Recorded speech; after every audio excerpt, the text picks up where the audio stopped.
Okay. All right, here we are. Hopefully no echoes or anything like that. Jeez. What a week. Yesterday the toilet down here started leaking, which we had it taped off. We had it blocked off and everything because it something happened to it, and I think one of the something about it was rocking all over the place, right? So the toilet was barely leaking until yesterday when it leaked. So I had to get the shop vac, clean up all that, put fans on it, all that good stuff. So I didn't have stream because of flooding. How's it going? Ray Triangle in Bridgewater. So I'm just settling down now. Oh, when was that? Good afternoon, was a sub. Hey! Bridgewater, thank you for the 58 months. Oh man, those are big numbers. How's it going, everybody? So we're gonna try to spool up stream here. We're gonna work on easy stuff because it's Friday. Easy and fun things, right? Let me get, looks like I'm broadcasting on YouTube. That's working. So let me get the pop out of that handled so that I get both chats up on screen, which I'm not technically allowed to do. YouTube, oh bother VOD. And let's go ahead and bring that up and let's pop it out. Where's that chat? It's over here. Dotted dots, maybe? Pop out chat. Yeah, there it is. Why do I forget how to do that? There's got to be a way that I can automate that chat coming up on screen. Whether or not I use one of those plugins that like will take over the mouse and click stuff for me, I don't think that's a great idea. I don't really want to do it with macros. I'd rather, it be able to open up YouTube and do stuff like that. That's one of the other conundrums for today is how do I open up YouTube as HTTP, as in not the API, because the API has like, you spend tokens and you run out of those pretty quickly when you do like a chat bot with YouTube chat. So with YouTube, what I need to do is I need to go into it and actually check to see whether or not I am broadcasting. And there's stuff in the HTML. There's something for like the red ring that goes around stuff. What's up, Matamu? Matami. So if I can check to see if YouTube is broadcasting, I can get my on-air light to be a little bit more functional. Man, that's a dusty photo, isn't it? Probably should have wiped off my camera lens before taking it. Where's Node? We got to open up Node too. I had to unarchive the, oh, it's open. I think this computer turned off and then turned on again since the last stream because there were some things that weren't running on here that I didn't really trust. You can see here that I've kind of organized things a little bit better in Node. Got rid of some of the old toggles and stuff. We still have this sort of like chained out functionality. It's like this goes here and here and then all the way down there. But that way I can basically peel off the first function. I added a function to this. So instead of just device command, it's actually group device command. So each of these is a group. So now I have lights, I have switches, and then down here I have overlays as a group. Since overlays are some overlays are getting routed through here. We're going to make a function where it checks to see whether or not the overlay is active and activates or deactivates it across all of the different scenes that I have. So if I want to bring the spring arm camera in, I want it to be able to bring in the spring arm camera. Would be kind of cool to use transform, and I could give my stream deck little arrow keys. I could give this arrow keys that would like move it around. That's all possible with the functions that are in the OBS plugin. And it's pretty confusing, but I mean, we've been able to kind of get the better of it. We've been able to figure this out slowly. It's been actually a lot of really good progress that we're making on these things. Let me get some of these cables out of the way. We're not doing cables today, and it's just a mess. So there's tuning my synthesizer. I'm sure Julian is on summer break from school right now, and he's got time, and so he's bugging me. He hasn't actually bugged me all that much yet, but he does definitely want to do synthesizer-y stuff, and so we need to meet him halfway and actually tune up some of our stuff and make sure that everything's working. Learn how to use some of the modules. It should be pretty fascinating because it's like I bought this stuff so long ago as just circuit boards, and now that I'm fully like up with it all and I'm able to mess around with all of these different synthesizer modules and like, build them, it would be nice to be able to actually like use and tune them. Oh, this is that creepy song. I don't like this song. I don't like this song. This is like a voices in your head style song where it's like maybe take the filter away from the music producer, because they sort of over filter this voice in the background and they add all these different effects to it, and it makes you feel like you're schizophrenic. It makes you feel like you're hearing voices. All these weird like fading voices coming in and out, and it's just like creepy.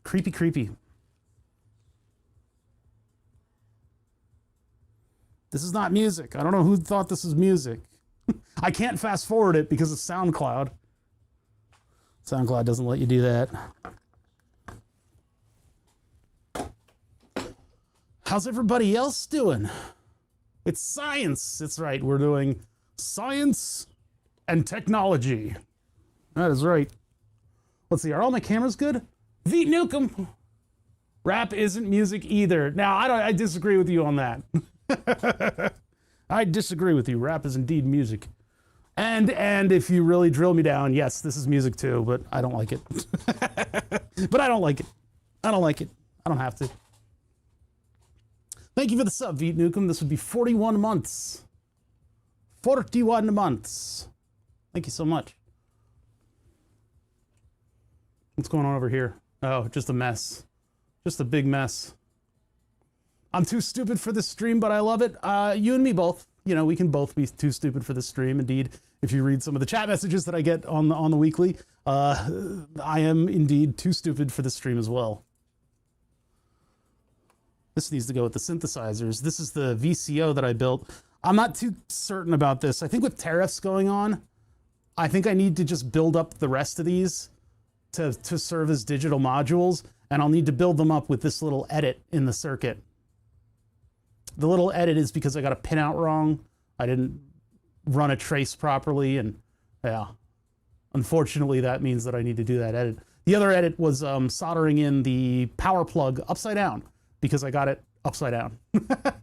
I think I must have thought it was on the other side of the board or something like that. But those two little things are what was wrong with this VCO board. This board itself can actually be a bunch of different synthesizer modules. They're not super compact too, is the other part. Just started messing around with my $75 printer.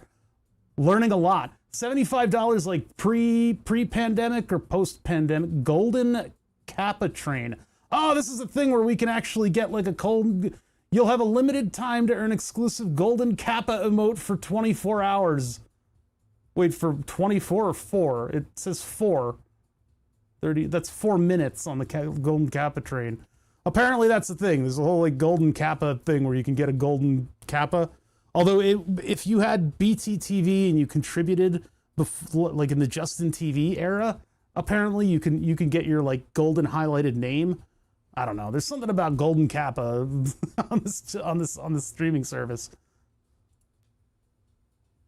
But that was Keeper of Maps for a 65-month sub, saying happy Friday, everybody. Hell yeah, happy Friday. We're gonna try not to like blow up our brains trying to get stupid, complicated stuff working. We're gonna work on stupid stuff. What's that? It's an Aquila Aqualung. Hey, Aqualung. X3, got it from eBay. NE for $45 plus the shipping. I see. So it was an eBay Aquila. I want to look at what this thing is. Aquilung. Aquila X3.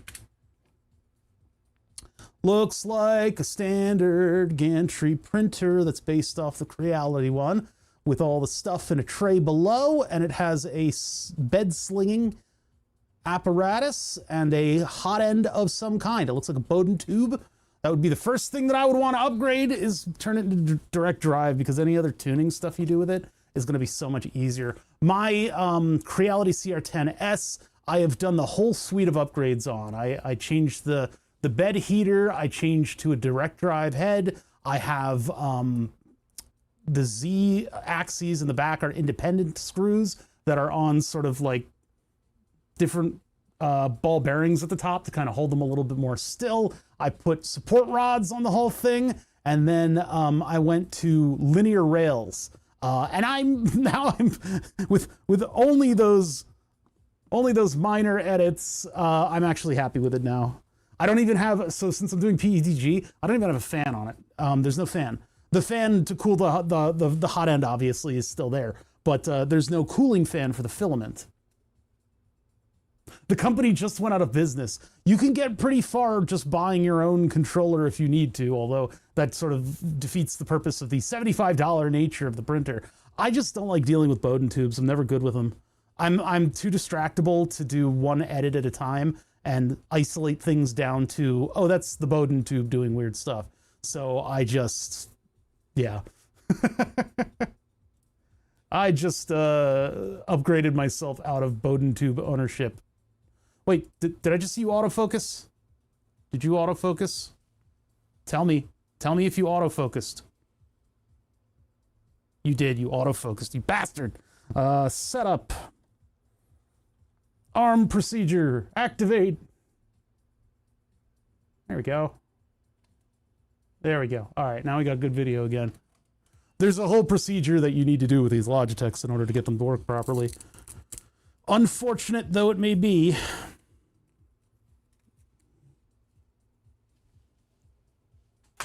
Need to see what I can upgrade on it. It seems like everything that the Creality CR10S can do, this thing, I mean, it looks literally just like the CR10S. So I'm thinking that you could probably find a lot of common ground. I don't, like, the plate might have holes in slightly different spots, but, you know, get out a pair of calipers and measure. I think the struggle with a printer like this is keeping it cheap. For me, at least. Oh yeah, I gotta build this thing. Arithmetic, 6-channel sequencer rhythm generator. This is a Hajiwo, right? Yeah, I think it was a Hajiwo. Julian wants one of these, but I don't know if I'll get around to that anytime soon. I need to save it in a place that I can pull it back up. It turns out PCBs are not as expensive as I thought they were, though. At least so far. There's still like, yeah, they're going to do like a $20 shipping estimate and then tack on another $10, but $10 and $20 shouldn't kill 7 projects. So I think maybe what we can do is we can do a couple days of sponsored AutoCAD streams, and I can work on multiple PCs or multiple PCBs at once, and hopefully we can get to the part of making a PCB that's like fun and cool, which is where do all these traces go? That's like the fun part. Adding parts is a lot of the bogged down sort of nature of building a PCB, and I don't want to order PCBs for the VCO. I would want to make this more compact if I were to build it, if I want to mess with it again. I could probably really narrow it down, but I don't want to get stuck in that boondoggle, you know? I want to actually further some projects that I really need to do. One of them being the mixer. This has been sitting here for a little while and it's starting to grow mold. I need to put audio through this front to back and see whether or not our line in agrees with our faded input. If they do, that means I can go forward and continue to build the PCB as per Julian's specifications, the extremely compact 2 horizontal unit PCB that'll have the mixer on it and hopefully incorporate some of those features in the totally out of room way that I am. Those amplifier chips are still $10 a piece, which makes it a fairly expensive module, and I don't really think it should be, but we wanted a high quality mixer, so that's what you get, right? And then other PCBs, the keyboard project needs its a Flexi PCB. I'll have to build that to my specifications, this time not putting a ground plane under the parts that I'm soldering from board to board. That way it'll plug in and it'll work. There were some other things that I wanted to look at on that schematic, I think. Maybe not. Maybe not. I need to figure out what the whole deal with that thing is, and I've forgotten some of the details that should take me to finishing this thing. I think we have to ohm out some things and figure out where these transistors are on the board and how I kind of configure them, and then see about if we can swap pins around and make the whole thing work properly. Keyboard project's very needlessly complicated, and it actually isn't my fault. It's the fault of the people who made the PCB that the keyboard's on. It is a, what is it? Code keyboard. It's a 10 keyless. And what they did is they split up the rows and columns not to be rows and columns like as you would have on a square layout device. Like if you had a square keypad, you would do rows and columns, and those would all go into pins of the microcontroller, right? And you could activate them in sequence. They didn't do that. That would be too easy. Instead, what they decided to do was take home row and make that into a row. And they made like some of the other keys into a row and some of the other clusters of keys. So it's like clusters of keys that radiate kind of outward from the middle of the keyboard, which is all well and clever so that you're scanning your home row more so that you catch it faster when somebody pushes a key. But it makes it insanely complicated for me, the person who's soldering this whole thing together. And there's still a concern of whether or not I can get away with not using multiplexers. Because with multiplexers, things are vastly slower. If I can take advantage of the extra pins from not having the RP2040 microcontroller on the PicoPi board, because the PicoPi board doesn't run some of those pins out. So if we're just the chip, we get a couple extra pins, and we are on the verge of actually being able to use the chip directly. Like I said, this stream is not for smart people. I'm talking about stuff that only microcontroller guys would know. Microcontroller people would know. But yeah, this is what my brain does when I'm not streaming. Let's see. I don't think I need anything from the old Stream Deck anymore. We've got the overlays that we have to deal with, but some of those might actually still work. The Pumpkin multi-view, I think those are already in the overlays here. There's nothing in the overlays, so I'm gonna have to copy a couple of those at the start of stream. We'll have to copy some of these over to the overlays thingam, the XL. We're moving over to the Stream Deck XL. It should be an improvement in the amount of things that I can control without having to click the screen with the mouse. That'll be nice, because then I can actually get to like this scene and this scene without having to actually touch the mouse. I was able to get to that other scene without touching the mouse. Just now it's in a different spot. I gotta memorize where all these keys are. It's like gaming. He's like a gamer. He's gamering.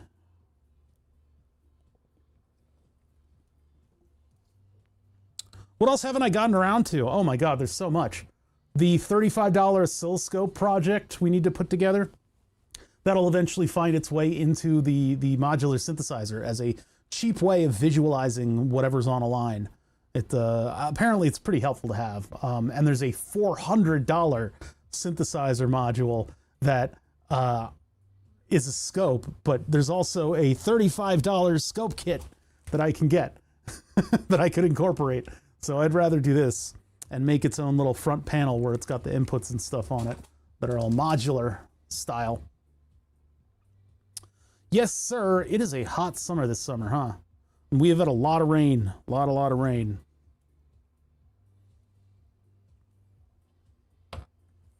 I'm hoping we can get some of this stuff behind me soon, because again, during all of this stuff that I'm considering, I need to be working on Burn the Subs. It's like the namesake of this channel. Well, nah, it's not the namesake, but it's close. It might as well be. A lot of people only came to this channel and know about me and Oh Bother because of Burn the Subs. It's a pretty extensive project, though. And getting the new Cassian Andor, getting the new Burn the Subs stuff, all the new features running is going to be a beast. It's going to largely operate off of the old software, you know, where it makes its own database and it keeps it up itself. BTS is why I'm still here. Yeah, right. Keeper of Maps. Yeah, right. So I think it's going to largely work the same way. It will receive a screen name, right? And we'll use Node-RED to kind of vet out the screen name and make sure that it's not poopy language. And then we'll send it to Burn the Subs, and Burn the Subs will do all the business of figuring out where to put it, make the G-code, store all that in a database. And we do need to store the database in G-code because people can recreate Burn the Subs using that database. But, bottom. Getting the new artistic direction in there is important too. Oh, do I have? Yeah, I do have that open. Okay, sorry. Just making sure I had YouTube open. Like, keeps me up at night. I didn't sleep well. It was too hot last night. I just did not get sleep. And then I tried to make up for it in the morning, and I kept doing the sleep apnea thing where you fall asleep and then you wake up like and gasp. Like, it was hell. I got little tiny bursts of sleep after that, and it was just because it was too awful out. I'm gonna try to get an earlier bed tonight. It was decently early. I think it was like 2 a.m. when I went to bed, but I'm gonna try. I'm gonna try for an earlier bed, just so I don't feel like crap. They've issued a heat warning where I am that runs until the 17th. Damn, that's a long time. Yeah, we're pretty much hitting, what is it, the 30 Celsius mark today, which is 90 degrees. Like 33 is 100 or something. Which one is it? Yeah, we're getting close though. And it's like the umpteenth day in a row, and there's again thunderstorms. It has not stopped been like being on and off thunderstorms for like a month. The chili peppers that I planted are loving it though. My chili garden it bursts forth. My balcony is 31.13. Oh my god. Yeah, and even in the early morning when I was walking Willow, it was just not like I couldn't wake up because of the humidity in the air. Terrible times. This shall pass eventually. We're gonna have like a 90-degree day on Halloween, aren't we? At this rate.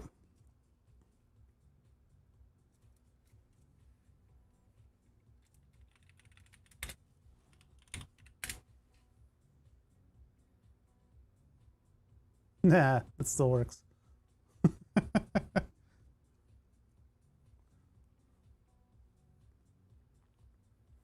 Boom, boom.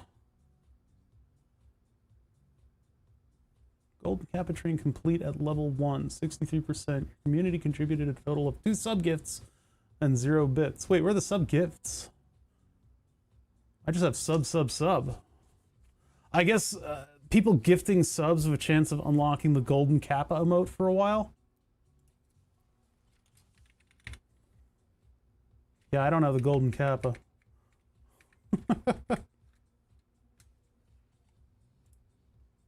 Is it on my regular list? No. Oh, that's right. Somebody gifted me to Davies. That was fun. Streamer love, stream hype, hindsight, hype train. A lot of emotes. I feel like they should do like a purge. Like the great Twitch emote purge. Although emotes are kind of what Twitch has going for it, so it's all good and fun. We should also do like an Arduino Basics Day one of these days, where I just go over like the real easy basic stuff in Arduinos, because I know people do benefit from that. We can kind of go over at least my process. I think the processes have kind of changed though. The prophecies have changed. The processes of getting an Arduino up and running. I don't know though. I mean, we did a little bit with like STM32, which was crazy. Because you have a whole virtual, and I don't know if you need to do this, but it sounds like a good idea. You set up a whole like virtual machine so that when you like work on the microcontroller, if you mess up drivers for something, it's fine. It's just a virtual machine.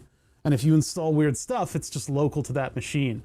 I kind of like that idea. I probably should have done that with this stream, is having just everything on a virtual machine that I can control remotely. So if we do anything stupid, like, you know, I'm constantly installing dumb stuff onto this computer.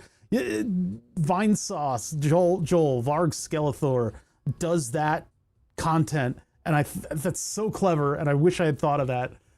He'll basically start up like a Windows 98 virtual machine or like a Windows XP virtual machine and go around on the internet installing all the shit that you shouldn't have installed back in the day. So like, he was very reluctant to do it, but he did do a Bonsai Buddy. He'll install toolbars, all the stuff, and with like all the pop-ups and everything, dealing with kind of the old internet until that machine is brought to its knees, basically until it doesn't function or it crashes in some way. It's a really fun stream, and it's actually a kind of a really fun game. And I guess that's sort of the presence,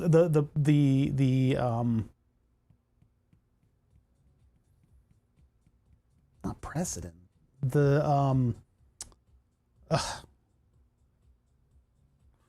yeah, maybe precedent was that's sort of behind some of these indie games that are coming out that have sort of that old Windows 3.1-y feel to it, and that sense of like internet adventure and installing stuff you shouldn't and getting in trouble on the internet in ways that you can't nowadays.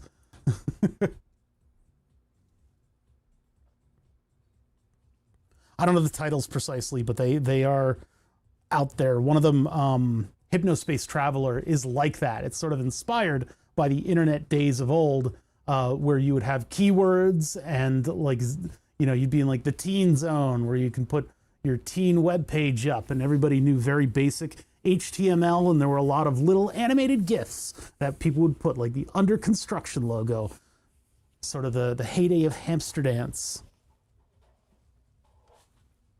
When everything was a little bit smaller on the internet and a little bit more dangerous sometimes, we used to be able to make up credit card numbers. You would be able to make up a credit card number and put it in, and if it passed the flimsiest of sniff tests, they would accept it. There were a lot of things we got into that we really shouldn't have because of that principle. Those are the days. I think very early on in that, they were actually able to finally perfect having a thing where you actually have to ping a server with the data for the credit card in order to approve of it. But there was a time when they would just simply do a numerical sniff test to make sure that it was the right type of credit card from the right credit card issuing company, and they would accept it. It was crazy wild times. And then all the other information that you gave them was completely fake, so there was no follow-up on it.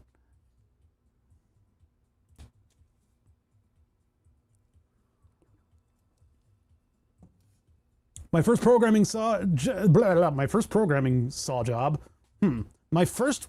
job saw me make a credit card validation routine for a point-and-sale system in a chain of gas stations in Canada. What the hell? The days of the negative list.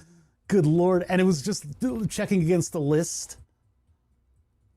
For point of sale chain gas station in Canada, man.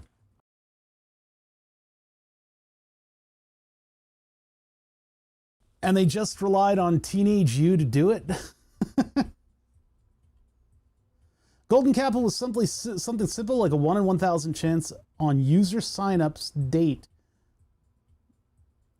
which was leaked in the Twitch source code. What? The Golden Capital was a 1 in 1,000 chance on a user signup. What the hell? That's crazy. Well, they turned it into a monetized thing now. So the Golden Kappa is like a feature. It's like a thing that happens now. When people sub and they I guess get a hype train, there's like a chance that it'll activate the Golden Kappa, wherein during the Golden Kappa time, if somebody gifts a sub, they have a chance of unlocking the Golden Kappa for themselves for, what, 24 hours or something? And we activated it on this channel, but this channel is so inactive that nobody's gifting subs. I saw a dude working on electronics. He was soldering stuff. And he wasn't just speaking English, and it had 245 viewers. They were on the front page though. You know, when we get Burn the Subs running, I will apply for the front page. I want to get the first Burn the Subs stream should be on the front page. And as much as I want to honor the people who are like actually sticking with me this whole time and watching, you don't have to, and I certainly wouldn't tell you have to. I would love to like recognize you guys, but I'm not going to bother doing that because it'll take up precious space on the board. It's going to be a free-for-all. At this point, it's going to be a free-for-all, whoever gets on there. There have been people who will go out of their way. I know people who will call in sick from work to be the first person on the board, and I don't want that. I don't want that to happen. It's still going to happen. I guess I can't fight it, but it'll be down to, hey, here's when the stream is. We'll hopefully be making Burn the Subs live that day, right? We have a long way to go before that. We have a long way to go. I did my part by activating it, yeah. What? Who is that? That's that guy. Which guy is that? Captain Richard. No, I don't know Captain Richard. Yeah, somebody had like a genuinely large amount of people watching them solder. So I don't know if that's like natural or if it has to do with the time of day versus the language that I'm speaking. Like if I streamed at night for America. Been streaming Dune a lot lately. That game looks like every other, not, it doesn't look like every other game, but the mechanics of it really kind of speak to just survival, you know, type games. It looks like it might be fun to play. I think it might be fun to actually play. And if we have a LAN party at any time, I think I'm going to suggest that we play that game, even though I don't know if all of our machines will be able to play it. It does seem a little grindy, doesn't it? I mean, it was like the beginning of the game is pretty unique. And the streamers that I know play it, love it. They love that game. They love playing that game. They like every single bit of the game. They love it, right? But from the outside perspective, it looks okay. I mean, there's some fun stuff in there, but there's nothing like strikingly different about it other than you're Mr. Dune. You're John Dune on Dune Planet doing Dune things, right? Like, that seems cool. That seems cool. Maybe that's enough. I guess they're figuring out private servers now. You can do private servers now, so the streamers can get on servers where they're not going to get harassed. Dune looks bad. Thopters are like WoW flying mounts. The World of Warcraft. Wait, well, they do. You can kind of. I saw Benji playing it where you can like skip areas and you can get quickly to places using the ornithopter. Nobody can sound cool saying the word ornithopter. Not enough for me. Yeah, if it was a little more simulatory, I think I'd be down. Or if it was a little bit more grueling, like in its mechanics, because it is Dune. Like it's Arrakis. Like this is the most grueling environment, and they don't treat it like that.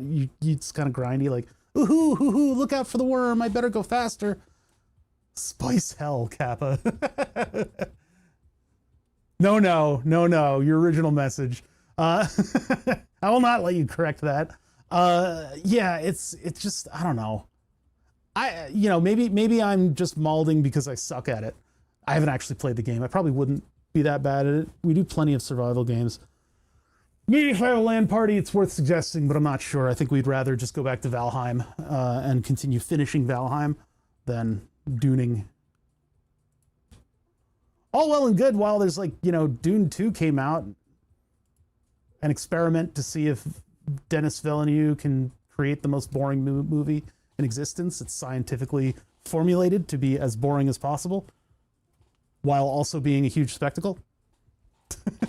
I like Dune. I like the movies. They're good. They're good. Don't get me wrong. Just because I'm blasting something it's just because I've thought of something clever to say. It's not because those are my actual feelings. What else do I need to get on here?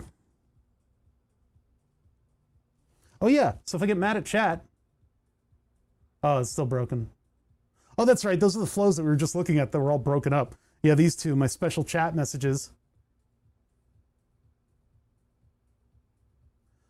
2 Point Campus. That Sips has been, no, not Sips. Yeah, I think Sips has been doing 2 Point like hospital and stuff. It's looked fun. I haven't had any desire to actually play it though.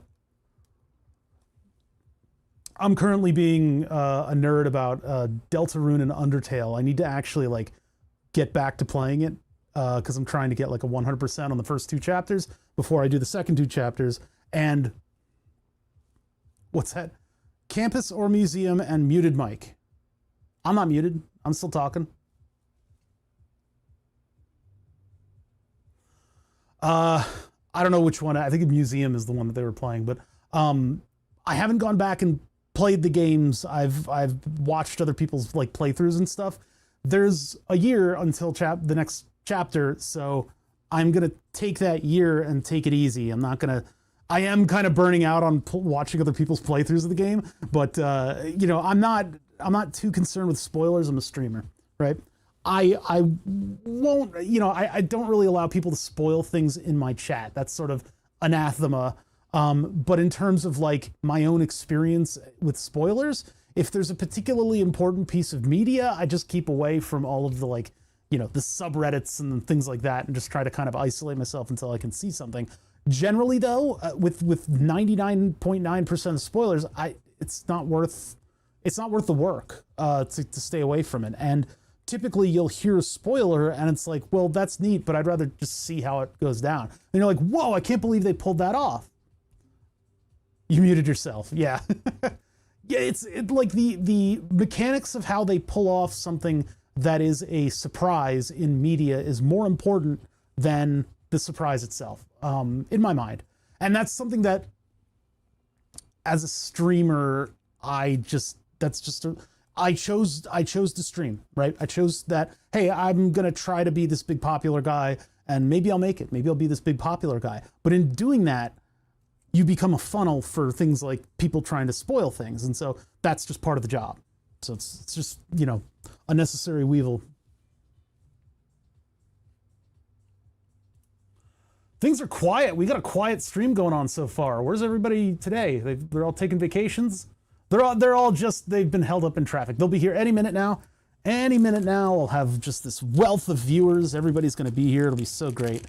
We're just going to wait for them. We're going to just sit here and we'll just wait. They're just right here. They'll be just a few more minutes, you know, just held up. It's okay. It's all right. They'll eventually talk in my chat. It'll be fine.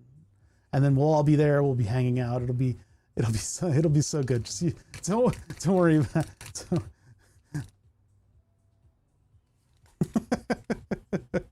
The tapering off of the number of people here is just a result of me not streaming. Looking at cases on printables. For what? Cases for what? For the little wearable things? I just got blue tack after the, oh, for mesh node. Ah. Are you going to do one of those, what was it? Oh crap, I forgot what. The things Fatanon has been doing with like the low frequency, whatever it is that, I was thinking about that. I don't know if out here in the suburbs I'll be able to pick up on the mesh. I think if I had a balloon, I could do that, but I don't think I'll be able to pull it off with just a small battery powered device. But it would be cool to be able to hook in on that. That's the, what is it called again? Low frequency something or other. Low ran. My brain doesn't work today. I'm sorry. I slept in bursts. I did not get enough sleep. And so that when you're streaming, it really kind of affects things when you don't have that little bit of extra pep. Meshtastic. Okay. So that was an easy to remember one. Low ran is maybe what I'm talking about as well, but Meshtastic is this sort of networking thing that people are doing now. Low ran's an old nav system? Okay, maybe I don't know what I'm talking about. I mean, well established. I don't know what I'm talking about, so. Is this the one with the adhesive on it? Yeah, there we go. So this one goes here. There we go. There's a good bit up in the Philly area. I have seen. I am a little bit west of Philadelphia at the moment, just in my sort of living situation. I say I am streaming out of Philadelphia. I'm sitting on Ben Franklin's lap. No, we're a little bit in the suburbs of Philly. Although, you know, I'm a Philly native and all that stuff. I went to university there as well. So, but anyway, yeah, Philly is a very spread out city. I am a little bit west. There's not as much activity out sort of where I am. I'm a place that Kit Boga has listed at one point as being way out in the sticks. And I'm like, hey, no, we're not. What up, Thunder Blase? Thunder Blaze is too cool. I've got to make it sound silly.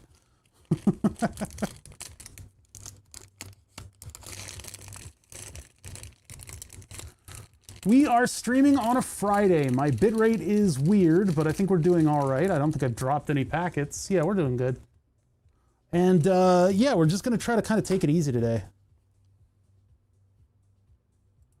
My mother has been saying chill a lot. She's been like telling the dog to chill. And she's been, oh, why don't you chill? And I'm like, that doesn't sound right. And then I realized that I say take it easy a lot. So maybe I'm just as guilty. At least she hasn't learned any of the Gen Z slang.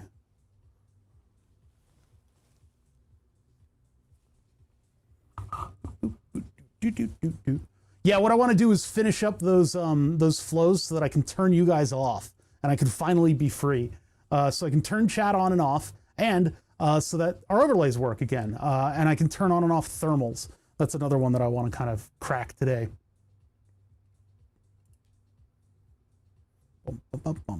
And what I want to do is I want to make them independent of toggles. I don't want to just have it as a toggle. That's the easy way. I want to have it actually check whether or not the scene is active in OBS and disable or enable it, depending on the command. And that way, on the stream deck, we can actually have it say on or off. Hey.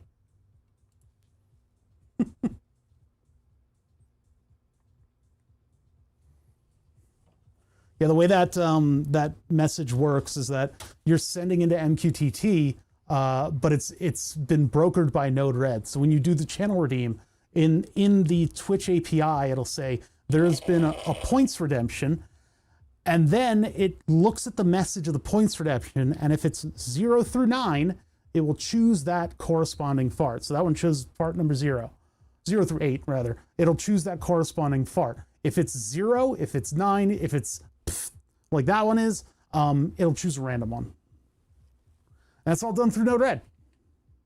Through the glory of Node-RED. Basically what happens is we get our event sub over here. There's a debug on it that we're not using.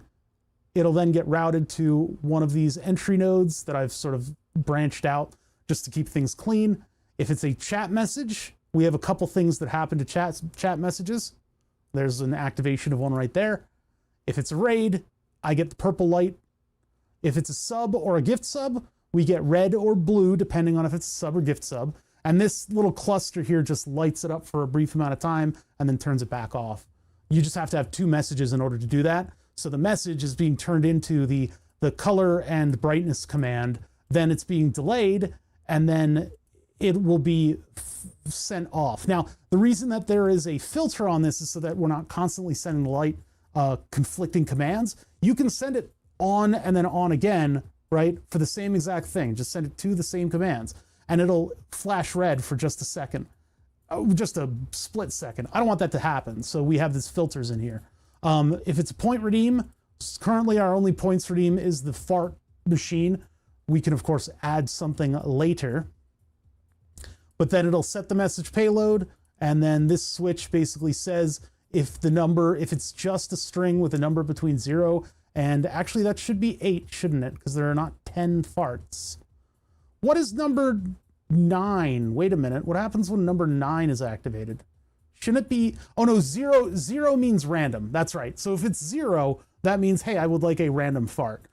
1 through 9 are the 8 farts. It's a little confusing. It's not like lists in programming. It's like my own shorthand. So fart number 9 is still fart number 9. Fart number 1 is the first type of fart. And then 0 just says, I would like a random fart. And then we have otherwise set for 0. Why is it otherwise?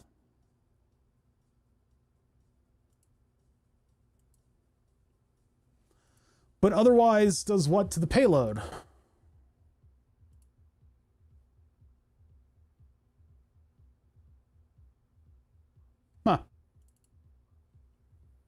Oh, otherwise came out of the second node here, and that sets it to be the number that delineates that means random stuff. That's right, I'm remembering now how my own stuff works. 87F, 31C. We're getting up to like 30, 32 here, supposedly, but it feels much worse because the air is just water. So the channel shout out I haven't done anything with. I don't really know what to quite do with that yet. We'll think of some kind of messaging for that. You reminded me of a meme. Which one is that?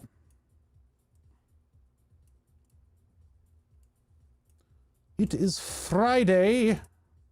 We are having fun. Doing node red. Yeah, I don't know what I'll do for shout out, receive, and stuff. I don't quite know. I don't think I have anything in other. Yeah, other, eventually what I'd like to do is get my blood glucose level into Node-RED using the CGM data bot. If I can get my glucose level in, we can do all kinds of weird stuff with it. I can make like a big speedometer that shows my blood glucose level and stuff. This is like the Node-RED is now the stepping stone from any other thing into my shop. And that way we can get things in here that are like helpful or just completely unhelpful. Either way, there's no in the middle. It's either extremely helpful or it's completely detrimental to the quality of the stream.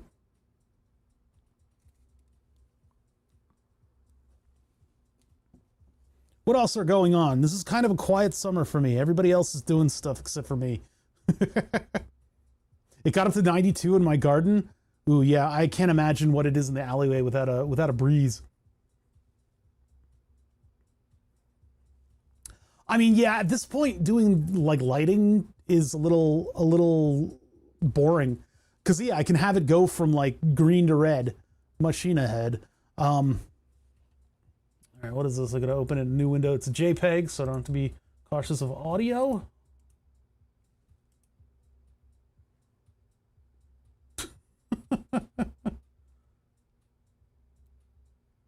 It's a thing about air conditioning. Probably set to the tune of "Proud to be an American." Something about AC. Yeah, we're in a basement, so we get that cool air that settles down in the basement. It actually gets kind of cold down here, which is a thing to complain about on a 90-degree day. Sitting here with a hot beverage, freezing my butt off. Wait, why did that not? Did it like break this? What's going on here? You reload there, and then you reload here.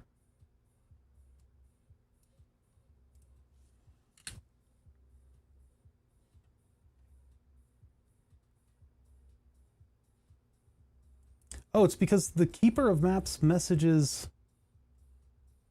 Oh no, it's because I wasn't scrolled down in this window. All right, I'm good. I'm good. I know what I'm doing. I know what I'm doing. Is he a touche there? Oh, that was way earlier. Okay, cool. I'm up to date. Sorry, it's just a little discombobulated here.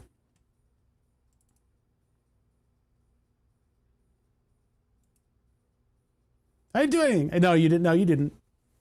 You didn't do anything. Hey. Yeah, so we're setting up to work on Burn the Subs again. There's lots and lots and lots of projects that I'm working on. We're gonna try to avoid ordering stuff until things have kind of like settled out and we know what sorts of things can be ordered. We're gonna deal with the stuff that I've got sitting in front of my face, and you know, Burn the Subs is a big component of that. I started a print in the other room.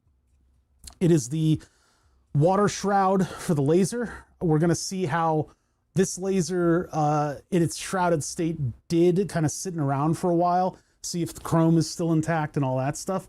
And then I would like to pull it all apart, clean it up, and then use the SLA printed shroud, because that one's it's still gonna be made out of UV sensitive plastic, but it will be inherently watertight. It'll be watertight without me having to add stuff to it. And that way I don't have two different plastics sitting on the thing. I'm sure PETG and the ultraviolet epoxy would probably get on pretty well. And since I did kind of a uniform coating of the inside, it probably would do really well. I don't know how much I trust that, especially because the laser's gonna potentially at least be adding some heat to the system. It'll get warm, and that warmth may make the plastics expand at different rates and it might break apart eventually.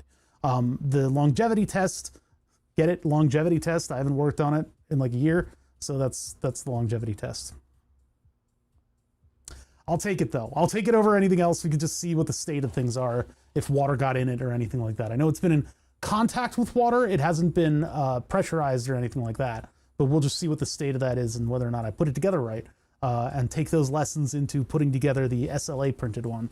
Hopefully there's enough goop in the reservoir too. I might run out of goop in the reservoir for this print. This print was for, the prints that I was doing were for the node bridges Nose bridges. I don't have the excuse of speaking a second language.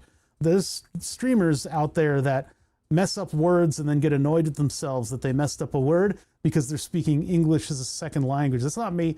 This is my first language and I can't speak it. Anyway, for the nose bridge pieces, I had clear plastic in there, and while it's going, I might as well, once I got a good design out of that, I've got a little bit of stuff left in the reservoir. Maybe I can get one of the laser guard pieces printed for Burn the Subs. I could always print it with the black filament or the black goop that I bought, though. Clear might be cooler, though. Clear might make it show up a little brighter on the when it's printing, So even in the background, if I'm not working on it, we got stuff going on with Burn the Subs. Let's get the stream start soon out of here.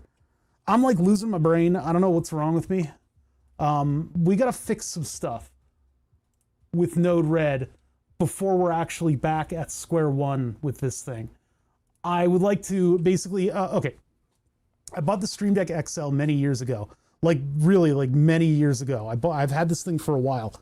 I sort of have two of the smaller Stream Decks, and those have been pretty neat to like put on my regular computer and automate stuff with. So I can turn on and off the lights in here. I have this light turning on and off with OBS. All this stuff is controlled with Node-RED, but I can activate it with the Stream Deck in varying different ways. There's a couple different entry points to Node-RED, and the Stream Deck utilizes a lot of those. Now I could probably put Tasmota stuff directly on the Stream Deck and have it directly control the lighting, but having a Node-RED as sort of the front end makes it a lot more automatable and functional. You get a lot more functionality out of it. You get a lot more different features.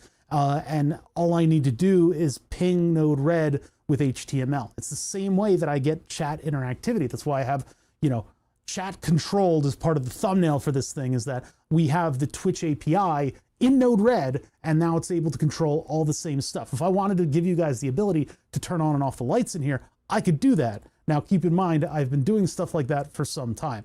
Through, probably mostly instrumentally from LebTV Live's help, we have been able to do all kinds of chat control stuff throughout the history of this channel. And one of the first claims to fame was a chat-controlled little tank bot. I had this little toy tank that had treads and everything, which was really, really cool.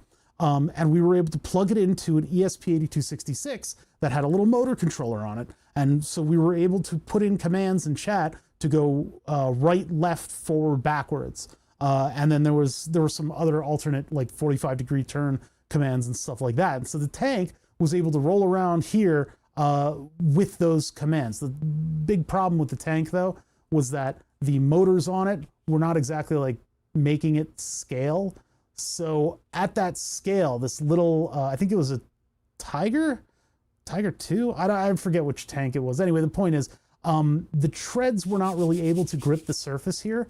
And so people would give it a command and it would like skitter and barely move.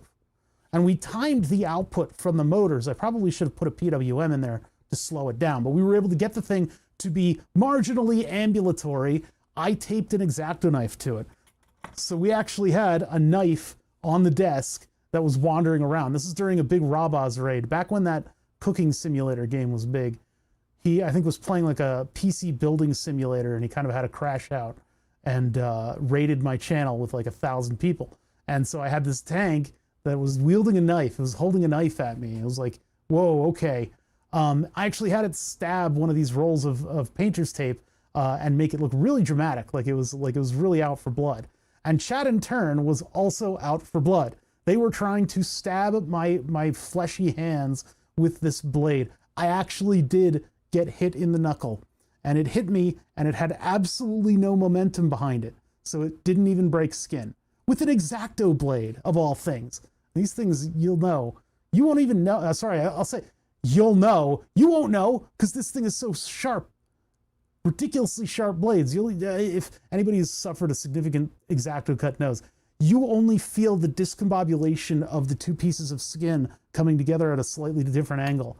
Your body's like, wait a minute, that's not supposed to feel like that. And you're like, oh no. And then like a minute later, you start bleeding. But if you tape those up nicely, if you get those wounds treated properly, no scar. It'll just heal right back up, because it's like almost like a slice on the cellular level.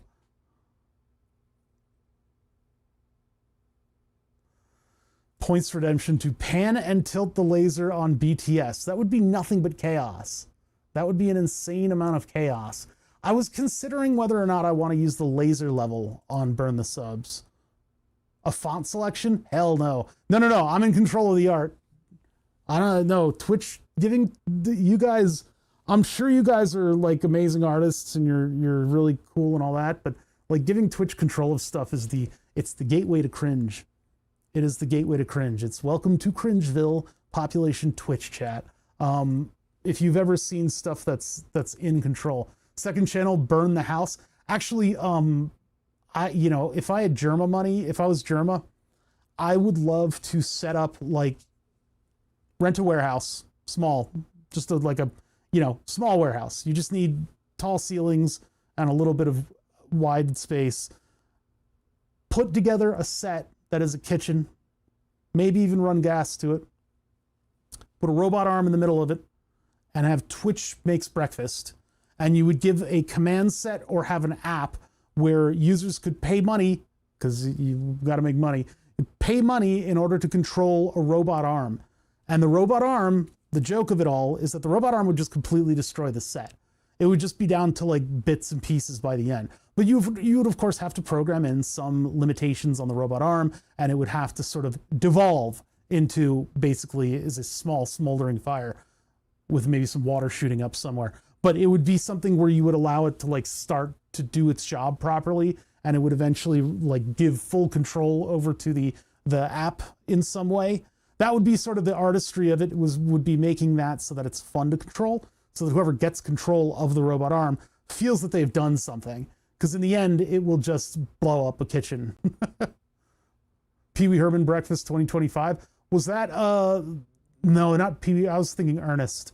Ernest, I think, has had a couple breakfast scenes where it's been just a massive Rube Goldberg machine. So, brainstorming aside, I've got this Stream Deck. I've got the old Stream Deck and the new Stream Deck. Both of them work and don't work in varying opposite different ways. But one of the big things that I would like this to be able to do is to activate my overlays. I think the overlays for the most part should work if I just drag them from one deck to the other deck. That'll be a bunch of little cut and pastes that I have to do. But what I would like to do is be able to actually activate different pieces inside of my scenes. This scene, for instance, has the thermals on it. If I go to deactivate the thermals, nothing happens because I've changed around how the scenes work. I would like to be able to hit a button and have my thermals deactivate. If we want to get fancy, if my glucose level will permit me to concentrate long enough on this thing, it would also be kind of neat if we had it slide in and out. Now you could do transitions with scenes in OBS, but this isn't like, what is it, Lorraine board or whatever. There are other programs that allow you much more freedom with the transitions and the scenes coming in and out. I mean, Flatulent Gonad uses one of those. It would be neat if we used one of those because we could have all of our scenes kind of slide in. The thermals have to be their own source. Well, what I did is I made the thermal camera look a little bit more diegetic. And diegetic means like it's actually physically there.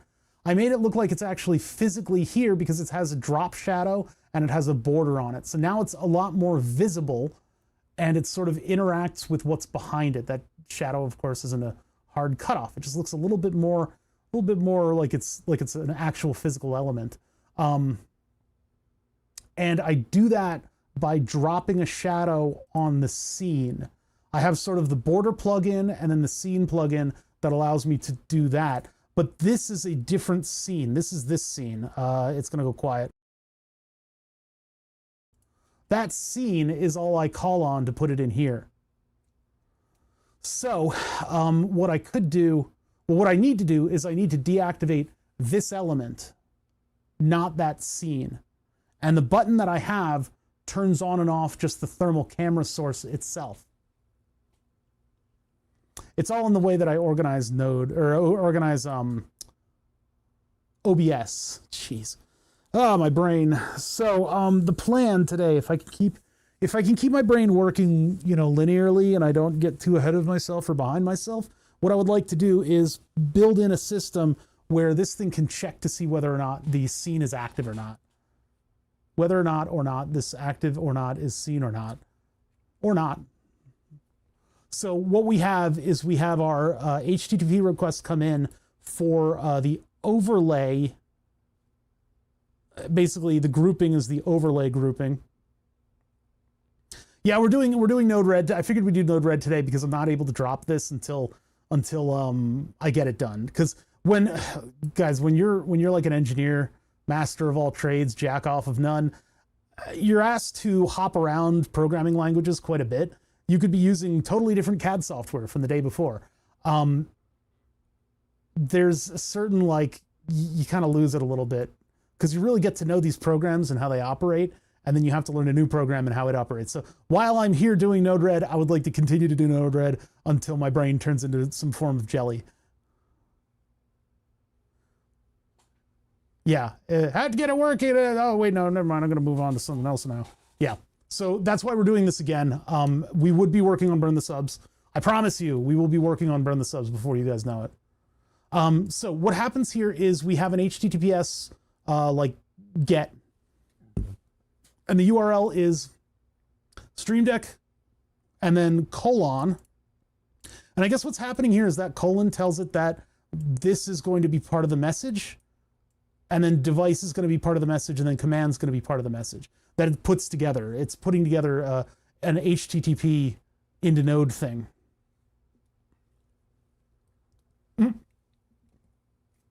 C Strachan is griping. Love that. Node-RED, now do C#, now learn ASM, now Arduino code, back to 3D modeling. Yeah, and then back to circuit board modeling, and then now you need to do a PV equals NRT. Just call this training to use Node-RED so you can better implement BTS when it comes to that. That's true. Well, the special thing, because we've done the MQTT stuff, and I figured I'd model I'd put Burn the Subs on MQTT. That way we can have a status light for it and everything. And I can have like a variety of like MQTT messaging that goes back and forth just so we can get stuff right. We already know MQTT. And then the cool part with Node-RED is that I can then put a profanity filter using a Node-RED block that I get from somewhere else. What's up, Lawn Dog? How you doing? So yeah, what I've kind of figured out here is that when we have the Stream Deck do an HTTPS request, it is going to the URL, the local URL Stream Deck group device command. What we're telling it right here is that we would like these three parts to be split off into elements that I can access using the Node-RED, whatever it is, message parameters. So message.required.params.group. If it is equal to lights, then it will go through this to the next step. But we've made sure, and I added group to the URL. So now we have groups that we can sort of organize things into. That's right, C. Strachan was working on email to Node-RED notifications. Teams kind of works to Node-RED, but still not perfect. Now I can be anywhere in my house and get an email notification on my Google Home. I don't think that's a good idea. I think maybe you're not thinking of the overall, the larger implications of the things that you're working on. You're like, I finally made the torment nexus from the novel Don't Make a Torment Nexus.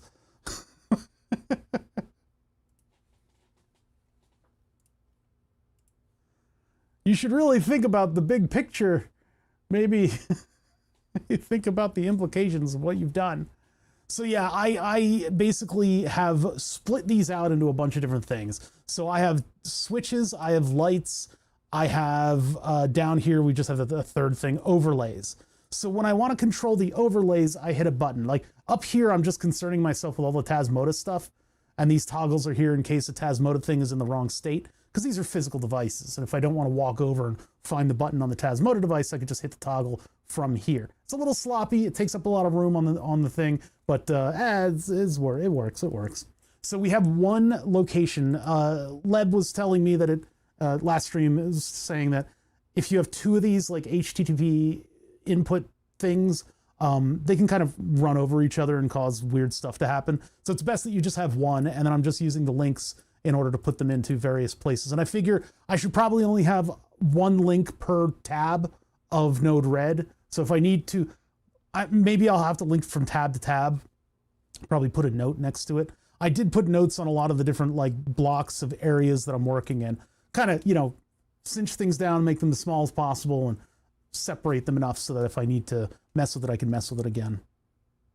A lot of relearning going on here. This one eventually I hope will become the on-air lights YouTube checking parameters, but I don't know how to check YouTube yet. We'll work on that at some point.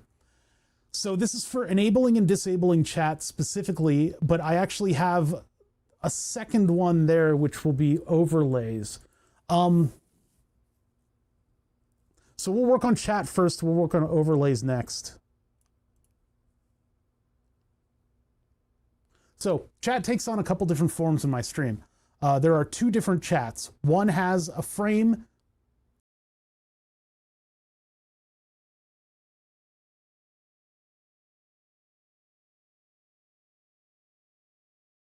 Oh, that one isn't working. One doesn't have a frame. That was that blank scene, and you were supposed to see me typing "that's this one" into chat, but it didn't show up. So something's wrong with that one even.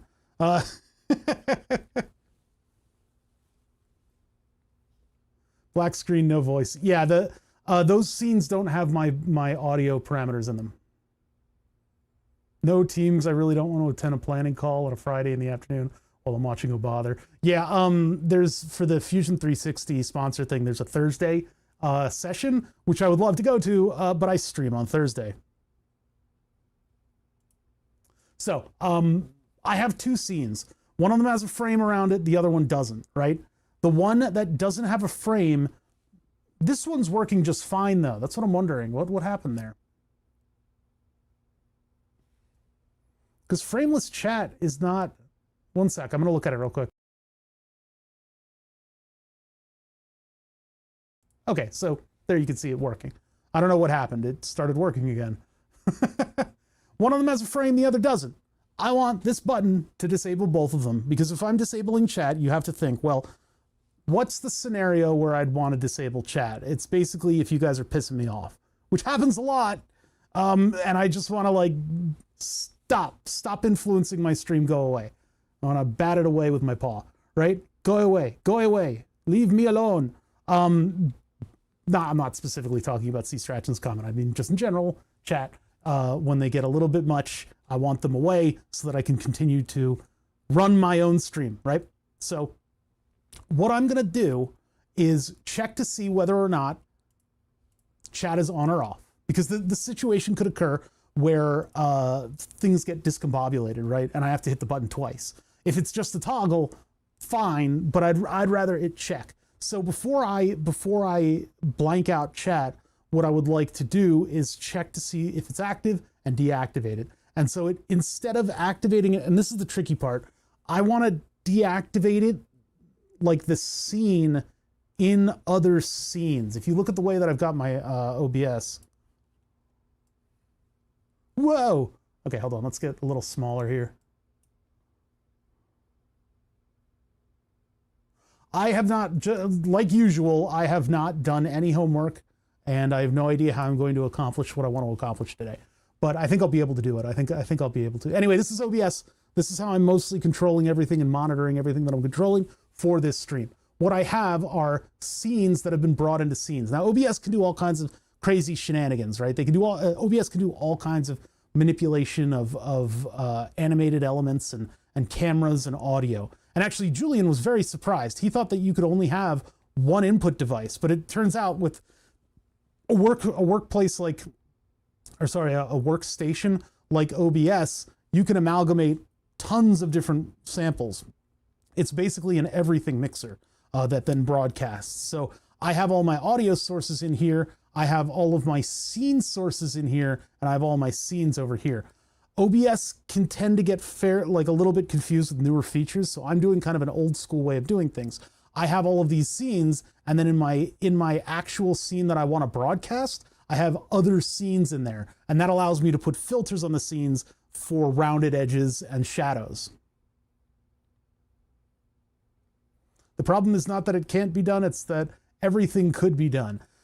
Well, that's the novice sees many solutions while a master sees few. And that's sort of where I'm sort of in between those two states here with OBS. So if I want to get rid of, let's see, like the face frame, right? I'm feeling a little subconscious. I'm feeling a little subconscious, or so I thought. No, I'm feeling a little self-conscious. So boom, now I'm gone. Who's talking? Who knows? But I do that by disabling this element right here. If I were to go into the face frame and do it the way that I used to do it, which is by disabling just the face cam, then we still have a frame that's sitting out here. Oh, this is just the temporary backing for when I'm working with it. Just so I can see what's going on. Anyway, yeah, so I would just simply disappear from the frame. Actually, that does effectively do it. So technically we could do it that way, but if I have more elements than that in here and I just disable that one thing, I don't think it'll work out.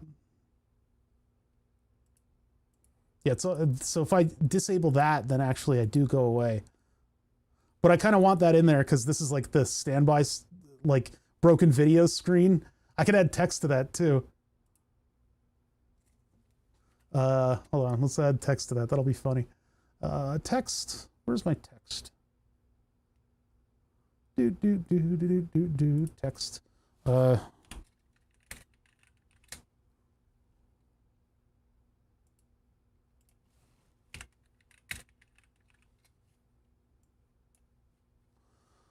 And what font? That's the fun part. Select the font. Marlet. No. Oh, I've got a bunch of road. Apparently, I've got a bunch of road fonts. No, this should be one of the most VHS looking one. Terminal is probably the correct answer. And now we can't see it.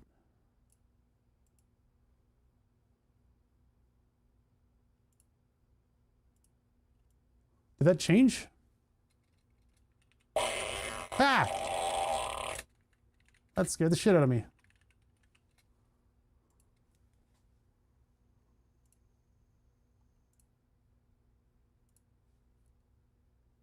These can be so hard to work with. Okay, hold on.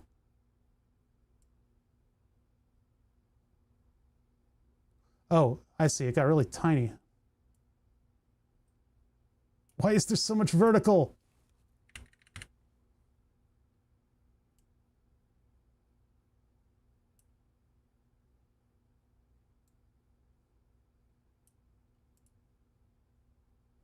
Okay, I'm genuinely confused of where this went. Like, vanished. What happened to you, bud? Oh my God. Wait, what the fuck? What's going on? Look at oh my God. There's the center. Why have you done this? What in the world? And there's no text in there. Oh God. Okay. See what I'm talking about with OBS? Yeah, I get that a lot. Text.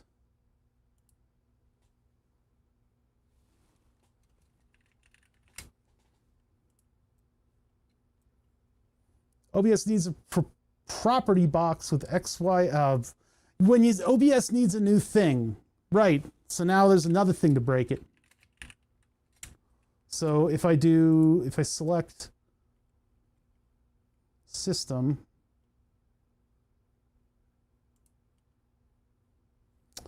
and the size, why is there only one size here? Okay, system size 12, okay.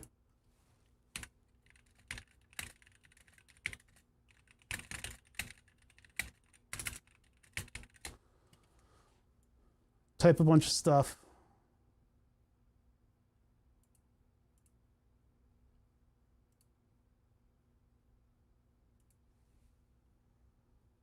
It's 1918 by 1071. What? Wait, but it's not. Oh my God.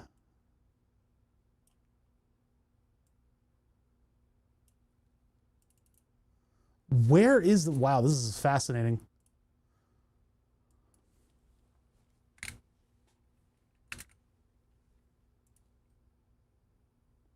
Okay, so it's writing to a new line every time. That's why it's so huge. So if I make it size like 4, maybe size 5, now it all fits. It should be getting smaller as I lengthen it out like that.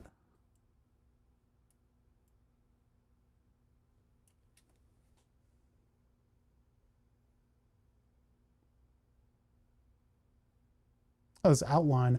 Chat log mode? What is that?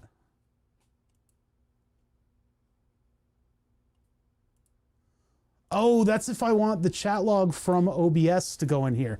OBS has this system similar to what I'm using right now, which what I'm using right now is actually to have Social Stream Blade loaded as a web page. Now you broke OBS. I mean, I'm still here. I'm just not in here because yeah, I'm still alive. I'm trying to put a no video source behind this for if one of my cameras isn't working, then it can have like an actual no source behind it. This is just like an Easter egg that I'm putting in.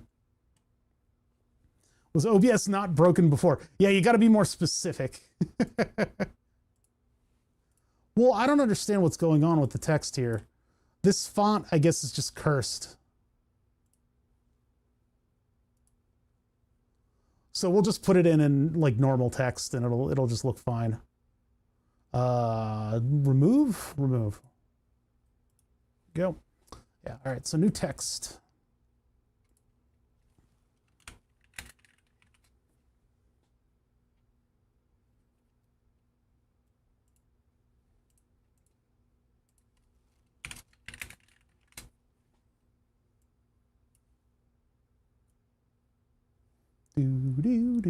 Okay, so do this, make it small. Not too small. Leave it there. Click OK. And it's kind of boring, but whatever, I'll just put it behind there. So if anything is ever wrong with my face cam, it'll look like that. Do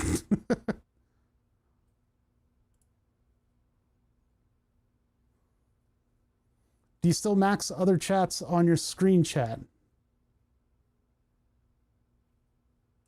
Huh? Wait, what does that even mean? Oh, yeah, we've got YouTube chat on here. Yeah, we had Madamew and Long Dog hanging out. I know it's illegal, but we don't have to care about that so much. So anyway, the point is, what I want is the button to be cognizant of whether or not chat is visible, just so that we can have chat on and chat off, not just be a toggle. It's going to have to go into a bunch of other scenes too. But yeah, I guess that's kind of what I want, right? Unless, wait, was I trying to make it into a toggle? I think I was trying to make it into a toggle. I was trying to have it check to see whether or not chat was active. But I want these to do this globally, so... Oh, this is going to get more complicated than that. See, the thing is, like, if I turn it off locally and then I hit the button, do I want it to turn it back on? I don't want this to cause complete chaos every single time I use it. Also, is this working right now? Systems integration, engineering, they're not paying you enough. How's it going, Mahalo? That's what I studied. I didn't specifically study systems integration, though. I studied motors and controls. So if I get the command from the button, and it's on the overlays category, and it's for chat, and it is to cache, then we have the press the cache button command. Now I tried to use that earlier and it didn't do anything. Let me try it again right now. That didn't work. That's not good. Let's check to see where the error could be on that one, because if I deployed this, it should not be broken. It probably doesn't have the category on it. So chat cache, we have an HTTPS request. Let me move this over so you guys can see it. Chat cache, request type get 192.168.2.20.18.80. That's this thing. Stream deck. Okay, so we have chat and then cache, chat, and then this one is where it goes cache, and that should hit the button. And that's it. That's all we do. It's just this URL is what controls it. So it's streamdeck/chat/cache get. So if there is that get command,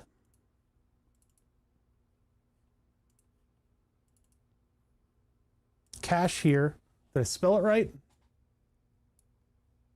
Streamdeck chat cache. Overlays. I need to add overlays into this. So it's streamdeck slash. Oh, I wish this font was larger because this is tough for me to see.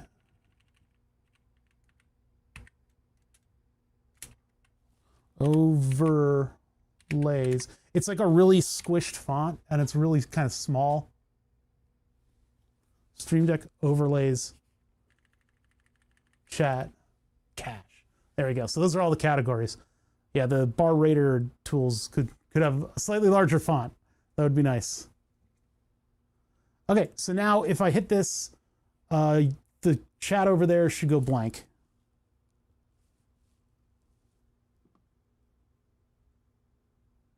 Son of a bitch. Didn't work. Overlays. Capital overlays. So let's fix that. Lowercase. Okay, that's good. We'll make it lowercase here too. Lowercase overlays, chat, switch. So far I haven't found anything wrong. Cache, chat is not capitalized. No capitals, good. Request params device is chat. Group overlays, done. And command is either cache or hide. So cache is the command. Check again over here. We're in the Stream Deck XL. Stream Deck / overlays.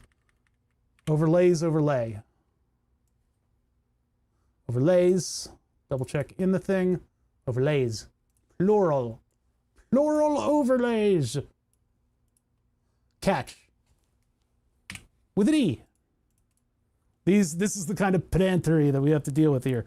And there's nothing correcting it either. You're just free to fail. So now if I hit cache, bada bing, there we go. That goes away. Perfect. And it's not the chat went away, it's that we reloaded the cache so that it works again. Okay, so that one has been fixed, and now we've got our flow in here, and I can turn off that debug. And I think I still have my Twitch chat coming in through the debug. I need to turn that off. Let's just double check. No, I don't. Okay. There's a debug around here that, this one. Oh no, that's the number getter. We don't have to worry about that one. Any of y'all have debugs on you? Nope. Where are the bugs coming from?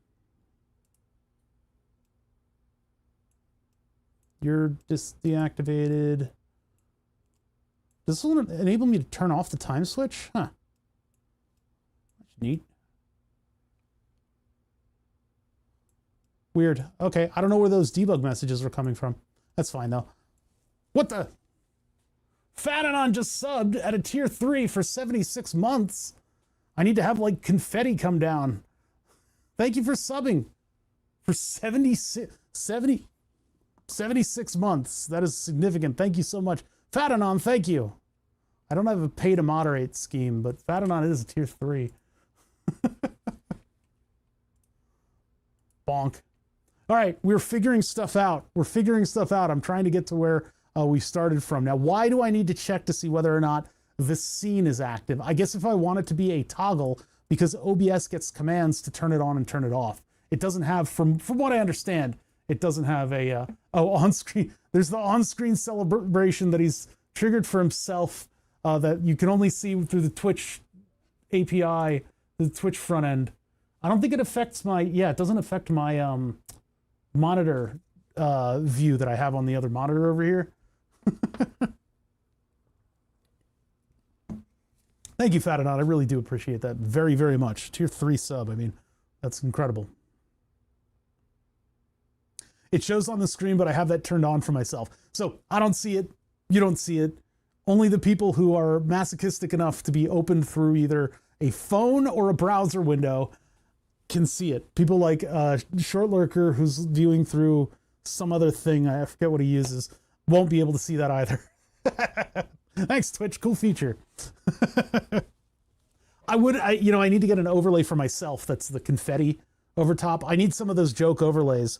The confetti, I need the Windows 3.1 safe to shut off your computer. I need the bonk, and then I need a blue screen.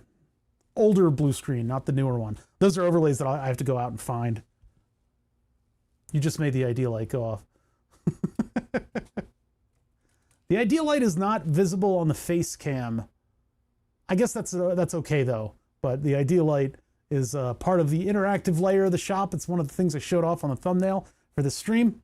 You guys saw it? Did you see the lighting change on my face? Yeah, I could make one the size of, like I could make a huge one. Maybe I should do that. Okay. I mean, I could also put multiple in here. I could add more of the programmable lights. If I could get like one on top of the lighting stand for when we're in this camera. But then it blocks the view of all the other stuff in the shop, so.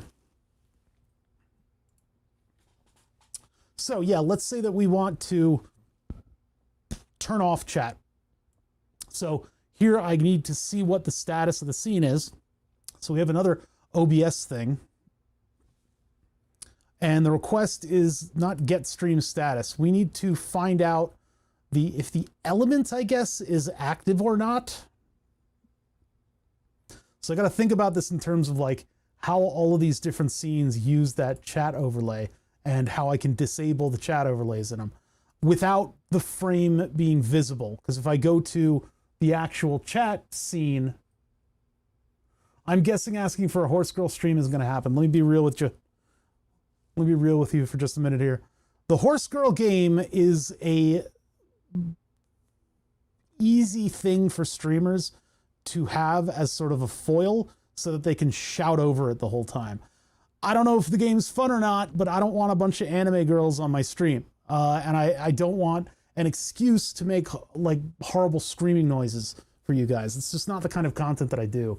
But I found that a lot of the channels, like, I like this guy. He does some funny voices. Oh, and he's playing Horse Girl game. And you go to watch the stream itself, and they're just going, and it's like, okay, I don't want to watch this. Like they're just yelling. It's like watching somebody else fall into gambling addiction at a horse track. It's not something that I want to be witness to. It's kind of sad. I don't know if fans of anime these days know when they're being targeted by some very fundamental lizard brain strategies for roping you into stuff and making money. Happy faces, flashing lights, jingling keys, gambling. And I'm hoping this generation gets savvy and they're not just smooth-brained iPad kids, but I totally haven't spent money on it. Listen, I didn't expect much less, but my own opinions on it are that, hey, this is a serotonin farm and it should be cautioned against instead of promoted. There are many games that do this, and it's very disturbing because these fundamental principles in the operation of the human brain and the exploits we're in have been glorified in modern society against what I thought in the 90s was a push to sort of devalue some of these things. But now we have gambling on our phones, and our phones are permanently portably welded to our pockets. We always have the whole sum of information in our pocket effortlessly, and we choose to believe in disinformation because we've allowed them to cater our feeds and hire psychologists in order to create these flows of misinformation that will, practically numerically get your neurons firing off just a little tiny bit of that signal to give you dopamine. Same thing with these big MMO games. They do the same exact thing, and they've been castigated for it, but because our legislature is at minimum octogenarian these days, they don't know what you're talking about if you're just talking about another one of those Pokemon games. They don't know. And these psychological mechanisms are powerful. They are powerful. People sell their cars. There are powerful users of these apps that put thousands of dollars into the happy face pointy game where you click the screen once and things happen. They will pay money for that, even though it's the most inconsequential thing in existence, right? And it's a farm. It's a farm. They've got this rock and they're squeezing it until the last drop of blood's out of it. It is crazy, and it drives me nuts. I've been around my folks a lot lately, and so the TV's on, and I'm looking at what's playing, and it's gambling ads, and all these gambling ads are, look at this beautiful person, look at this wonderful life they have. They're in this beautiful apartment, and they're having an evening with themselves playing this gambling app, and I'm like, holy shit. This is just tapping into, everything's happy and all the lights are flashing and they're having a good time. And everybody's having fun and everybody's smiling. Like, whoa. There is something wrong with that.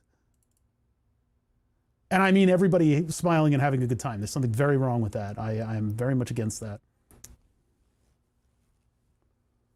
Well, yeah, I watched a few episodes of Horse Girl anime before it was popular. There's an anime to accompany the game. Yeah. Hey, Carvos.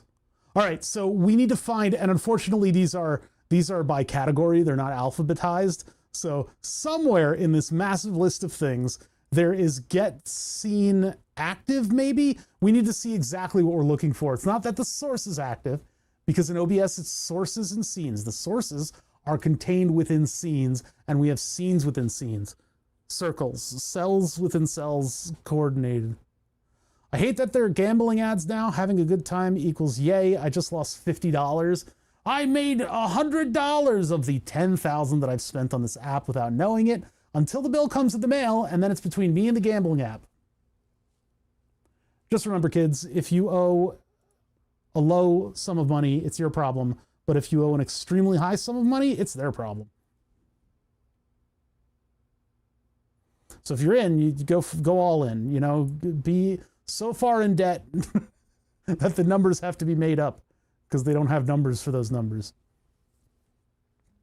So we're requesting, and we're trying to get the status of not a scene. We're not looking to see whether the scene is active.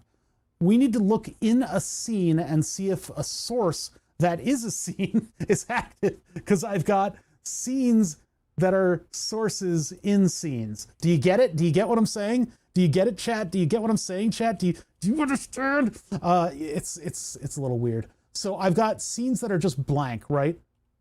Like, this is an audio source scene. So you guys can still hear me. This is the scene that I call upon in order to have audio sources in all of my other scenes. So in this scene, actually we'll go to this one. Nope, this one.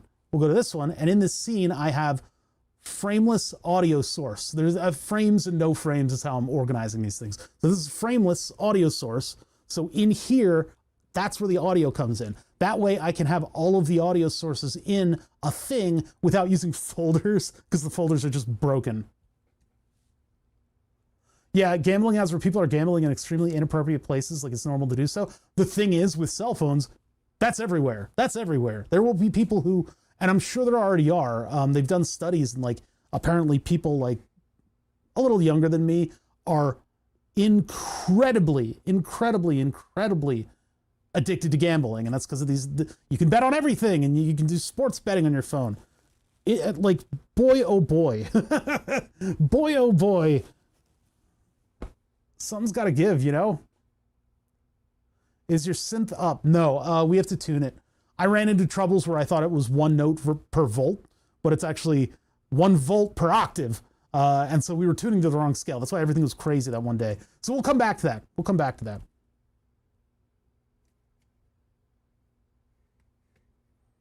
Absolutely not. If you have any gambling thing going on, I'm going to come down on you like a fucking house of bricks. Wait, that doesn't make any sense.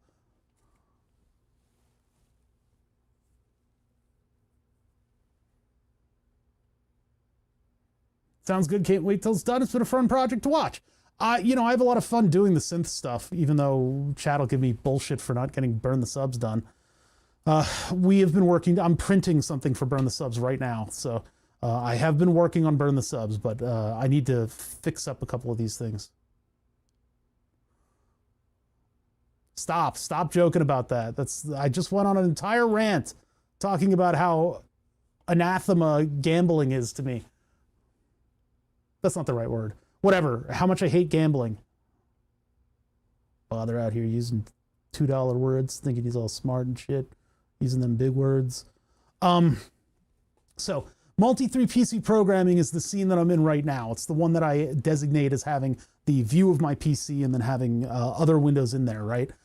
If I want to disable chat in this frame, I have to check to see in this scene if the source that is chat, frameless chat or framed chat, is active. So I have to be looking at two different things. I have two different gets that I want to do.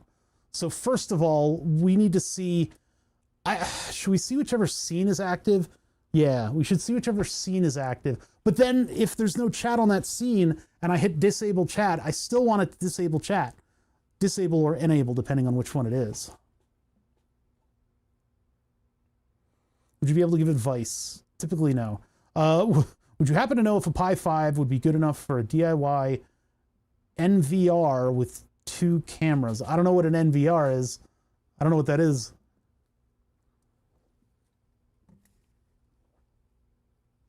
I'm trying to think about this problem that I have. So, I have no idea. I don't know. I do not know. If I'm in a scene that doesn't have chat, now there's very few scenes here that don't have chat. Actually, I think every scene has chat in it. Yeah, every scene has chat. So in that vein, if every scene has chat, then it doesn't matter what scene we check. We just check to see whether chat's active. So I can go to the spring arm scene and I can see if frameless chat is active within that scene. What's up, not a bag of Milky Ways? How you doing? Probably kind of melty. Not like a Milky Way bag. Not like you're actually a bag of Milky Ways, because you very explicitly told us you're not that. But if you were that, you might be melting a little bit, because it's like 32 degrees Celsius out there. Brutal. Especially for a bag of Milky Ways. Which you're not.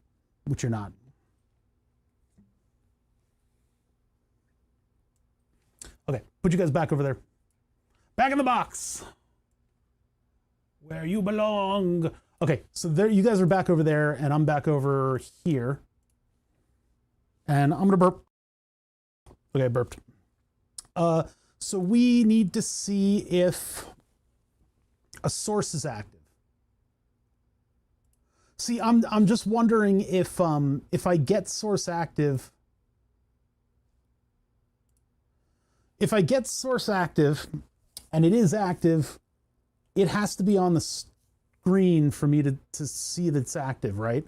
So if I'm accidentally in like one of the frames, like if I'm here, if we're in this blank scene and it requests to see whether or not chat is active, it'll see that it's not there and it's not active, and then the button won't work. But I guess I won't be in a situation where chat's not on screen and I want to disable chat unless something really profane has happened. And I don't know if that'll be the case. I'm thinking about all these corner cases as I do this, because these scenarios will creep up, and I need to make sure that as a broadcaster, I am being responsible with what I'm broadcasting, right? Like if I made the penis cannon and it shot a penis at me and my head popped off, I would want to make sure that we can go to a scene that doesn't have the aftermath of the penis cannon in it, right? It's stuff like that, little things like that.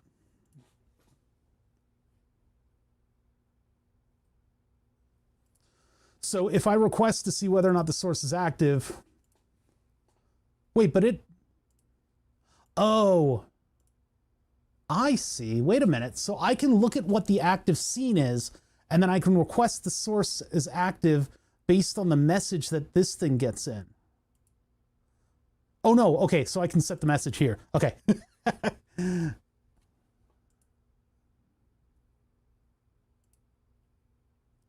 So get source active. We need to look that up. Where was that from? That was from the OBS thing. Do I still have the page open for that? I do. Or do I? Man, I love that joke. Yonk. This is from a movie that Rich Evans is in. Okay, request type. So this is OBS raw generator. Pretty cool site, obs-raw.streamer.bot. If you're using any of these like Node-RED or otherwise like OBS plugin things, this can help you send WebSockets to OBS and have them formatted properly. And you can even use this to test.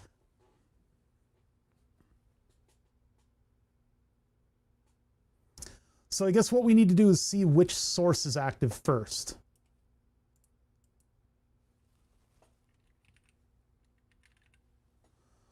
So get the active, no, scene.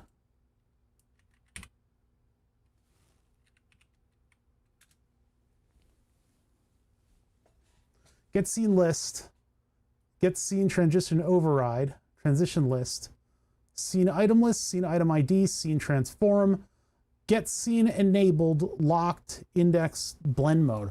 I can't get which one is active? Huh.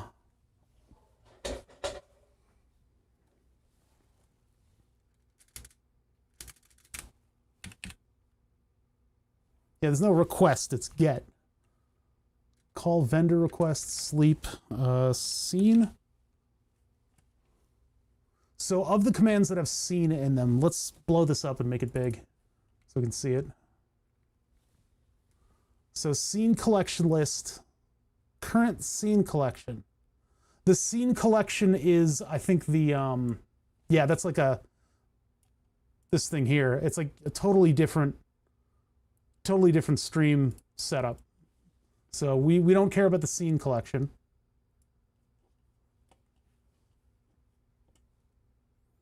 Set current, create scene, nope.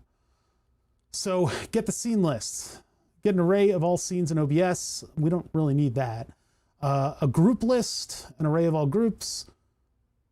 Get current program scene, gets the current program scene. Is that what we want? Oh, program and preview. So in, okay, getting the terminology is what we're trying to do right now. In OBS, you can have studio mode. So basically you have a scene that you've queued up, right? And so that one is the preview scene, and then the program scene is the one on the right, and that's the one that I'm broadcasting. All right, so get scene, hold on, let me put my OBS back to normal. So we want to get current program scene, and the request data, we just request nothing. So get current program scene, we're going to get that, and so let's put that into node. Get current, they're not organized very well.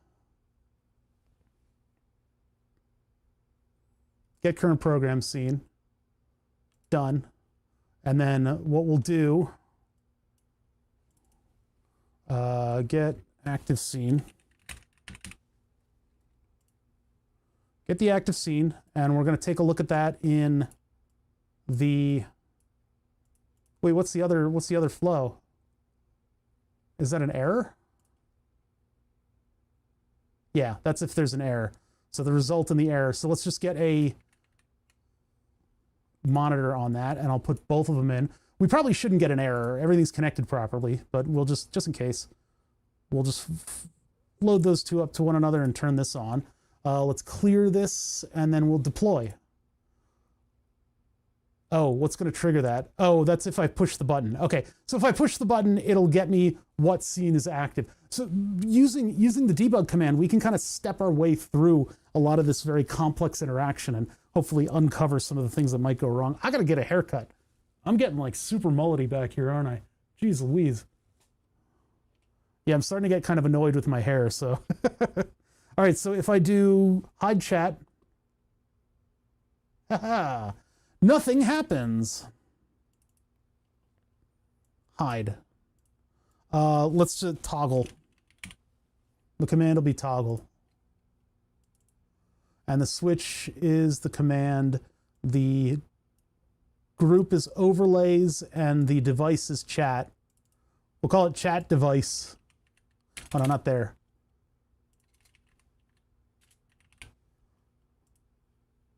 Or no, wouldn't it be overlay device? Hold on, how do I organize these? Yeah, switch device, light device, and then the command. So it's just chat.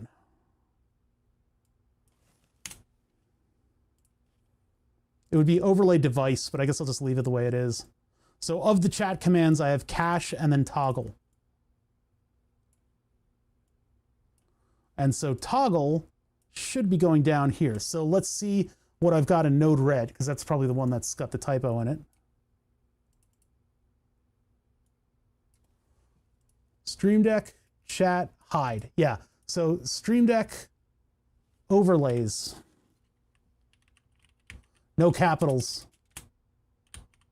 Slash.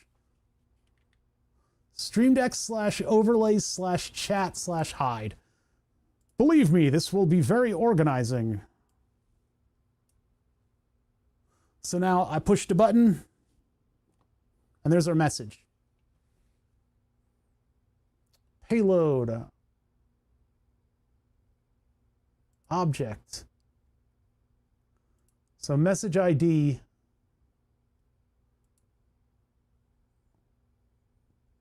Okay, let's see.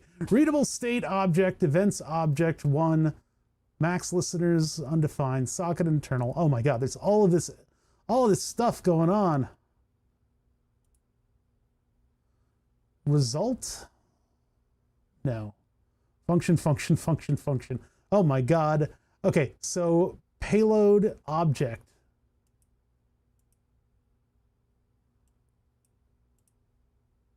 Current program scene name. So then what I need to do is check to see whether or not chat is on or off. So this would be, wait, what do we have in this information? Do we have any additional information? Maybe I could hit 2 birds with 1 stone on this one. No, I can't. There's only this. Okay, well, way to go, OBS tools. Thank you for all your functionality. So get active scene, that's fine. And then get chat source status.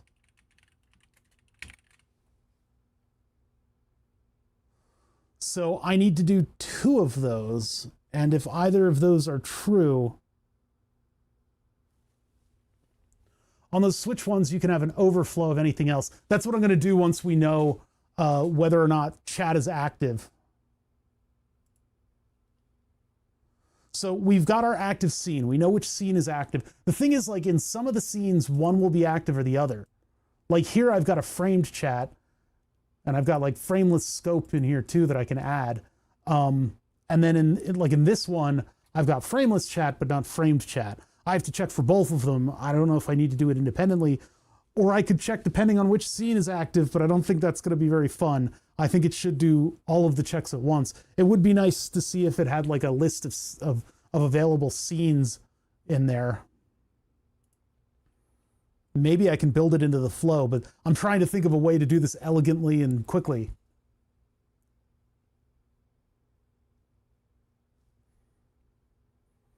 I personally would have a startup thing that queries OBS for the state and saves that state to global variables that can then get updated as you do things. That's a crazy thing to do for all the stuff that's in OBS. I don't know if I'd want to do that. Have a global variable that represents what scene is active and what sources are active within that scene. Building that check in the first place is crazy though. So I'm doing it just on the fly. If I go to press the button, it'll check to see whether or not chat is on or off, and it'll activate or deactivate accordingly. That's my logic behind it. I don't know if there's a better way to do that. So if I do that and I add to it, I can do another request within that.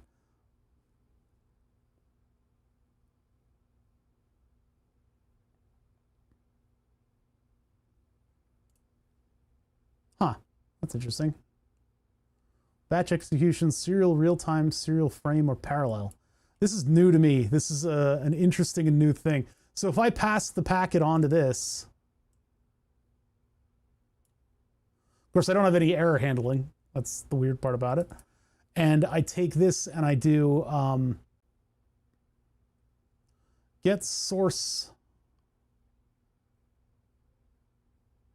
Hold on, wait, we gotta look it up. We gotta get source active. That's the wrong window.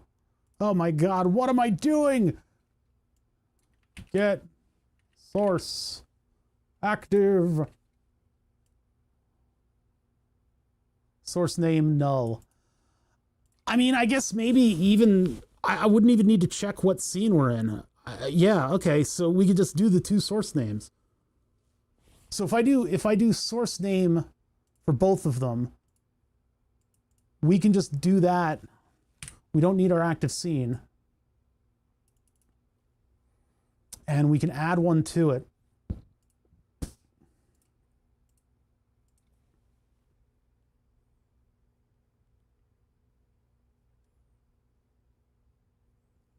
Get source active. And then in this one, it would be the JSON, and it would be, I keep opening that up. I shouldn't keep opening that up. Source name.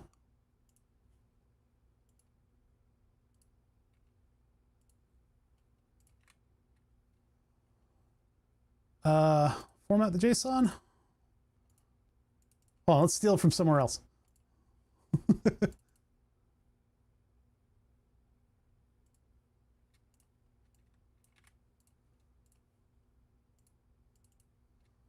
right. So in this case, get source active and source name.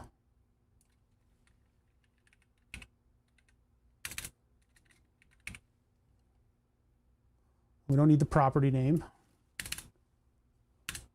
Oh, what did am I missing something? No, we just get rid of it, including the comma, just like that. And then the source name directly from the thing is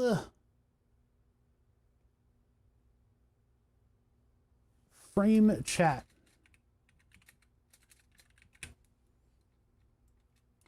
That's one of them. And the other one is request. Oh boy, get source active. Where is that? Get source active. Filter list. I hate these pull down menus. I wish I could just type it in. Yeah, it won't let me do that. Scene collection, current profile, remove profile, video settings, source directory, source filter. Get filler. Wait, what are you saying about my streams? Source. Get input list. Interesting. Yeah, I mean, it totally implementable what Fat is talking about. You could get your list of scenes, you could get your list of sources, and you could get the statuses of all of it, and you could update it in real time as you go through OBS, because that's what the WebSocket lets you do. If we were going to get super duper complicated about how we were activating, deactivating things, that would be a totally viable thing. We're using Node-RED though, so I kind of want to keep it simple.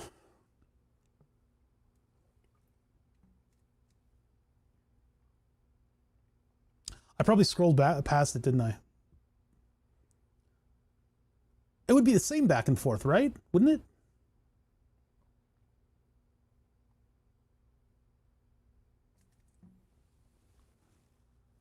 Where is get source active? Oh my God. This is getting beyond me. Set screen item. No, we don't need to do that. That's how we do the petulant overlay things. But you would be querying it. Well, okay, the extra commands you would be querying. Yeah, you're right. But you would need to get that OBS status state. when it changes. Like if I change scenes, it would have to change the scene variable.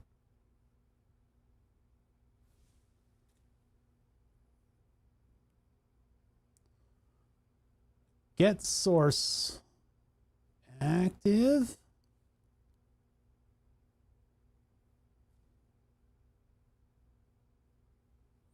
Yes, it does. I have that implemented actually in this one already for the scene change.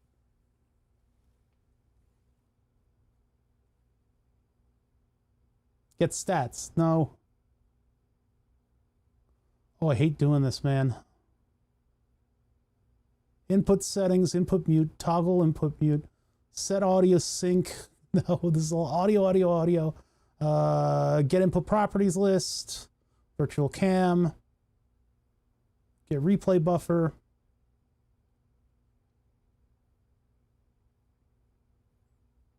Create record chapter, create scene.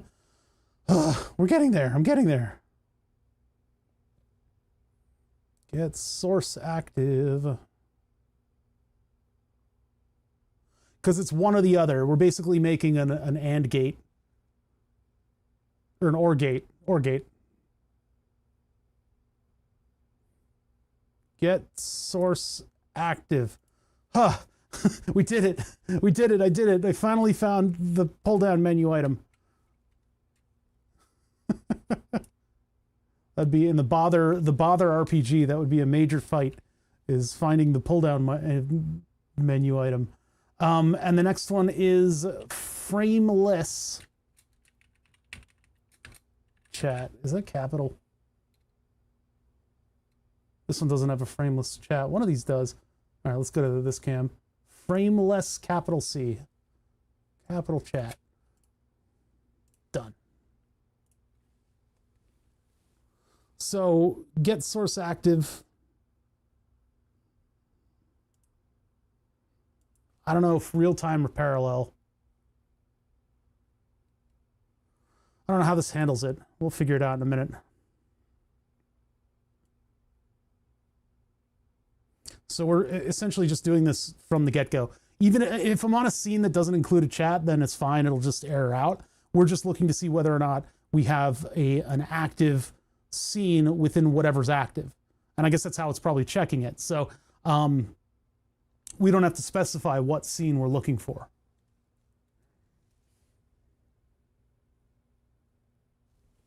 Yeah, the WebSockets for changes is over here. Current program scene changed, and then it does a bunch of stuff in order to determine whether or not it's the spring arm scenes, the ones where I have the face cam enabled, and then that'll turn on or off the stand light. We still need to hack the KVM lights, the GVM lights. It has an ESP8266 in it, so we can just poop out the serial command that will turn the light into the settings that we want it to. So we're going to take a look at what the data source looks like, and it's going to go through them in serial real time. I could do, I could do parallel with serial real time, doesn't matter. Halt on failure. I think that's a good option to have. Let's deploy it and just see what happens when I hit the button. So back to debug, we can collapse this one. That was just the message we got before. And now if I hit chat hide, boop. We get nothing. Good day to you, sir. Did it error out?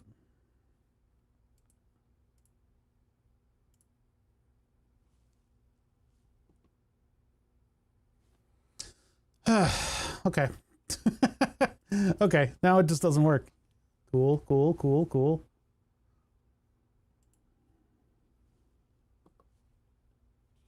That should be doing something. Can it not handle dual requests? So if I take frameless chat, get rid of it, and then I duplicate. Oh, but I don't want to lose my, I should have cut and pasted before. Wait, can I Control Z. There we go. Okay, so I'll duplicate this.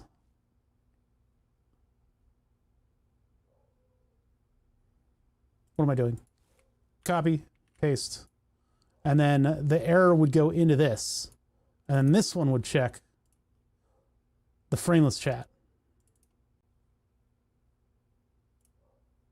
But then again, sometimes frame and frameless are on the same scene. So if one's versus the other is active, I would really want it to be checking both of them.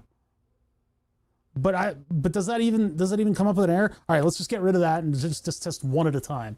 Let's test one at a time. And I pushed the button. Well, let's close this. Then I pushed the button. Son of a bitch. Try it again. What happened between then and now? Toggle.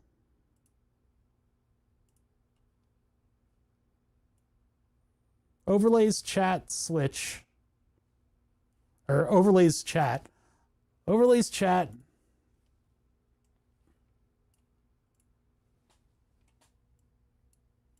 Overlays chat.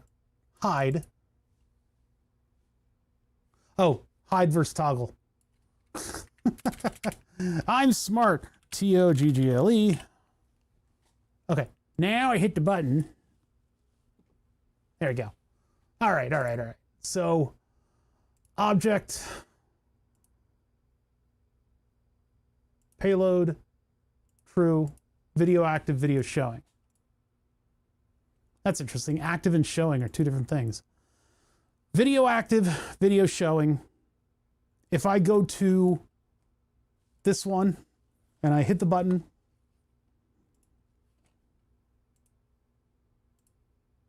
false. True false is all we get. If I go somewhere where there is no version of that, do I have have an example of that? Frameless chat. There is no frame chat. Oh, there is in this one. Well,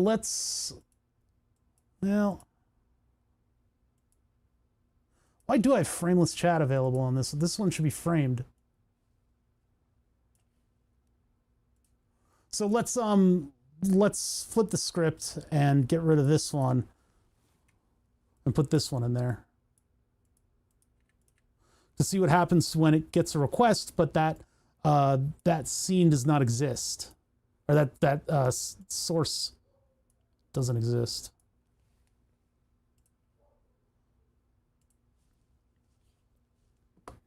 I think this one is, it might not exist in this source. So we just get false.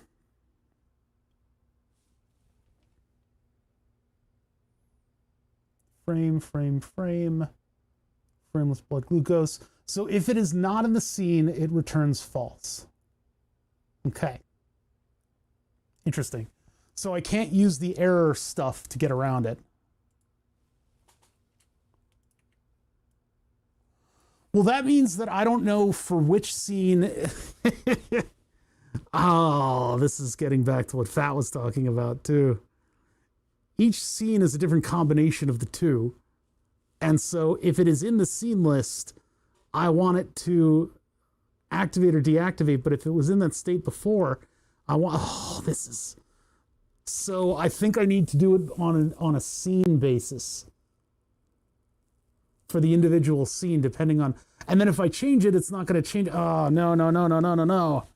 Okay, so each one is just going to have one version of this, one or the other. I'll have to see which one it has and then enable or disable it. But this has to be a global control, because if I go from, you guys know how much I switch scenes around here, right? So if I'm enabling it or disabling it, I mean, maybe I need to go back to the source itself and disable it in there. And then all of my settings about whether or not it's enabled in the individual chat don't matter. That's how we got to do it. Okay, so what I'm talking about here is we need to go to the scene itself and enable or disable the source that's actually in that scene. So if I go to like the frameless ones, here, I'll show them on the left. No. As it gives away my stream key. if I go to the framed chat, right, I need to disable this stuff, all this stuff. Well, without touching that one too. Wait, where did my tech? Oh, this one doesn't have it. Hi, chat. You guys are multiple chats. So I can't just do that. I have to undo both of these visibility, because then it doesn't affect whether or not I've got it enabled in this scene. This gets complicated. This is why I wanted to do this today as stream. So I can actually think about this stuff and get it all properly implemented within the system. It's very complicated. How you doing, Solid Electronics?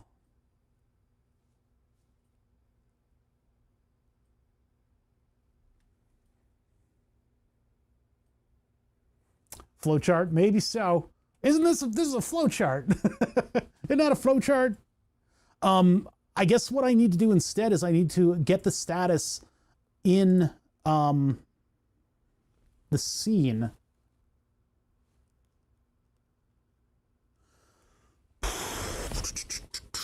Hold on a second.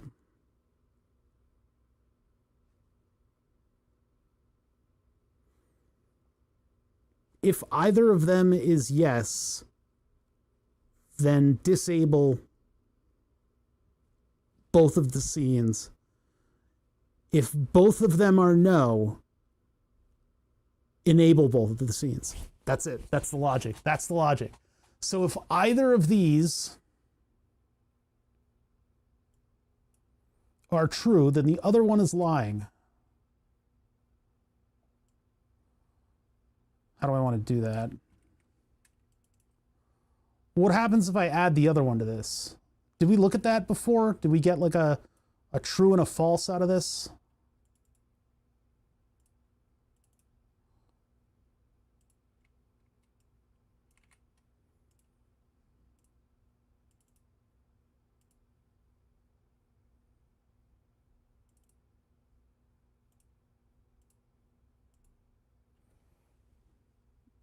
Oh my God, where is it?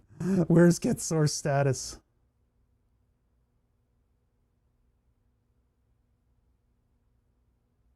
Scene item, scene ID, remove scene item, blah, blah, blah, blah, blah, get source status.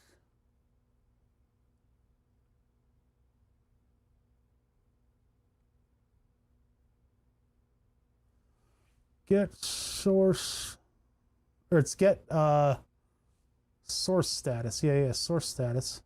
How do I check? Oh yeah, that's right. I can check inside of the whatever's active to see whether or not they're okay. I think this will work. Get source status is what I need to find. It's somewhere around here.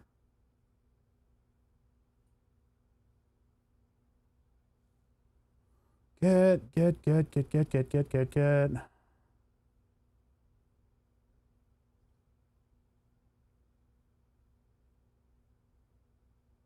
Oh, we're back at the top? Okay, it's somewhere around here.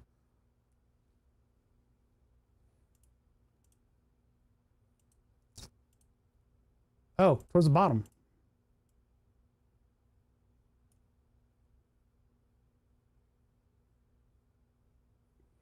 Get source active. JSON, this message. Done.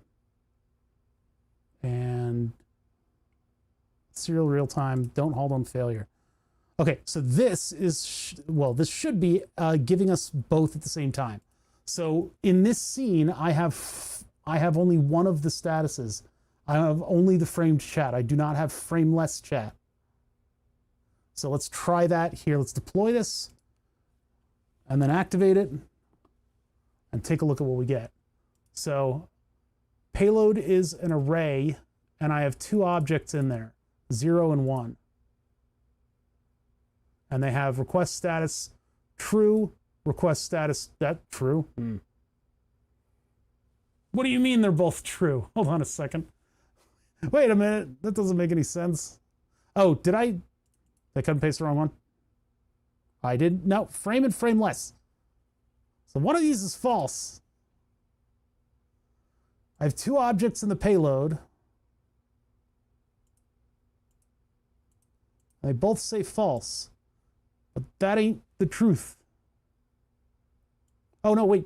Code true. Yeah, result true. Code 100 true, code 100 true. Video active, video showing.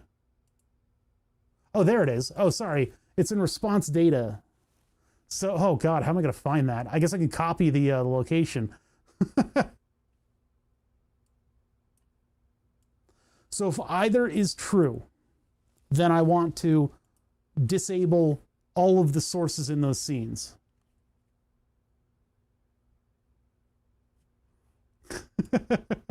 I live in Norway. It's a cold country. It's now 47 degrees Celsius on the wall. Damn. That's extreme. Are you sure it's 47 is pretty intense? Was the sun on the thermometer? That it cannot be that temperature. That's impossible.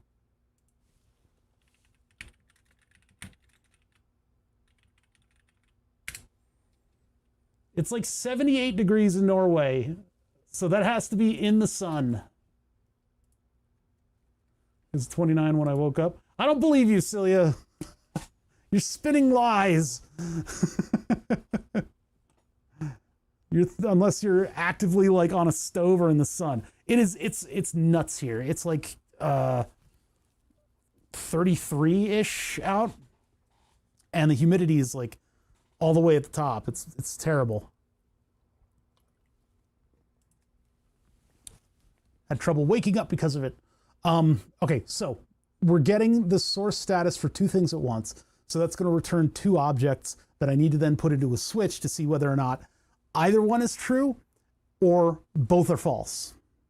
And if both are false, then I need to enable those sources. If either of one is true, then I need to disable both of the scenes, the sources in the scenes. Whew, this is a lot. We'll get there. We'll get there. So switch. Switch.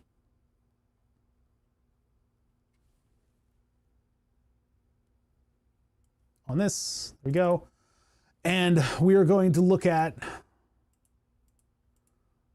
message payload.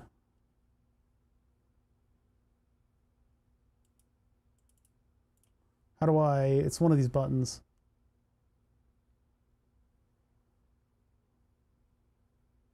Copy the path. There we go. So message payload 0.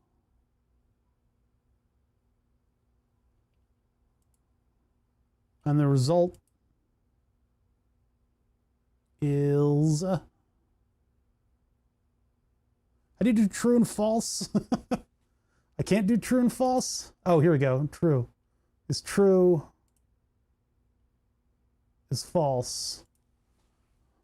That's for the 1.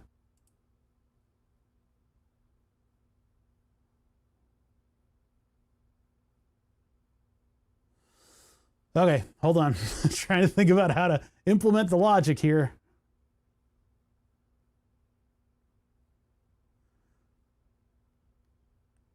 If one is true and the other is false, or if either are true, message payload 0, and I can have another flow that does the other one true and false.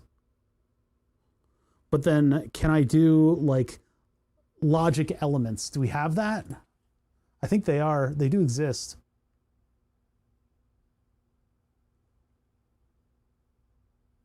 I don't have them installed. Yeah, I just have the basic stuff.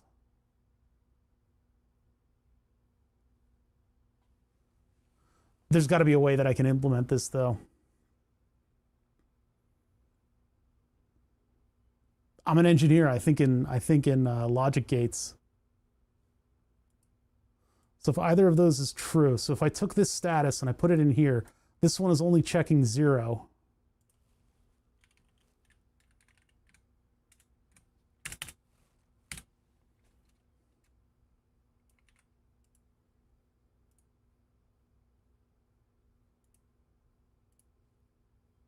Oh yeah, it puts it in the clipboard. Yeah. This would be payload 1. But then what's happening there is I'm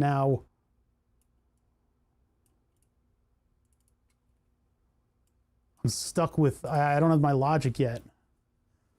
Because both of these would have to activate. Damn it! I gotta think about what am I doing here? Check payload 0 if it's true or false, and if it's false, do the thing and move on to the next. Or if one of them is false, I can check to see if the other one is true, and then I can have that spin off and do something else. That doesn't make sense though.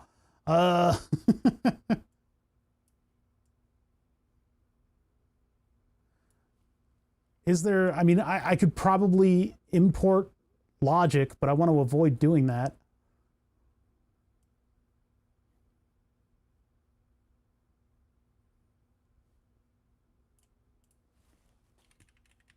Yeah, I don't have anything, I don't have logic gates installed. Plus, I don't know if that meshes with the way node flows are.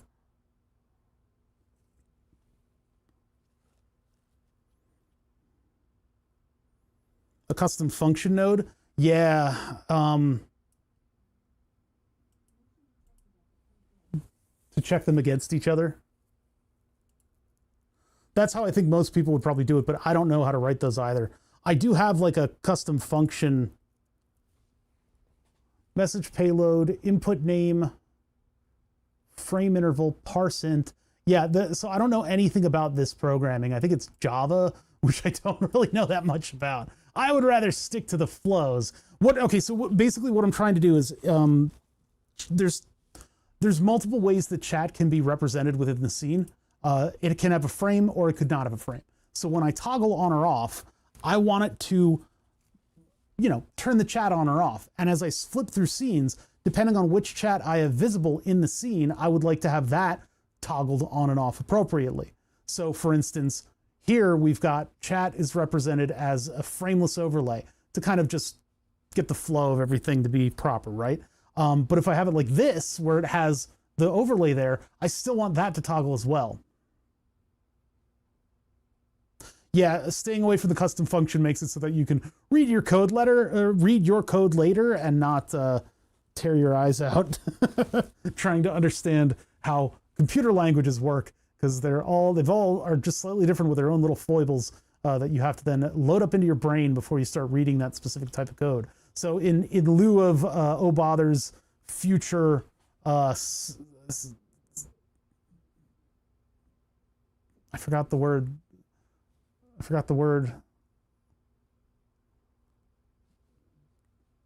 Not senility. I'm not looking for senile. I'm looking for future mental status, I guess I could just say, to blanket over that. I would like to not use sanity. Why did that word leave me? I was like, salinity? I'm salty. Yeah, yeah, but it wasn't what I was looking for. It's a custom function. I try to make it only do one thing. Yeah, like just that node. But I could have sworn that there were logic gates in here, but yes, splitting the flow and having it come together like this is also kind of bad. But we needed to check two different things. I've got two scenes that I want to check to see whether or not they are active, and if either of them are true. So I guess I could take, if the first one's true, deactivate both. No, that doesn't work. Well, actually, yeah, that does work. Wait a minute, so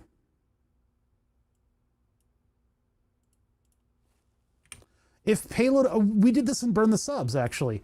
You have like a gauntlet of things that it has to get through. So if payload true 0 is true, well, if payload 0 is false, check payload 1. And if either of those are true, if both of them are false, chat turns off. If one of them is true,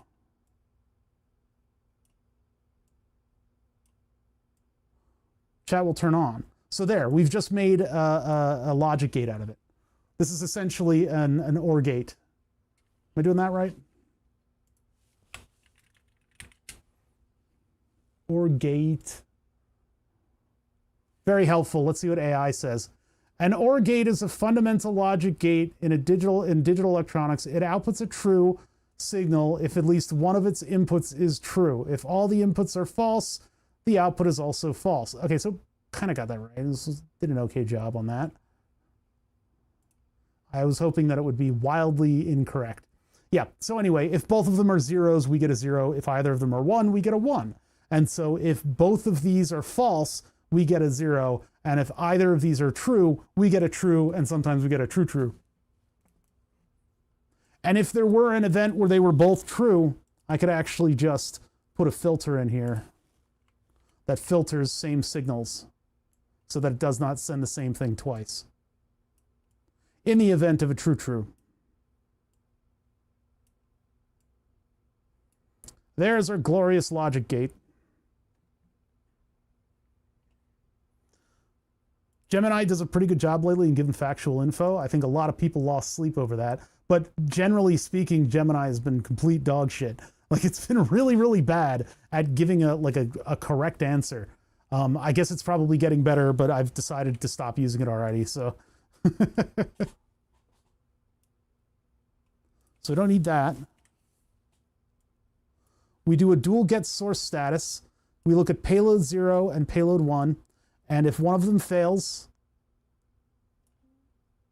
or if both of them fail, we get a fail state. If both of them succeed, we get a succeed state, and these are actually backwards. So if either of them are true, we turn chat off. And if one of them is true, or if both of them are false, we turn chat on. And we do that to both of them. I've been trying to use it more. I've been trying to use less. I don't know. I know you can be percentage-wise more efficient by using AI, but it lies on with such a regular basis. Like, if you know, oh God, this is changing gears, and I'm sorry, my mental state. I'm stumbling over myself a lot because I'm tired. Even the event of a true sounds like a Tom Hanks at the end of it. Yeah, that's what I was making fun of as a Cloud Atlas. It's a true. I think it comes from Funhouse saying that a lot too in their Avatar parody. Yeah, so all right, let's tighten it up a little bit here. Chat off and chat on. All right, so we got chat off and chat on as our end results, and they're going to send multiple things. So not scene item enabled, we are going to set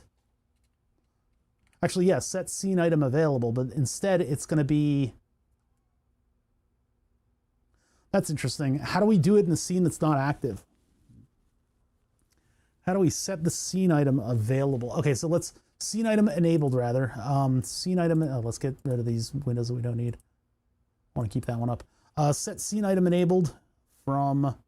Why are there so many? Okay, close that window. This is where the cache button comes in handy. This is when we start having lots of stuff up on screen. I can now recache on OBS by hitting one button, and that'll get chat to be active again, which will be really nice. Set scene item transform, item enabled, item locked. Oh, good. Okay, we can give it the scene name, but we still need the scene item ID, which is an annoying thing. This is annoying to get. I made something that enables me to get that. Now, it may say that it's optional, but it lies. It lies. My instance of the OBS WebSocket sometimes has it so that I actually do need to give it all of that data. Apparently, programmers think that AI makes them 20% more efficient, but a study actually shows that they're 19% less efficient. Oh, God. 20% more to 19% less. Oh. So I assume that it's helpful if you don't know anything about programming. But in that case, I would urge people to try to learn programming, not to just become the magic eraser. So we're not requesting. We're not messaging. What are we doing? Wait a minute. OBS instance, chat off. Request type is to set something. Let's just double check. Do I have anything that tells OBS to do stuff? I don't think I do. I don't think I've done that before. We need to figure out how to do that. Double check. Let's see. Do I have anything that affects like whether or not it's... Yes, I do actually. Wait, what am I talking about? I have this one. Press cache.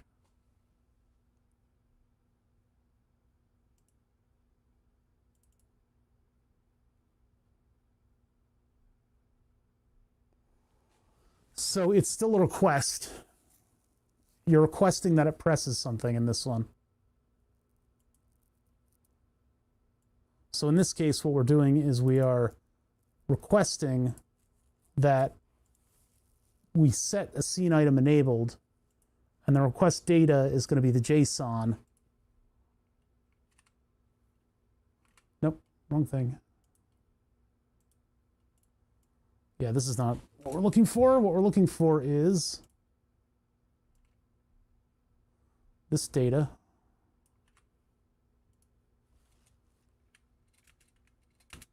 Which direction does this go in? What do we do here? Yeah, in the brackets. So doot, doot, doot, doot, doot, doot. The scene name I'm going to get from over here. The scene name, the first one we're doing is frameless. We'll do the frame chat first. Frame underscore chat.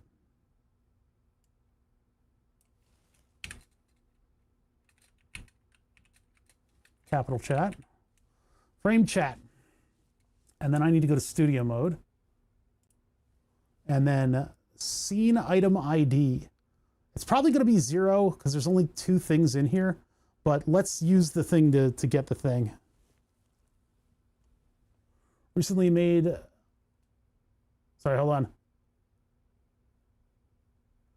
In my job of going through requirements and finding options and making sure everything is there, it helps for analyzing everything.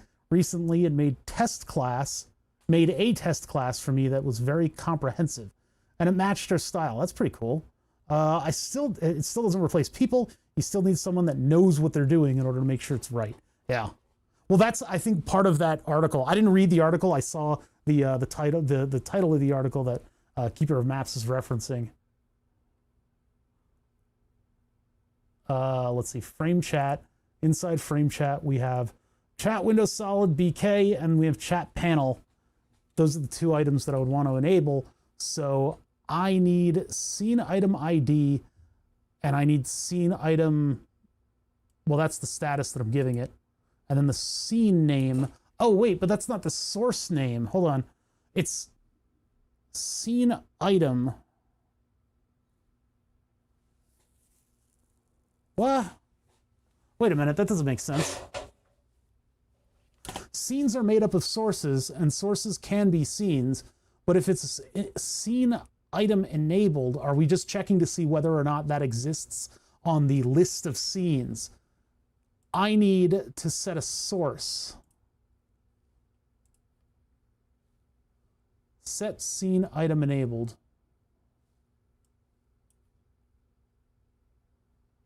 What about set source? Or is scene item a source? Because they're calling it sources in here. You can see it's scenes and sources. Sources are within scenes. It's like files and folders. I have my scene item ID getter. I can do that as well. Maybe that's... Okay, so the scene name would be the overall... So then in our case, the overall thing would be set scene item enabled, JSON.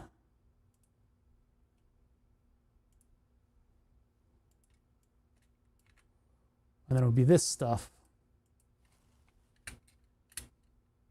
Oops, well, great.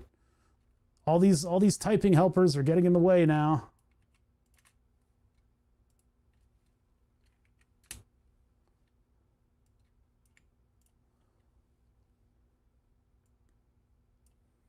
So in this case, the scene name is frame chat.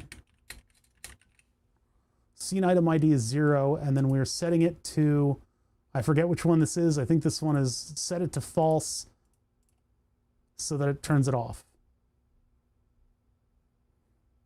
And so then in this one, we want a similar thing. We're going to see if we can turn it off or not. I'll set up all these commands, and then I'll get something wrong that'll make me go in and redo all of them.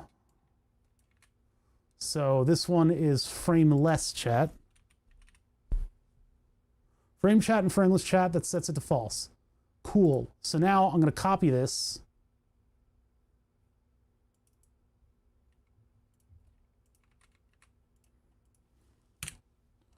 Change it into chat on. Apply directly to the forehead. And then change these to true. True.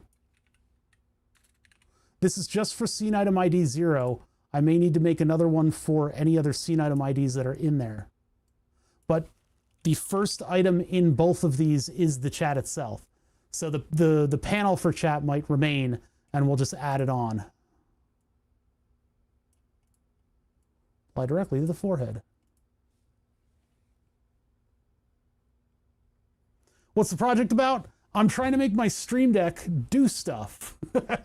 And I've got OBS WebSockets running on this machine, or running on the server actually. And it integrates a lot of different stuff. And so right now I'm trying to get it to control OBS. Now, obviously I can put the OBS stuff into Stream Deck directly. I could have it disable that scene. I want to do it through Node-RED because that opens up the gateway to higher levels of automation. We've kind of figured out what this flow is here, and we've got a whole category of overlays that I can control. One of the things that happens in overlays is that if there's a particular chat message in chat, it can do things on screen. Like if stream starts soon is active, if I do go here, go to start soon, and somebody types in chat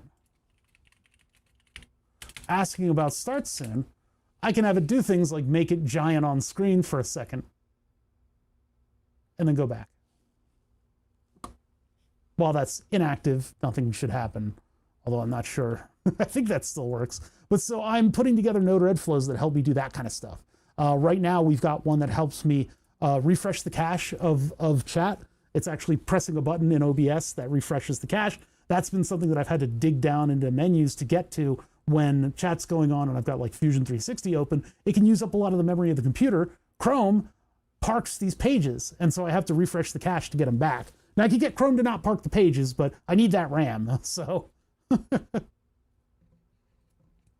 used to use Node-RED back in the day to generate Modbus data for test purposes. That's kind of neat. I saw somebody that was using Node-RED in order to power the LEDs of their Lego city. I thought that was really cool. If I could get like some LED screens running out here on Node-RED, that would be pretty cool stuff. A friend of mine, his art shop uses Touch Designer to do stuff like this. But I'm more of a low-level microcontroller kind of dude, and I think in those low levels, so this has been pretty good for the way that I sort of script things. So we have an OR gate over here depending on the payload that we get back on the OBS status. So if our request 0 and 1 are both false, if this one becomes false and then this one is false, we turn the chats back on. Otherwise, we will turn them off. Let's test. So I'm going to deploy this. Hopefully I dotted my T's, crossed my I's.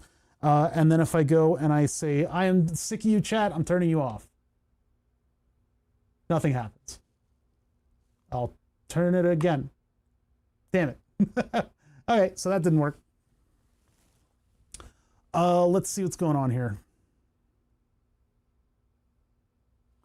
Let's put an error at the back of chat off. I think that's going to be the one that triggers. Or no, one of them, yeah, chat off is going to end up triggering. So let's put this right here. And let's get clear on that and deploy. And then I pushed a button. Okay, so we are getting something out of it. Yeah, it's really cool. What I really like about it is that it is not a, wait, get scene item enabled. Okay, so that's just flowing through. Events. No, it's not right. What I like about it is that it is not specifically home automation. It's a programming language. And so people are using it for all kinds of different things. That enables you to go in and use it as an automation language and just have so much more capability than if, for instance, if Node-RED was bespoke built in order to do home automation, then you would have home automation tools in here and not like tools that let you check HTML and stuff like that. Like you wouldn't have those lower level functions that would lead to the higher level functions. It's kind of amazing in that sense. But people have been using, what have they been using? They've been using I forget the name. There's a program like that that is very capable, but again, it's still, I believe it has the limitations that yeah. You can write your own libraries of JavaScript. Yeah, exactly. So all I'm getting on the outset of this is this thing coming back at me. I don't have any sort of a, this is basically just the packet flowing through, which is fine. That does mean that we triggered this one because that chat is active above, but that would mean that I'd want to turn it off. And so I'm giving it scene item ID 0, scene item enabled false. And the scene name is frame_chat. Does it mean that, does it actually have to be this scene that I'm in right now? Or can I access frame_chat? That should have actually triggered an error, and I don't think I got an error back. Consume.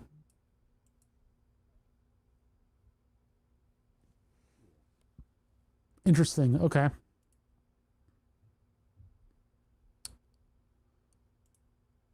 We will get there. I'll figure this out. Don't worry. Don't worry. I know what I'm doing. Sort of. Sort of.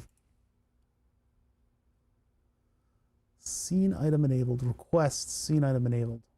This would be, sorry, request set scene item enabled. Oh.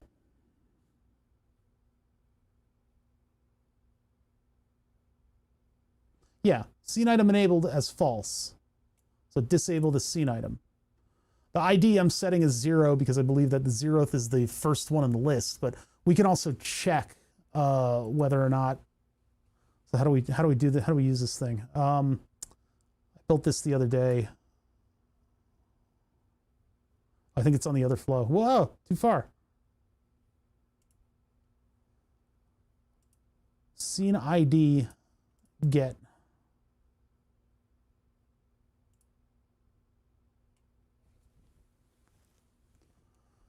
So scene name and source name. Mind this later. Chat window. Hold on. I gotta remind myself of what's in there. Studio mode, and then I need to go to frame chat rather. Frame chats are source of testing. Chat window solid back. Oh, so I've already got that in there. Hold on, wait. We can just run that. Okay, so its ID is 1, so we were disabling the wrong one. So let's check here and go back over here.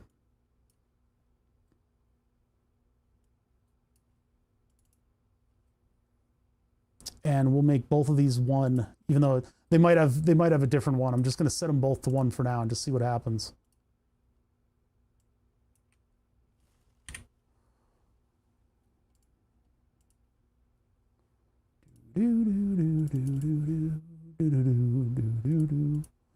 Let's see. Frame scene item ID 1. Oh, 1, just 1. Done. 1 and done. Next one. 1 done. Okay, so let's see if this will disable chat.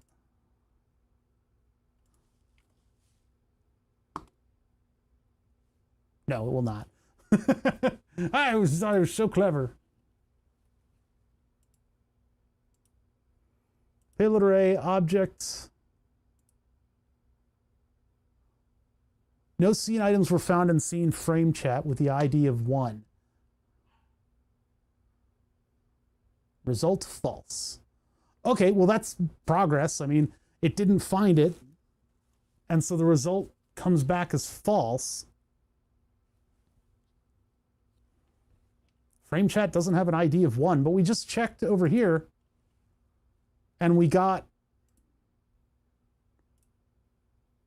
not that one, we got this one. Scene item ID is 1. Message payload object, scene item ID is 1.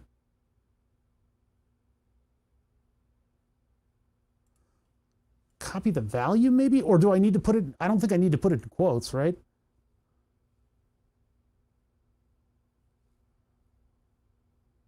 The scene items were found in the scene frame ID is 1. Oh yeah, that's right. This thing will tell us. The website will tell us. What format? Scene item ID. Numeric ID. So I don't need to put that in quotes are for strings.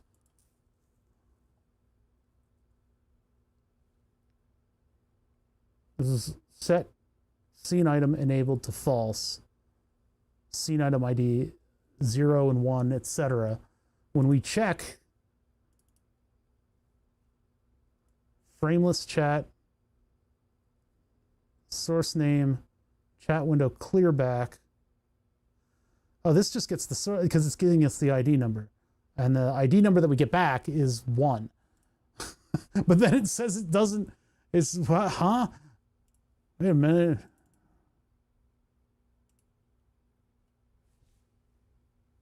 Scene item ID 1, scene item enabled false. Commas are in place. No scene with ID 1. That doesn't make, we're checking the thing directly and it's telling us that ID 1. Okay, so let's see what happens within. If I set this to 0 and I try again, see what happens within that OBS scene. See if I'm enabling and disabling a different thing in there. I can do that in studio mode. You guys can't quite see it. I can bring in the OBS window like this and go to studio mode, and I can look at, let's make this small again. Hold on. I need to make a scene of the other computer for you guys so you can see it. The other computer window. But I'll go over like this, and we're going to be looking in frame scene, frame chat. Chat window solid back is enabled. Chat panel is enabled.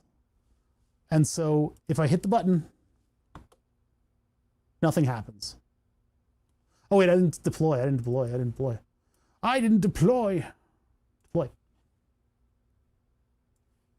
So now if I hit the button, what changes? Nothing. I don't understand. Okay. We'll figure it out. I haven't really done this yet where I tell it to do something in OBS. It's possible that I don't have something enabled. See, this just passed the message through.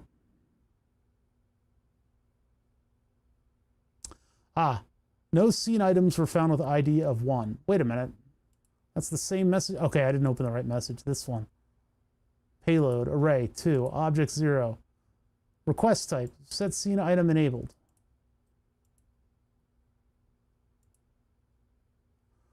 No scene items were found in scene frameless chat with the ID of 0. Is it a typing thing? It's a type thing, isn't it now? Because it's looking at true or false and it's not seeing anything that... I think that's what it is. I'm putting in an item ID and I'm not framing it properly. Where do we have to do something like that? We did something like that, like here. Nope. One of them we had to put in an ID. How did I do that? Nah.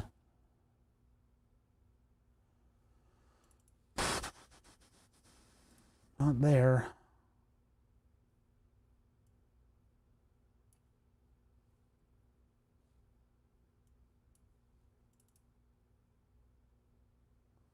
That was turning the message payload into the set, but we're not doing that.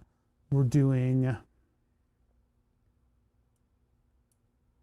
the button press. Did that have? Yeah, okay, so that had multiple things. Oh, that one didn't need it. It was another one that needed to have that parameter in there, the ID, and that was for enabling the petulant stream overlay from Twitch. So that's over here. And so that's is start soon.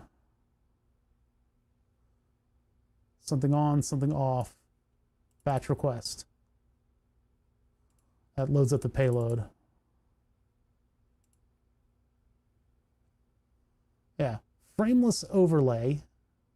Scene item ID is 11. Source name starts soon. So no, I don't need to frame that in anything else.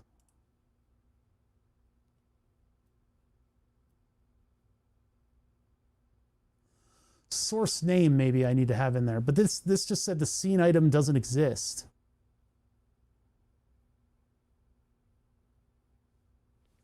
So I'm giving it scene name, scene item ID, source name, and then scene item enabled.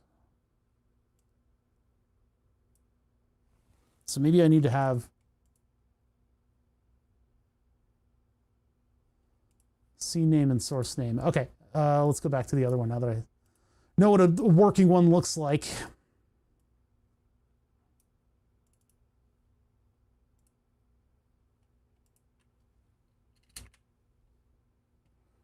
Source name, and then we've got that complicated name that I gave it. Who knew that when I went to name all this stuff, it would bite me in the foot? Where is that? It's frame. We're looking at the framed chat, and we're looking at chat window solid BK. Chat. Oh, where am I typing? Where could I possibly be typing? Chat window solid capital S capital W back. BK, no caps on that one, right? Solid BK, no caps. Okay. It's like I've done this before. It's just I haven't no, it's like I've done this before. I'm just doing the wrong stuff. Comma, comma, comma, false. Done. Guess I need to add it to this one too. Frameless. Source name in frameless.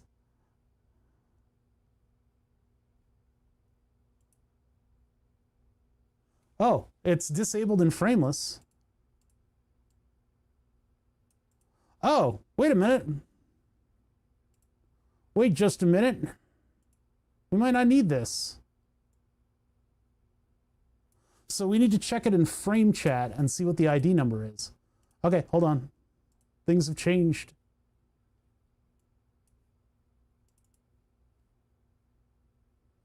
So we need frame chat. Done. Deploy. Toggle. No scene items were found in that specified scene by name of offset. By name or offset. Okay, so the frame chat. Chat window solid BK.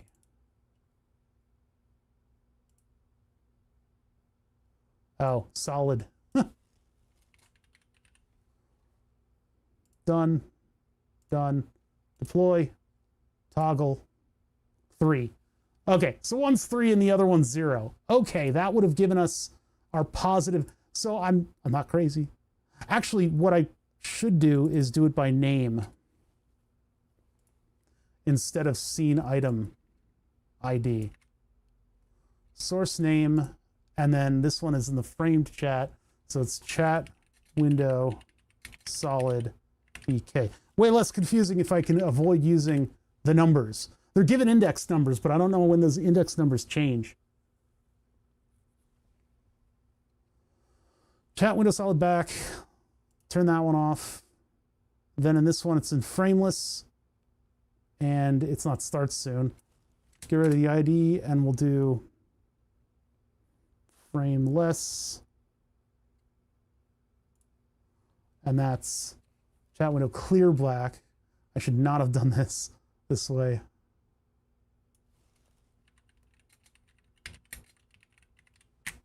Clear back, set that to false. Done. And then on this one, we flip the script. And this one is chat lowercase c. Chat window solid bk delete true, and then this one. Okay, here we go. Chat window clear back. It's the variable names and the scene names and all that stuff are crazy.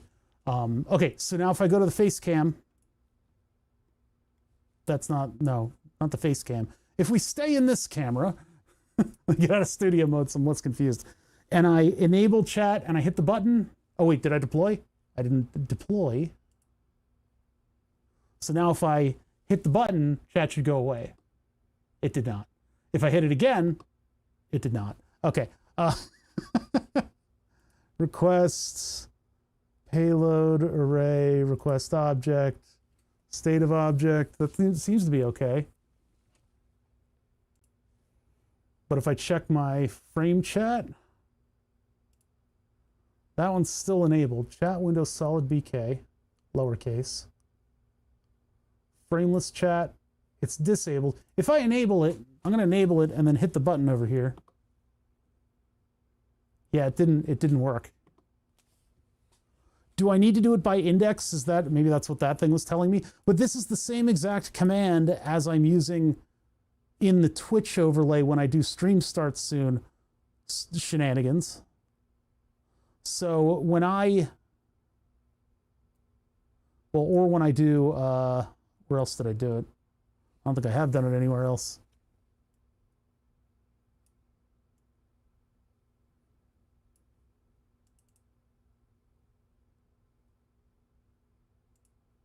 Yeah, so I set the payload and I use an index and the source name. All right, well, I guess I'm going to go back to using index and source name on it. Luckily, I've got them memorized. Oh, well, I actually need the text. Sacred Jedi texts. Go over to here. Grab scene item ID. It's like, this is what I was talking about earlier, where it needs both of them for some reason.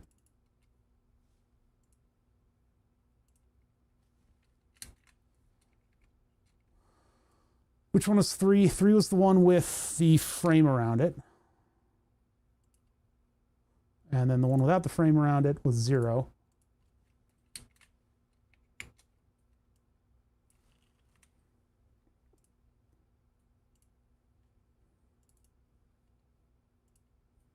So frame is 3. Very annoying system having this sort of index for the various things. And the index is mysteriously assigned. So you have to actually just get the index number.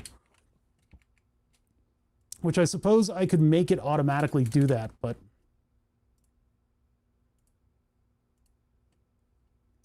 deploy. Okay, so now what I should be able to do, let's go to one with a frame. Went to all the ones without the frame and not the one that did. So if I hit the button now, chat should go away. Finally. Ha-ha! Wait, ha-ha. Ha-ha-ha-ha. Ha. Hey, chat. Can you guys come back now? Why is it having trouble turning them on again? Hold on, let me rescue chat.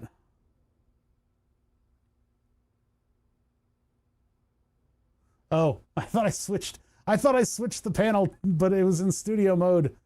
I am dumb. Now hold on just a bit. Okay, in the individual scene in frameless underscore chat, it's enabled. Oh, right. The times I've been bringing you guys back, I haven't been, nobody's typed anything. It doesn't just disable it, it wipes it? No, it should just disable it. Yeah, no, it's not disabling it in that scene. I don't know what, so what's going on over here? I was looking at OBS. Here, let me get OBS smaller. So in spite of the fact that you guys aren't being displayed right now, see here, frame chat is enabled. There's the frame. But if I go into, not settings, no, go away. Studio mode. And I look at frame chat. Oh, okay, you are disabled in there. Okay. But then I hit hide chat and it doesn't re-enable it. Oh, it's because overall this thing is still, no, because it's going into these and seeing if that's still active. It's not looking for the source. Is it? Am I looking at the wrong thing?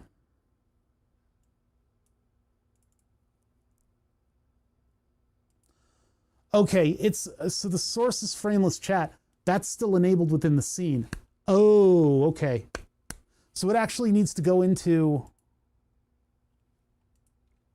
it needs to go into a different scene. So let's check that command of get source active. I'm not looking at something that's global.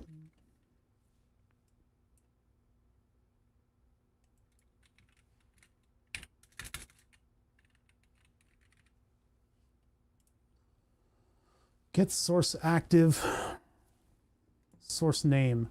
That's all I get? Okay, that's not going to work.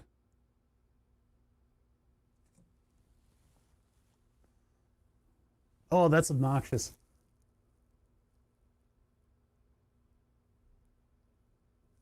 I can't check to see in a different source if the source is active. So what's going on is I thought I would be checking inside of the scenes. Scenes contain a bunch of different sources, right? So within that scene, you've got all these sources that are given index numbers and names. So in this case, you give it a source name and it'll tell you whether or not it's active in the current broadcast and whatever you're currently broadcasting. When I do that, I want to go into a different source and enable or disable. But this is only able to look within the scene that you have currently active. I need something that can look within a scene that is inactive, whether or not a source is enabled. That's a little bit harder to do. And it appears that the parameters don't exist. Let me, how do I open this in like the actual, yeah, this is the actual, press input properties. I'm looking for, well, whatever that on that page that I was just on, docs.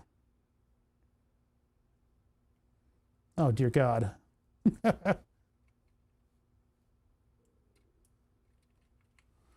Get source. What?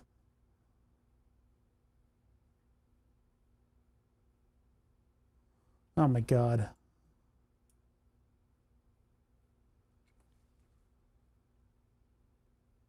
Get source active.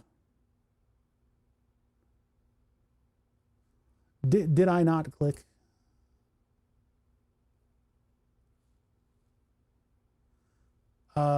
Gets the info for a specific filter. I don't remember. Damn it. Get source active.md.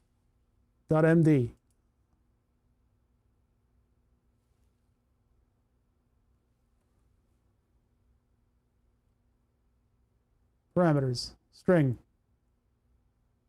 source name, source UID, pass through, no response.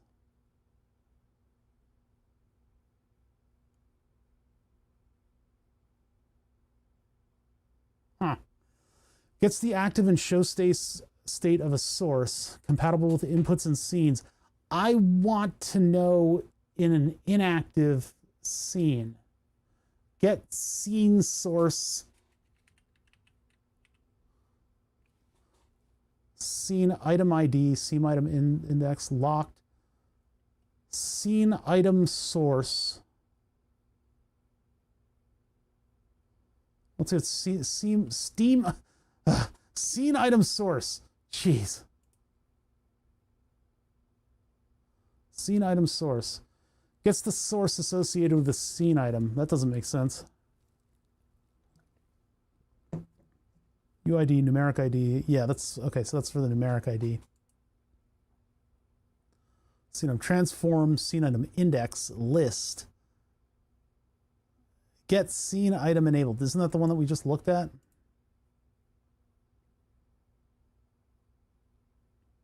Enable state of a scene item.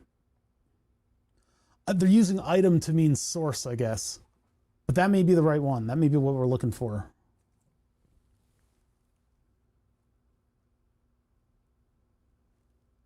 Name of the scene, UUID, numeric ID of the scene item.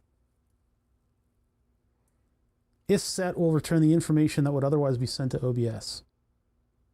True by property name. This is the one we want. Scene item enabled. Get scene item enabled. Scene item. Scene current state. Oh God, where am I going to find this? Get scene item enabled.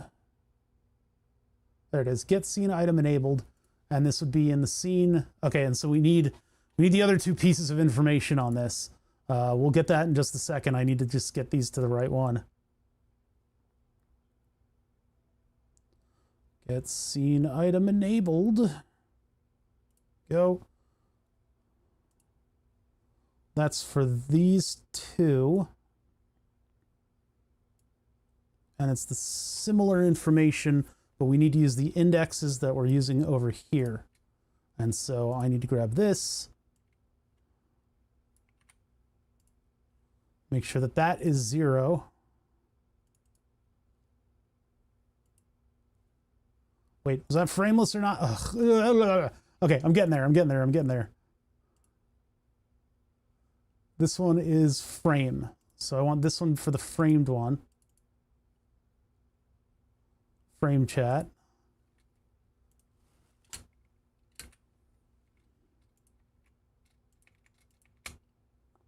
And I guess I can get rid of that first line. They're the same line. And this doesn't get a comma.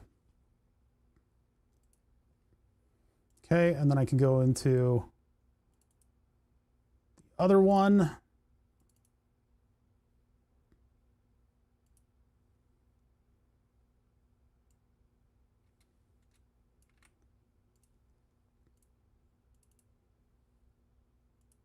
This one is frame chat. Wait, where am I? Hold on, cancel.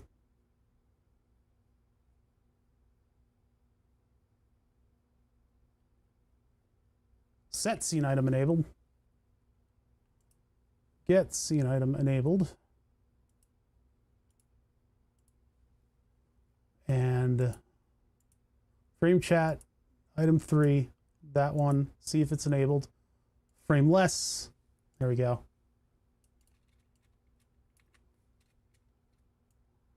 Tab that, get rid of that, click done. The IDing is very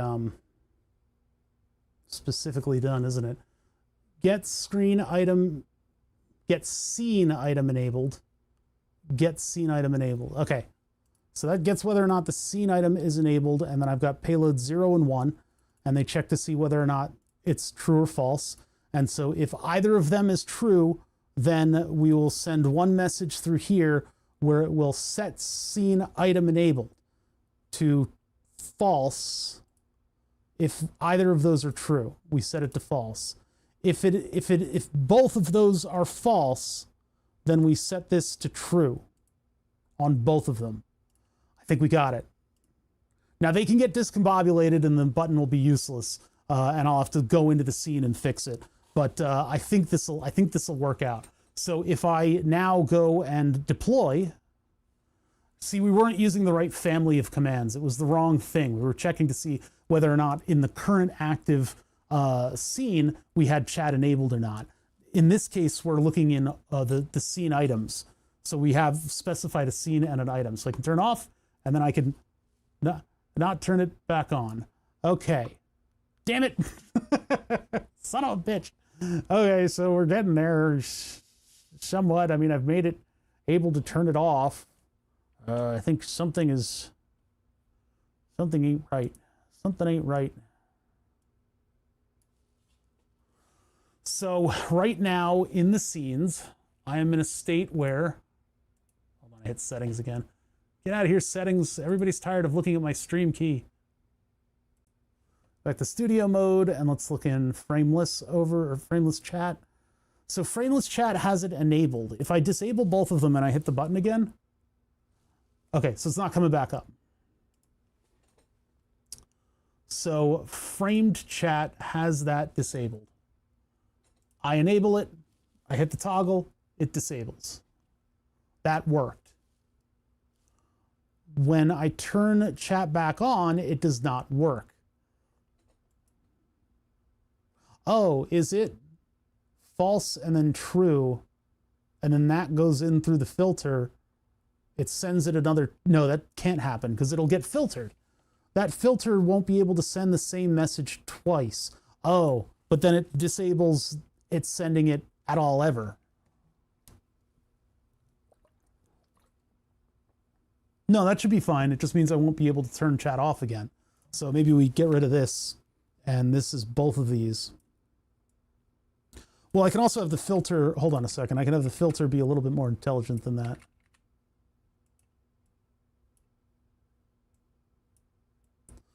I can filter based on time.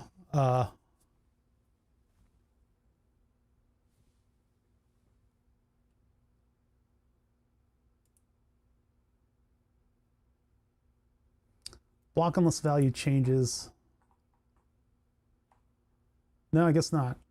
Cancel. So I guess we're just putting them both in anyway. I thought I could put a timer on the filter and say like within a millisecond or something.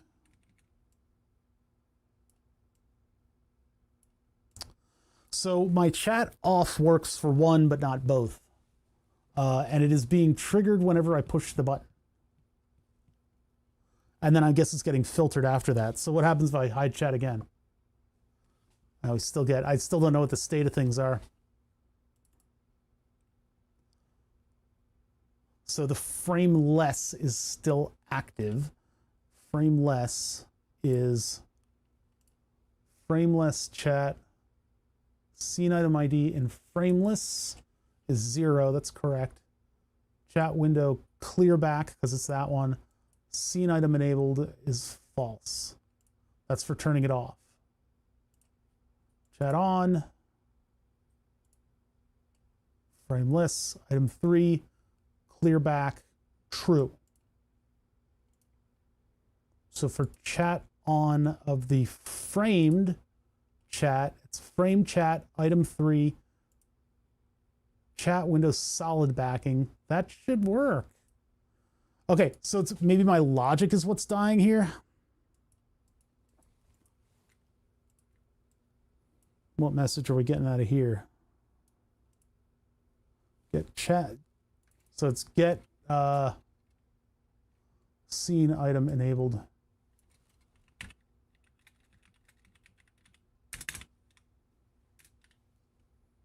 If the scene item is enabled, and double check. Frame less, so there's fewer items in there, so that's 0. Chat window clear back. Okay, that's good.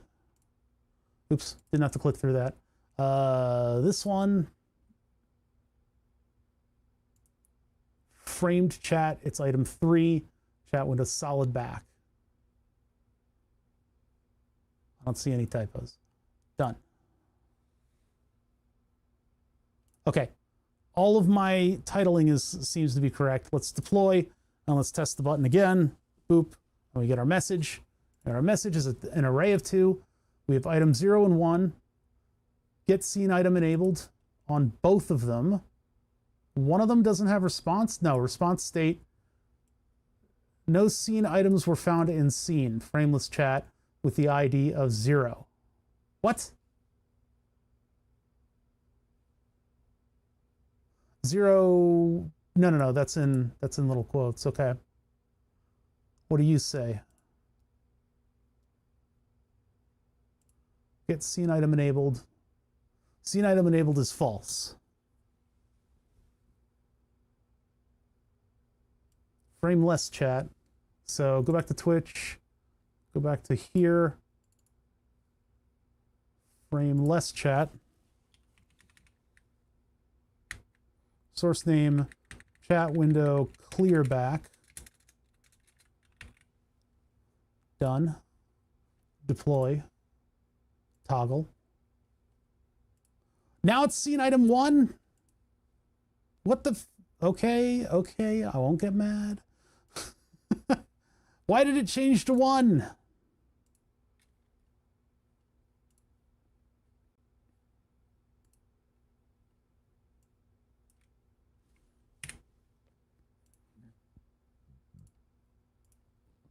Oops, I just clicked away. Okay, it took the change.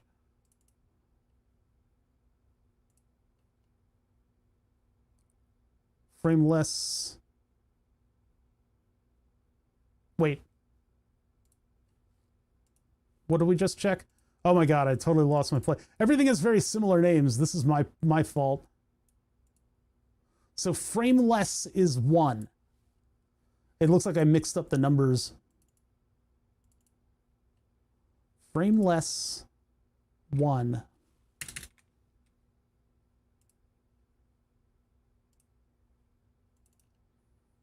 Frameless number 1. Okay. Number 1, the large. It seems like at the beginning of the flow, maybe I should check to see what the number is and put that into the flows manually.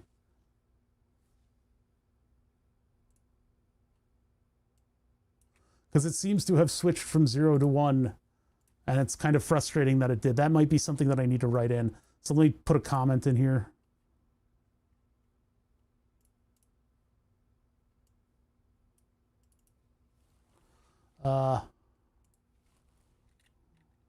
Need to get item ID number.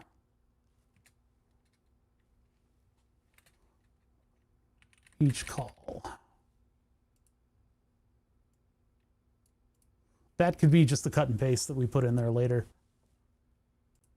Get a studio mode so I know what I'm broadcasting. All right, so now let's put these back into the state that I want them to be in. So I need to enable both of the chats again. Frame chat. Turn that on. There you guys are. Nobody said anything. Frame chat, and then I have frameless chat. That one's already enabled. So now if I deploy, all right, and then I hit hide chat, that goes away, that goes away. I hit enable chat. It does not come back. There's something still wrong. It's not coming back on.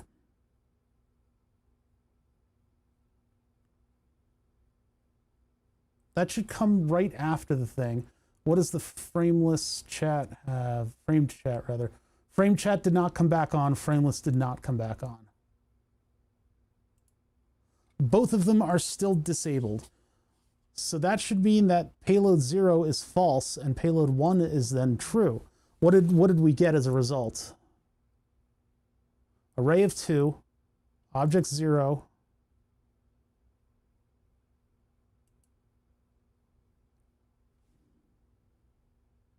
object, code 100, result, true. Request type, get scene item enabled, true. It is not enabled unless the turn chat back on had run itself very quickly. Hold on. Result 1, scene item enabled, false. So 1 was true and the other one was false. I can tell only truths and my companion here can only tell lies. Why were they discombobulated? Even if they are discombobulated, one should send a message. If it's not blocking, if it's not implemented properly, I think there might be a problem still. It's if both are enabled, both are disabled, then it should have a flow that goes, if the first one is false, it will turn them both on. But then if the second one is false, it will then turn them both on and off at the same time. What? Maybe that's what's going on? The timing of it is, I'm thinking about it like in a linear fashion, and I should be thinking about it in terms of like, but like if both payloads are false, then turn chat off should be enacted. If one of them's true and the other's false, then the on and off could potentially be activated at the same time. No, because then it cancels out of the one and the other one doesn't get activated. But then if it's false, it'll go through and payload 1 will be evaluated. And if payload 1 is true, then it'll turn chat off. Yeah, so there's no, this works out. This works. My logic is sound. But I think chat on and off are not working, maybe. Because right now they're in a discombobulated state where one is on and the other's off. Oh, wait a minute, but that doesn't matter. If they're both on, they're both going to be on or they're both going to be off. Because we're not checking to see what's on screen currently. So we don't need... And we really don't even need to evaluate the second one. We could just look at one of them and see whether or not it's on or off. Because they're both being turned on and off all the same. So it doesn't matter. We don't need that entire branch. We can just do that.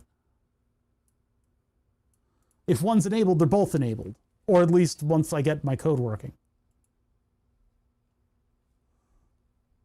What does that mean? Is that a thing? You guys didn't see it. Abiding Ohm's Law, which is a very good name, very good Twitch name, asked race condition. And I don't know what race condition is. I don't know what that is. Turn you guys back on. Yeah, because it seems like we don't need a full true and false because I'm toggling them both all the same. And assuming my code works, all we need to do is check for one to see whether or not they're enabled. When two functions can happen before each other. I think my logic was sound. I think the gauntlet was sound because if the first one is true, then the flow does not activate the second part. It'll only activate the first part, which then goes to true.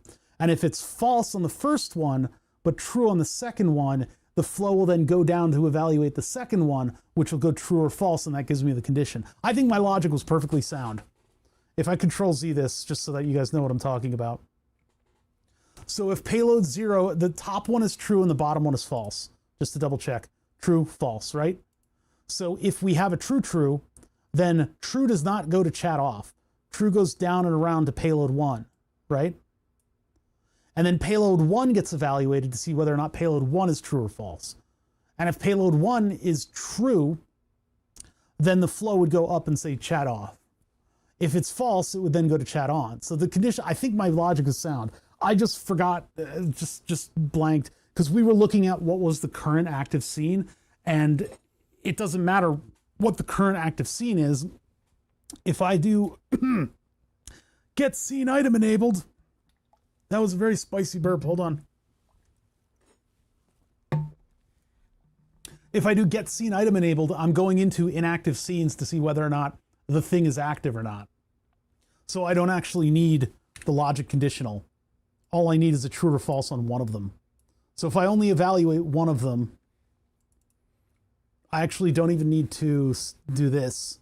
So we'll do the frame chat item. We're only doing frame chat. We don't need payload 0, although we need to see whether or not payload.request status result. So actually, let's just double check. Let's double check what the location of this message is when I get rid of that, because we don't need to check the second one at all. We just need to like set it with everything else. I was asking if there might be a race condition, not what it was. Oh, good. I don't know what it was. I don't know what that is. You failed. Your terminology is lost because I'm dumb. All right, so let's check the button. Boop, and then we get our event, and our event has a payload, and the set scene item enabled is equal to true, And I'm just going to copy that path, and then we'll take that over to here. True, true. Payload.scene item enabled. Done. And so true or false, we're turn chat on or off. Now, I think we need to evaluate what the item number is, because I need that item number in order to turn chat on and off. That may need to be appended to the payload somehow. So the request comes in, gets scene item enabled, and then it has all kinds of stuff attached to it. I think somewhere around here, I need to get the scene ID based on number. Yeah. But we'll put it in as the hard-coded ones for now. So to turn it off, the requests are the same. In the framed chat, the item ID is 3. We can double check that, I guess. Let's double check our item ID numbers. Frameless chat, chat window clearback is item number 1.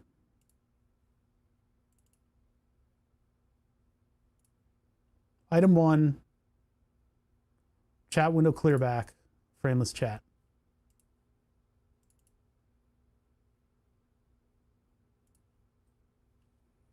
Item 1, frameless chat, chat window clearback. Okay. Now we check the other one.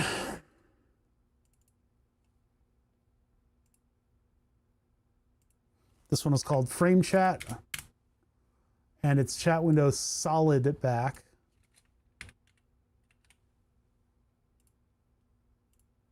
Deploy, check. It's number 3.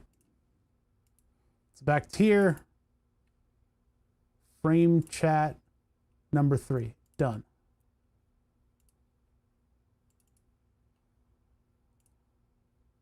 Frame chat number 3. Solid. Done. Double check. I didn't check the name over here. This is the worst of it. This is the worst of it when you have to crawl through and get all these items. This flow only goes to one function, so it's not the case. I would guess that either bad flow, bad logic, or OBS just not doing what it's told. Yeah, it's one of those. It's probably minutia. It's probably some typing error that I put in here. And I don't mean like typing like object. I mean typing like pressing the keys. For more info, for those that don't know, a race condition happens when 2 paths of code could possibly run at the same time. Not knowing which function was called first is a race condition. That happens in microcontrollers a lot more than you would think. It's something you have to be kind of cognizant of, and I would assume that Node-RED could potentially have the same thing. But Node-RED is determining where like Java flows to the next function. So you can do stuff like what I was doing and create that whole logic thing and know that it will only take one of the 2 paths, and the path will loop around and do a thing. If I incorporated logic gates into this, then you might have a condition where you don't know if things are happening at the same time. Can you have variables in Node-RED? Yes. It gets a little weird how to do that, but you can also just assign parts of the message as variables. So I could add a parameter to this message that would be set ID.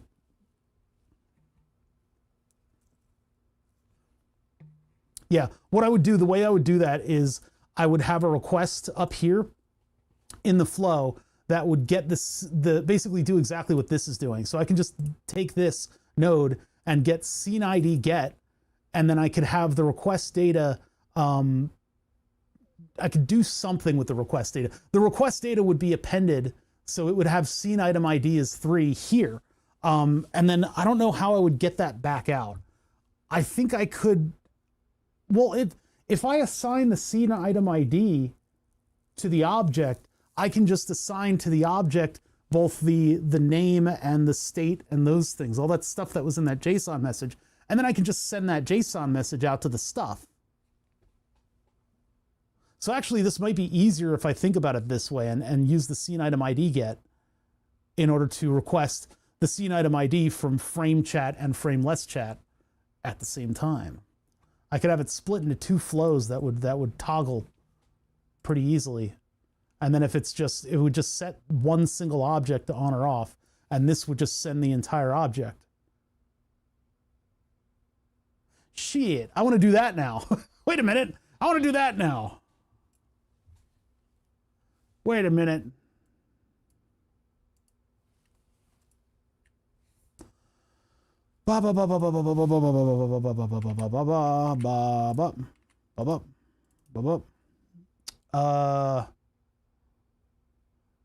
Get scene item enabled, and then I would have basically at this switch, if it were toggle, then I would have set the message to be, so I would set the message, hold on, I'm gonna get this out of a switch in here, and this instead would be this information. Actually, it would be this information. Hold on. So if I thought about this as two parallel flows, and I got my information from here, and instead this would be message. Wait a minute. How do I do that?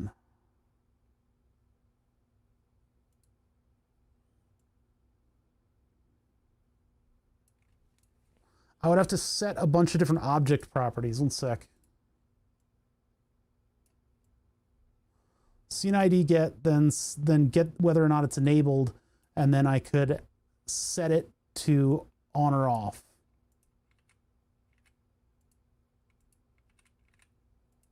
Right? See what happens when you think about it out loud? A better solution comes to mind. This might not be much of a better solution. I mean, I'm doing stuff in parallel over here.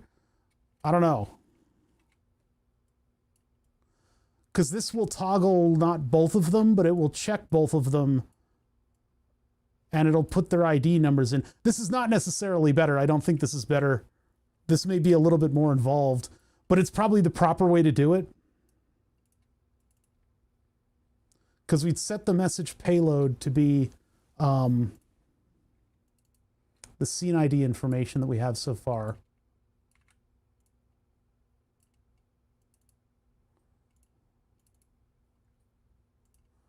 So set the payload to be this.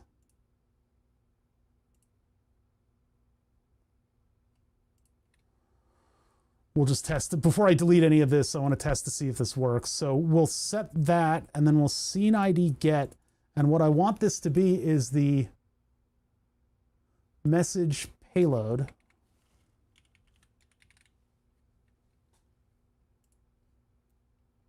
Done. And then we know the return has scene item ID. So does that put that return into the main payload? What do we get on the output of that? Let's check. So scene ID get, and then we're going to take a look at this, and I'm going to put that flow on this switch, and this would be frame chat.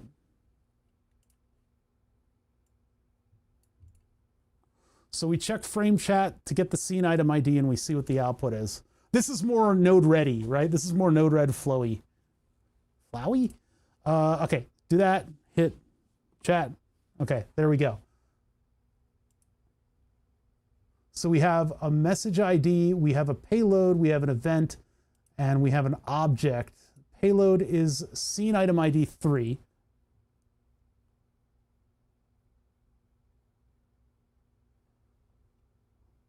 Body of the object is empty. Do we have anywhere in here the original object? Oh my God. There's a lot of stuff that's contained in the Java flow.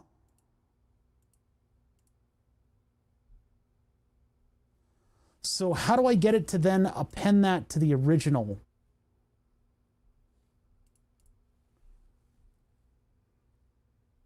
Request data, message payload. So we add the message payload to the request data. And then request type, what is this? That's the doc. That's if we need to look it up.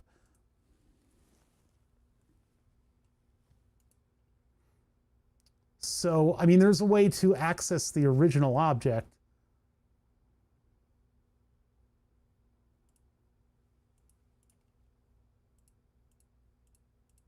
Readable state, no. Raw headers, nope. URL, method get, params, query, body, empty. Okay, not that. Cookie, no. Signed cookie, no. Header, no. I'm getting lost in the debug. Hold on, let's delete that and start over. Boop. Okay, there's what we get back. So this is what comes out of there. So how would I then append and make the payload all of the stuff? Because this just says 3. It just says 3. But I'd like to put back in the data that we got out here. Frame chat, chat window solid.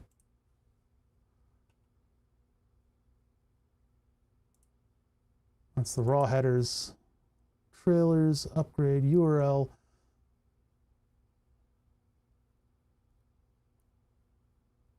Overlays, chat toggle. Parse URL, parameters. Nope. Query, empty. Res, internal. Body, empty. Body, empty. That sounds about right. Toggle, toggle, toggle, null, null, null. Does scene ID pass that info through or does it modify it? See, I think that the original is still there, but we don't have control over how this plugin outputs. Scene ID get block? Yeah, we don't control how this plugin is doing it, unfortunately. That's the business of the plugin. Yeah, I don't think we have tab appearance. We have description, OBS instance nodes, scene ID get. I mean, I don't think I can like take this and bring it back over and like put it into a thing that appends it, because then I don't know when it triggers, you know? I'm not sure. Let's try it. We're trying stuff. So we'll try to put these two together and see what happens. So what can we do here? We can change range template, delay, trigger, exec, filter, debug, catch, link in, link out.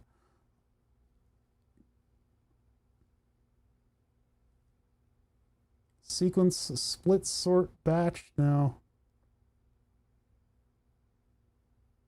I don't have anything with 2 inputs on one side, because I think the timing of something like that is not really the way you should be thinking about Java flow. You got your one flow and it's going through, and I think it has all that data on it somewhere. That's why I keep looking through this. I know LebTV knows how to do this, but I'm not gonna invoke his name. There is a way that it has like the original information within that flow. Let's see if I can just Google it quickly.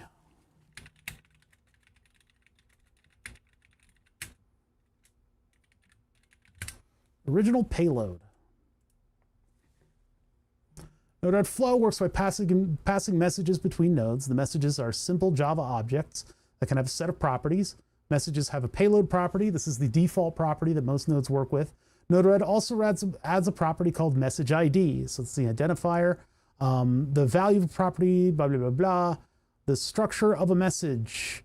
Easiest way to understand, message payload property can be configured as a display property for the whole message. When displaying an array or object, the sidebar provides structured view, blah, blah, blah, blah, blah. Appearance on the right, working with JSON. Message properties. A common task in Flow is to modify the properties of a message as it passes between nodes. For example, HTTP request, etc., etc. Function nodes, set, change, delete, move. Message payload to the value of message payload phone to type. Okay, the message payload temperature, blah, blah, blah, blah, blah, blah. Message sequence. Here we go. A message sequence is a series of messages that are related in some way. For example, The split node can turn a single message whose payload is an array into a message sequence where each message has a... I don't understand any of the words anymore. None of these... What's happening?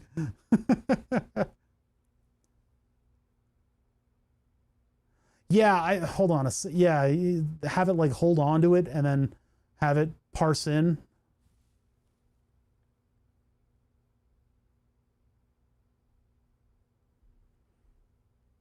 Signal buffer, array, and object. Turns a sequence of messages into a single message. The node provides 3 modes of operation: automatic, manual, and reduce. To reverse the action of a previous split node. I don't know. Yeah, or I could put it into a different part of the message. Yeah, that's a good point. So instead, I could put it into like, because scene ID get is the message payload. I guess I could also do like the,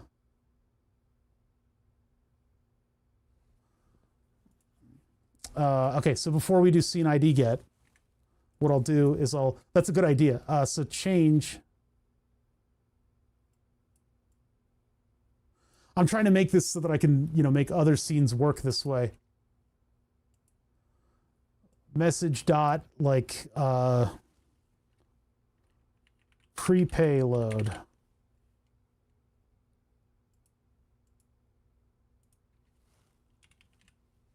Message payload. So we're gonna carefully copy our information to the pre-payload before it gets overwritten. So then we do the scene ID get and everything moves over. Or like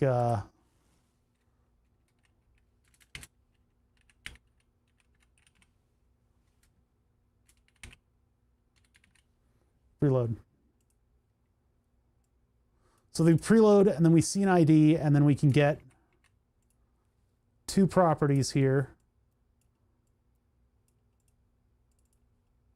So load, and then we can set message dot payload. Does this append or does this? So set change, what is change? Set payload, search and replace. Nope. Is there an append?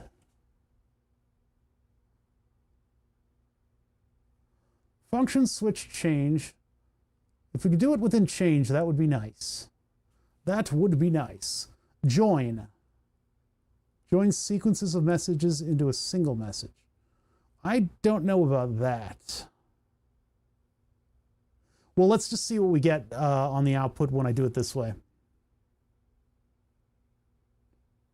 Yeah, that is a clever way of doing it. I think you might be onto it.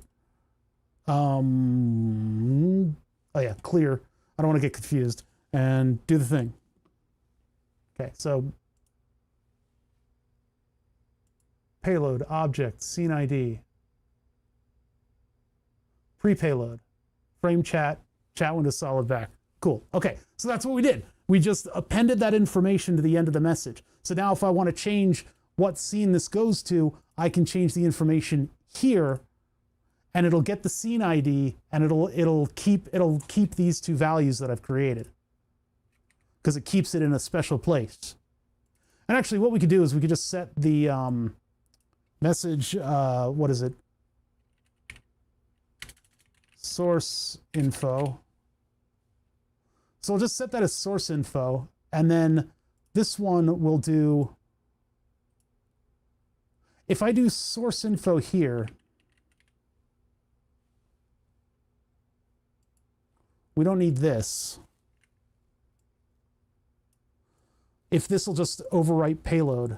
So source info, and then we still have our source info.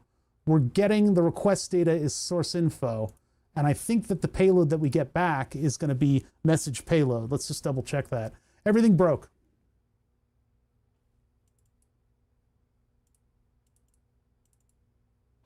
Capital I.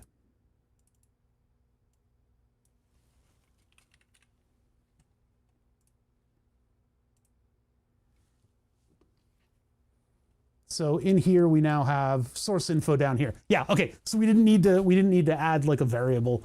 We just needed to initially put it somewhere weird, and then it comes up on the flow. And so the payload is there. We need to somehow make our command using that info now. So to get whether or not the scene item is enabled, our request data, we need to just change something. So let's see. Make command. We can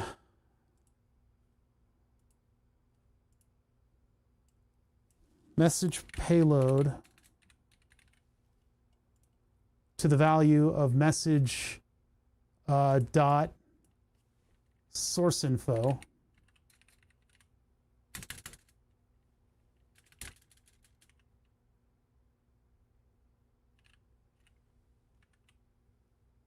Oh, error source, status source? Huh. But it would be message dot, yes, source info.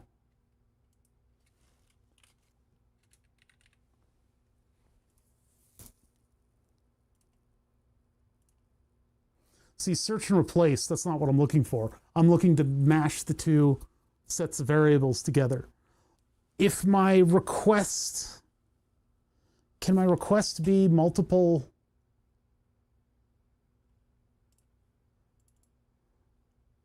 The request data is that. Can that be something like, so adding,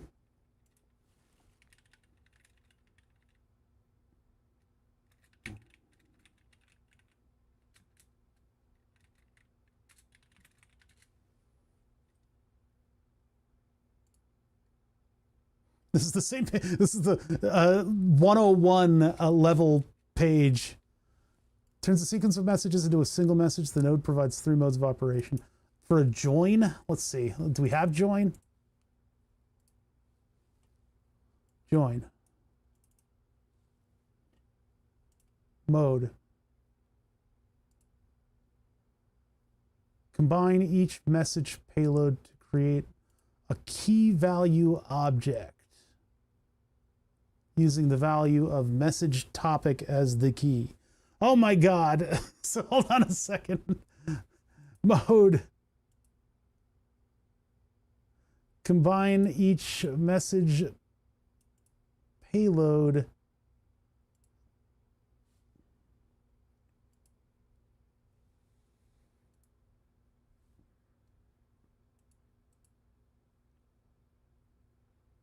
send the message after a number of message parts, after every subsequent message, after a timeout following the first message, after a message with a message.complete property. Well, I actually just want to merge 2 within the same sequence. Reduce sequence. That's an expression. This mode assumes the node is neither paired with a split node or the received message having property, or the received messages will have the property configured message.parts properly. Okay, so we need like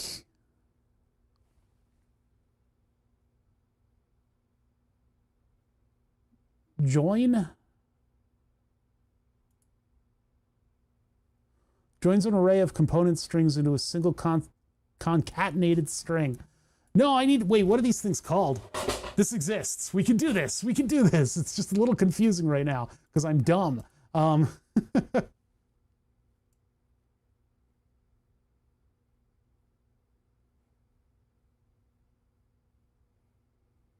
Join keys, length, lookup, lowercase map, match, max, merge. These are all numerical operations.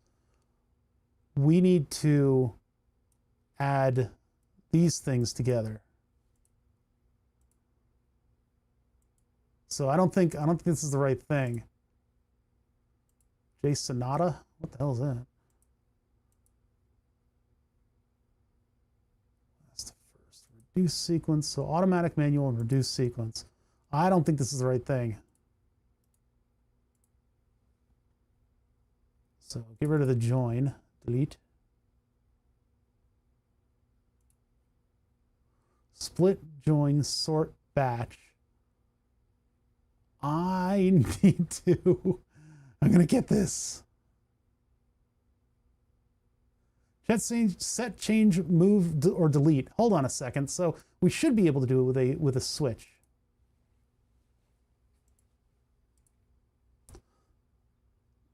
If I set that to the value, I need to combine them. If I change message preloads, search for, that doesn't make any sense. That's not right.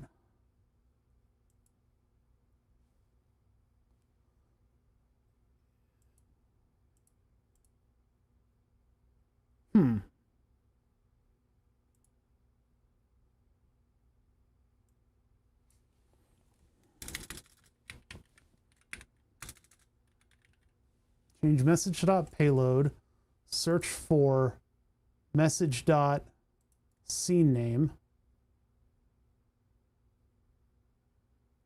Oh, wait, no, it's this button.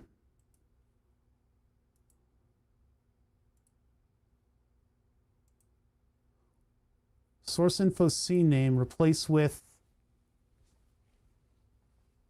But it's searching for that and replacing it, so I don't think that.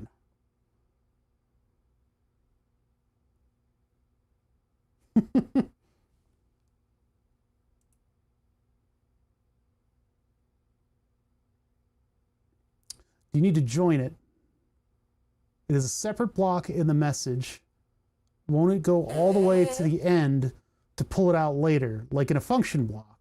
Or use the message payload scene name and scene ID separately at the end? I have to send a message with this one. That means it chose a random fart noise. I get the messages when you guys do the points redeem. It's just you have to give up your ability to select a specific type of fart. How's it going? Okay, so we're trying to do Node-RED, and I'm trying to build something that'll toggle whether or not chat's on. So when you guys piss me off, I could just nuke you for a little bit and calm down, so I don't say anything that I'll get canceled for. No, you did not make much sense, but I have an opportunity here now to just explain what I'm doing, which will help reground my mental state. We've been doing Node-RED for a little while, and it's fairly confusing. What time is it? Yeah, it's getting up there in hours, and so I run out of mental acuity very quickly. To concatenate, string 1 plus string 2 results in... Yeah, that's what I want to do. I want to concatenate. And add scene name, source name to the original Java. What I need to send in the end looks more like, where is that? Looks more like this. And I'm just trying to put these parameters into my message payload. And that probably should be a very simple thing to do. All things considered, right? This is Node-RED. Things are not that complicated. I just have not had a 101 level full Node-RED intro course. So I end up doing things a weird way, or I may not know what I'm doing. Some people would put a function in to do this, but I don't think that's right. I don't think that's the way you're supposed to do it. I'm making French toast while I watch. I saw on Food Network there was a really good French toast that used lost bread, or bread that's gone just a little bit stale, and they were thick chunks of it. And he basically put them all in a pan and did it on the grill, because that's just what the show was. Did it on the grill and then an oven. Just do it in the oven. But he got sort of like real crispy French toast out of it. I forget what he did. It was more of a custard, and he set it in the fridge overnight, and it like really got into the French toast. It was pretty awesome. It was a cool recipe. I ought to try it sometime, but I don't know if we have stale bread around here.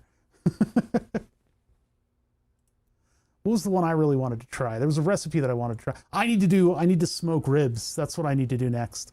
I'm going to do just a basic smoked rib recipe. It's been way too hot out here for me to monitor a smoker, but I got that Wi-Fi smoker thing because I'm a millionaire. So that means that I can take the dog for a walk, and as long as I'm in proximity to the house, I'll know what the smoker's doing.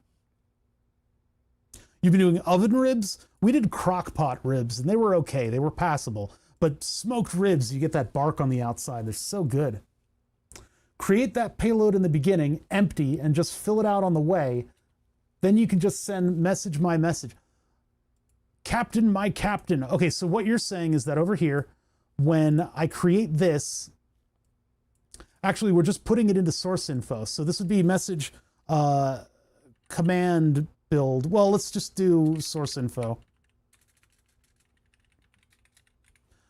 And then that's kind of where I'm at. How do I put this into it?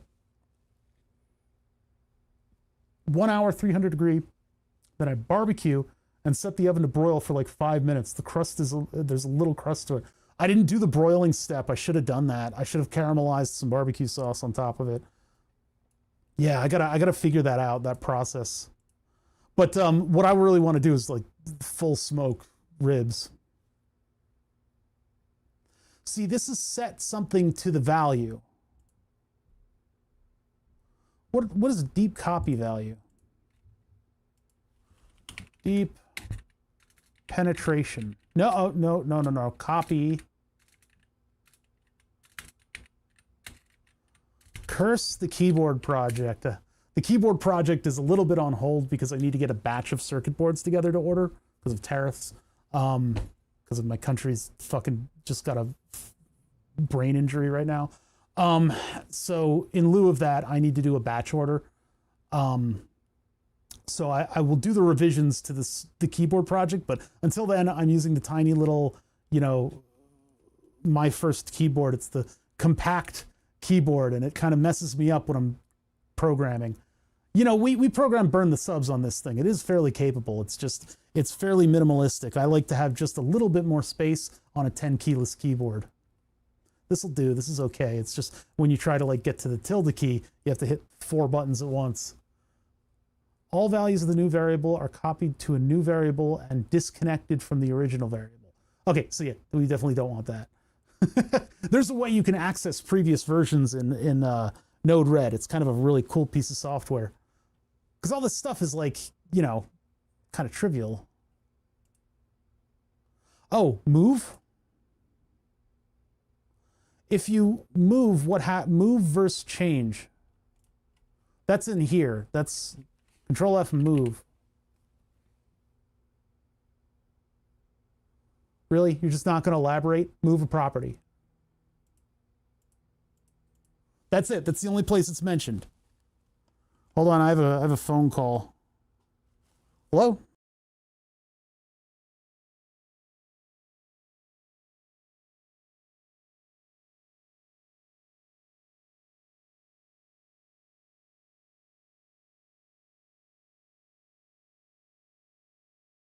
This is an important message from blah blah blah blah blah. Please do not hang up. Hung up. Okay. I got a new smoker. Not used the new smoker yet. It's been too hot out. It's been too hot out to stand by a fireplace. You do you. You have a payload and have the backup. So I'm going to take that and create the new payload, combining it all before sending. Message.myFinalMessage, scene ID, message, payload, scene, etc. For each of the 4 variables. Not long to type into a function block. I don't want to use a function block. Yeah, no, I think your thoughts are coming through perfectly. Can't wait to get to JavaScript and Node coding. I'm currently learning HTML and CSS. Got to upskill to get out of the technical support. Yeah, that's the thing. Those are tough. I am unfamiliar with.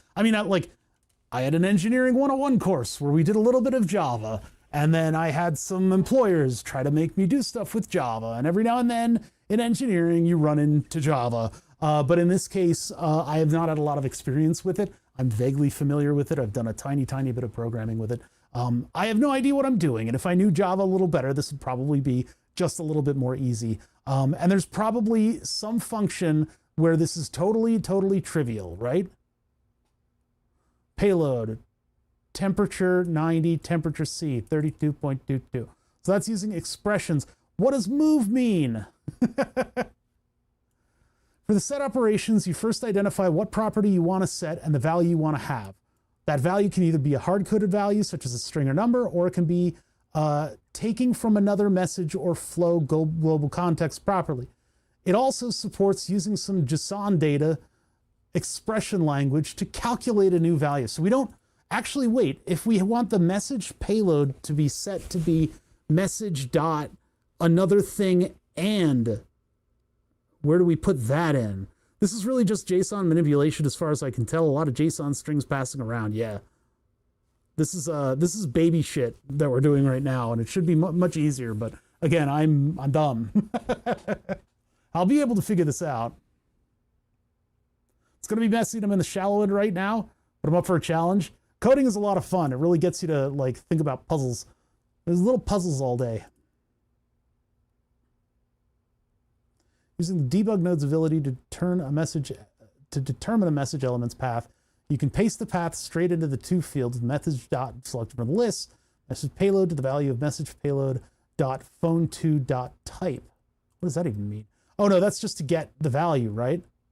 Payload dot temperature C, and then they're sending that to payload temperature thingamajig. So then you get this and this. Wait, message payload temperature C, payload dot temperature C. I see. So they're creating that value based on the value of other values. But what I want to do is throw those messages together, I guess.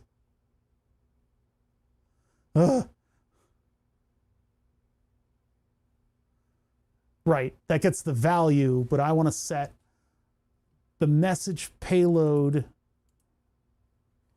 Does that mean the expression, sorry, I was wrong window. The expression would be message payload plus. It should be pretty trivial to do this. It's I just don't know the information.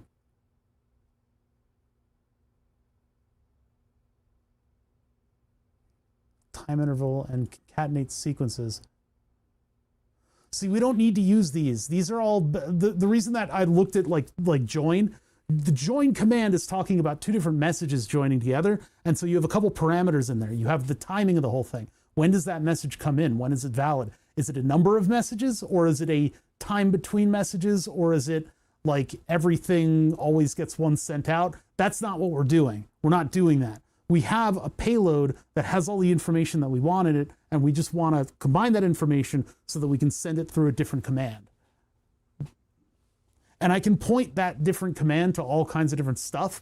I would like to just join those together, those two little pieces of JSON information, so that those parameters were together. Now that hopefully that can expresses how utterly simplistic this is, and that I can't figure it out.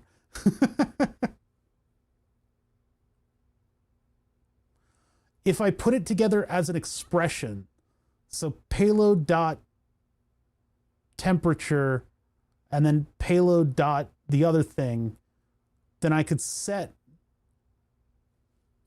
so I could set message payload to be thing, thing, and thing. Payload dot, okay, so I think, yeah, I'm trying to, this is where like somebody who's trying to be entertaining tries to put something together.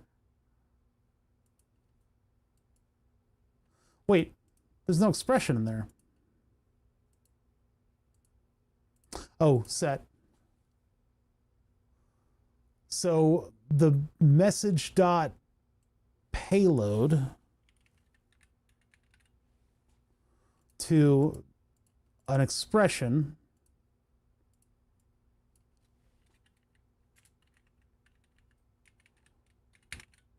and then what does the expression even look like?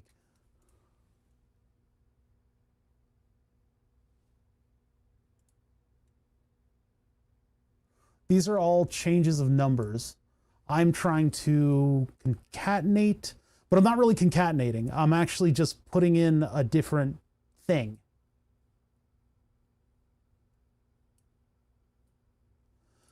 Would it just be like comma?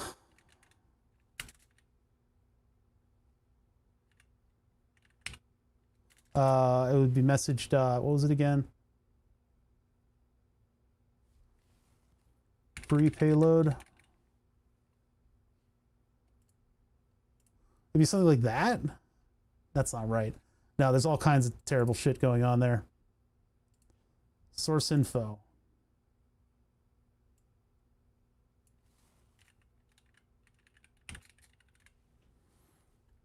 I don't know what the expression needs to be framed in order to work properly. Yeah, source, it would be source info dot scene name. Or actually, I just want the whole thing. I don't know if that'll, yeah, I still got a thing on it, so I don't know if that'll work. Hold on. We'll set up our test.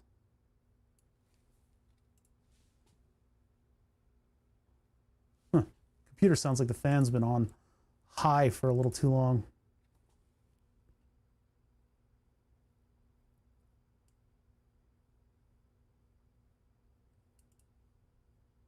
So if I, okay, so that's just the expression there.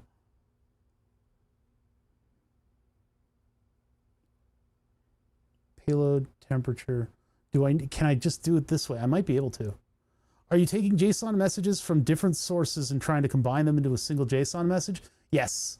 That's essentially, it's in our variable right now, we have two different things. We've got the payload that was just given, and then we've got our source info, and I just want to smash them together so that I can make the command. So it has basically a JSON message that would look like this, but this is coming from somewhere else. But this payload would look like this, and it would get this value from what it just got returned in the payload. And then these two would come from the other part of the message.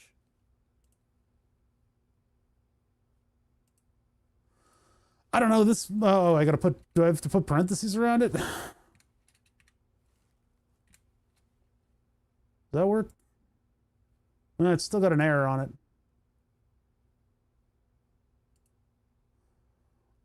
Or do I?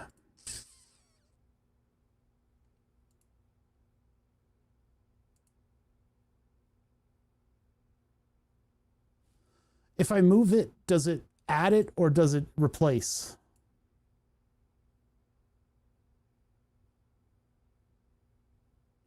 Ah, okay. So but that would rely on the specific values. I just want to put it all together. I guess it's fine. I guess that works too. So message payload dot scene name would create that.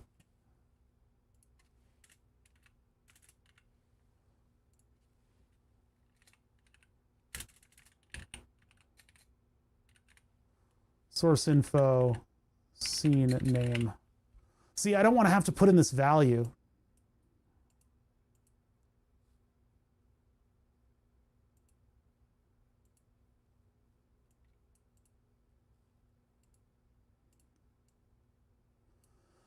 Message payload scene name, message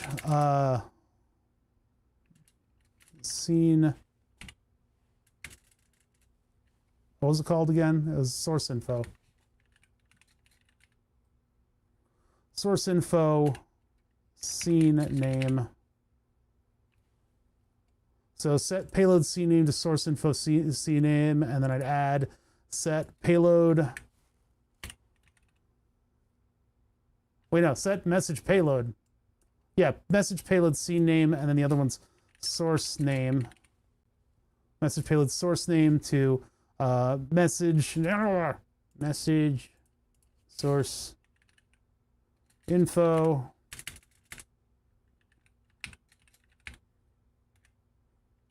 to source name. So that's the manual way to do it, right? I would still do a function block, but that's me. I'm not demanding anything, just my thoughts. Yeah, it's okay. Cookbook, basic. Join, see, yeah, probably. Let's take a look. Let's see if there's because it seems like I shouldn't have to. That's not the right one. Not in parallel. I wouldn't want it to be in parallel. The join block adds a time element to it that I don't need.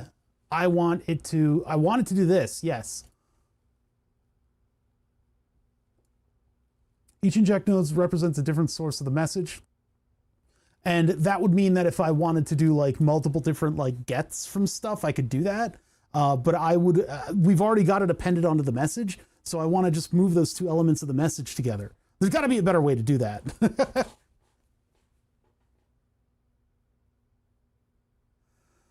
Yeah, but then if it's one of those things, like you have different elements coming in different times, and then those join, and once it gets all three of those elements, it will pass the message along. So we could obviously do that, but we don't need to do something that requires multiple things to come in. We've got all the information that we want in one place, and if it's an error message, then it'll error down the line, and we can pick that up.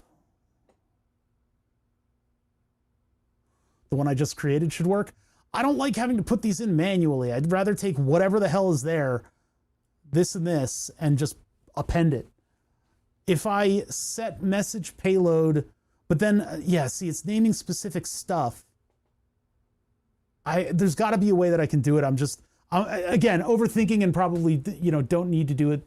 This is fine. This will work. It's just, if I did, I don't know, move, change seems to want to change the number, delete.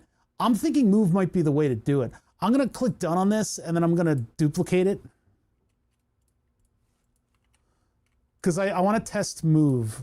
So I'm going to get rid of, well, we'll keep this one over here, and I'm going to try move. So instead, we're doing one operation, and I'm moving message payload dot source info into message dot payload. I want to try that. So deploy, and then I hit the button, and we get the message down there. Message ID event, blah, blah, blah, blah, blah. That doesn't look right. Something ain't look right here.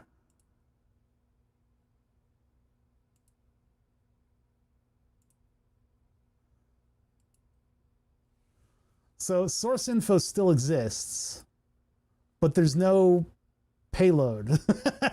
Why did it blow up the payload? Move message payload source info to message.payload. All right, later. See you later. Hope the ribs come out smoking. When I do them. I'll catch you later. It's like tomorrow morning over there. So understandable. Yeah, this stuff is a little like brain breaking. I was hoping that it would be a little bit more loosey-goosey on a Friday. We could have a bit more fun just kind of chewing the fat. But it turns out all of my ribs are frozen, so I do not have fat. I don't have any fat to chew. Move to, like, why? Where's the payload? Why did it disappear?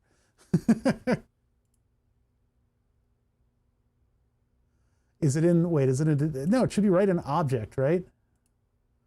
Yeah, object, message ID, event. What's res is not involved. Source info has its data still. Payload vanished. Move to override payload. I'm trying to use this thing. We know that this comes out as this. Payload is an object with scene item ID. And this one has scene name and source name, but it doesn't have an event name. And I tried to move pre-payload into payload, and it exploded, and nothing happened. This is not Rocket Appliances. I guess the set method is the way to do it, although it seems like I should be able to do it a slightly different way. Like if I set the message payload, message payload to message source info, right? If I do that and I run that, then the payload is just going to be both of those parameters. Yeah, these two. So in the same vein, I want to put either payload into, try it the other way.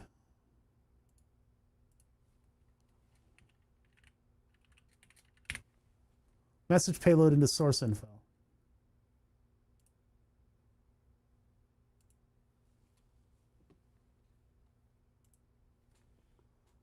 That message payload is dead. Oh, and now this is just that. It's not concatenating it when it moves it. So I moved, oh, that's interesting.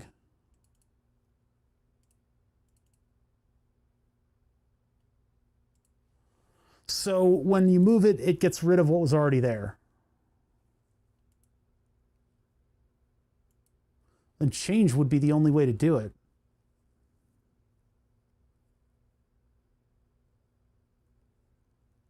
So if I search for message.payload, and it replaces the only function that they give me.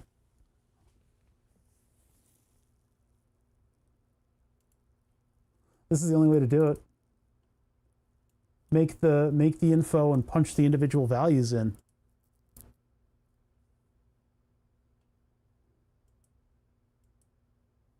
Guess. Unless I use something like functions or you know, more advanced stuff. Ain't that weird? So by all means, this should get us what we're looking for. Let's deploy that and take a look at it. And it's definitely just an instance of me not knowing, me not know, chat, me know not what do, me not know what do. So now we have all of this stuff in our payload. So I could now directly get the scene item enabled. And instead of having to put all that information in here, I can just request get scene, and then I can have message.payload. So all that fussing around with the variables and stuff I don't have to do. And I could make it something other than the payload. I could make it message.command if I really wanted it to. And then I just check to see the true, and that'll turn off the individual scene. So I can use this for other scenes in the future. That's kind of the way that I'm thinking about it. True, false. And if it's true, we turn it off. False, we turn it on. And actually, to be fair, that would mean that we would just append that value onto the payload. In this case, the payload becomes true or false. So really what we'd want to do is we'd want to change the command. So instead of calling it source info, just call it command, and then this would be command, and then this we would change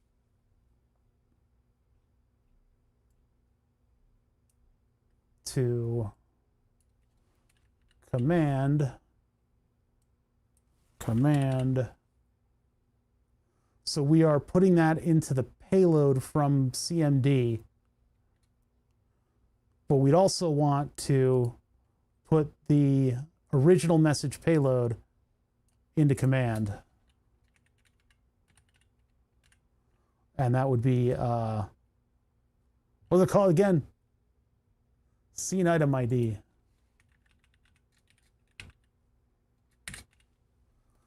So this is just kind of like shuffling all around. And then we get whether or not it's enabled, and then we can set the true or false there. I wonder if I can change it to false or true with being, yeah, hold on one sec. Get rid of this for right now. Let me think about this for 1 sec. So if I load this into the command, I do a change node that's similar to this, because it takes a true and a false parameter anyway, and then it'll just set it to the opposite one with like an equation, I guess. So if I set the message dot, we don't need this one. I don't need this one. Message dot command dot what did this say? It said it was a true or false. I forget what it looked like. Scene item enabled. Or hold on, let's look at the thing. This is really getting into it.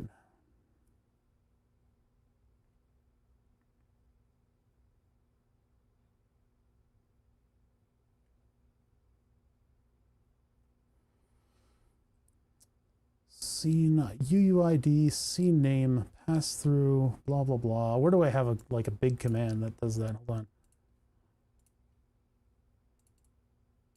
Oh, yeah, it's down here. Scene item enabled.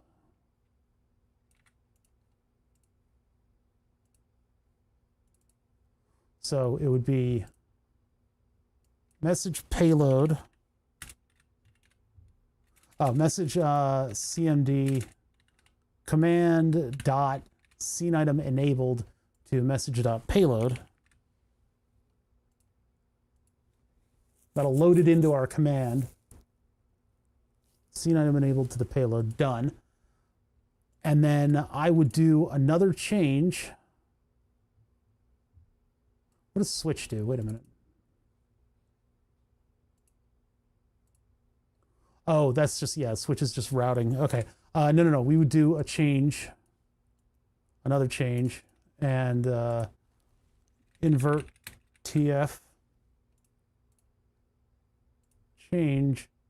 Search and replace would be one way to do it, but if we set to the value of an expression, message payload, scene item enabled, message not payload scene item, it's message command, scene item enabled, and we want to invert. We want to avenge. Count, decode.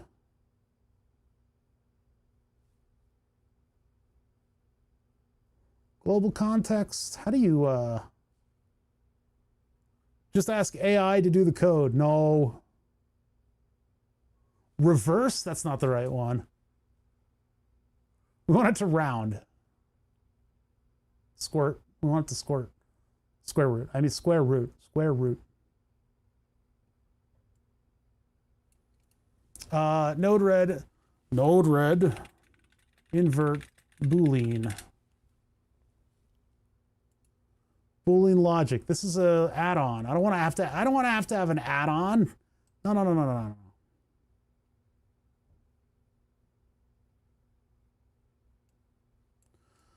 No. Node red, change from true to false.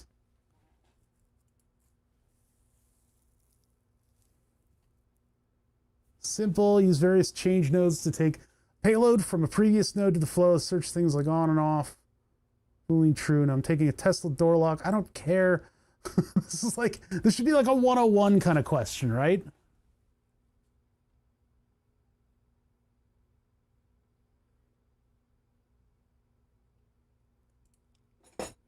I don't think this is right. But no, it's definitely not right. Definitely not right. Boolean parser working with messages. This is the same. Control F, Boolean, true or false. Okay, so the type is a Boolean, but I don't think this is going to work that way.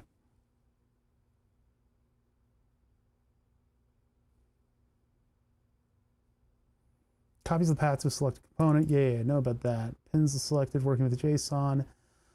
Set a property to a value, change a string, delete a property, move a property. That's basically set a property to a value. I guess they're called properties, so I don't know if there's a way that we can put properties together, right? If I could just take the properties from one, anyway, we've gone past that, and now I'm trying to actually take the Boolean value and change it to the opposite of what it was. which should be a basic thing. Why does the and not work? No, the not, I want a not the and. And not. The node currently outputs true false value on pin 1, but also outputs true value on pin 2. What? No, not what I'm looking for. Ask AI to give the answer to change the value. All hail our new overlord.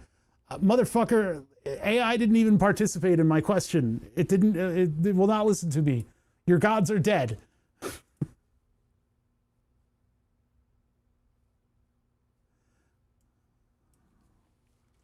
Node red, Boolean, opposite.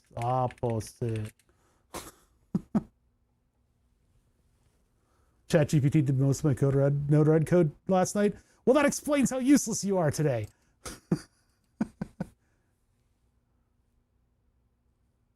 I don't want somebody else's Boolean logic. Invert node for node red. No, this is somebody else's stuff. There is a way to do this without using a switch. I should not have to use a switch in order to do this.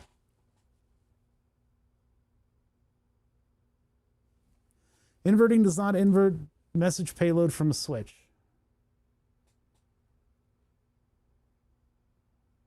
No inversion takes place.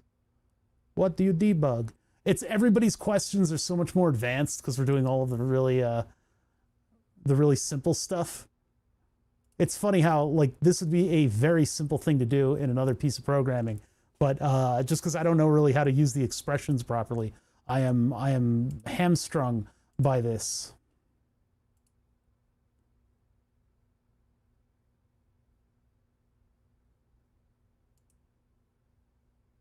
That would be appending an array. That's not really what I need to do. Clone contains count decode. It should be like the original one -1. I don't.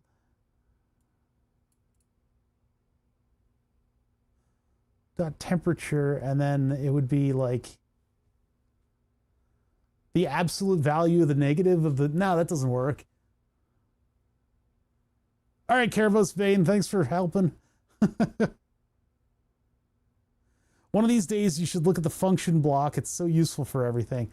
I know the function blocks are like the devil's temptation, and you can get a lot of programmy stuff done there.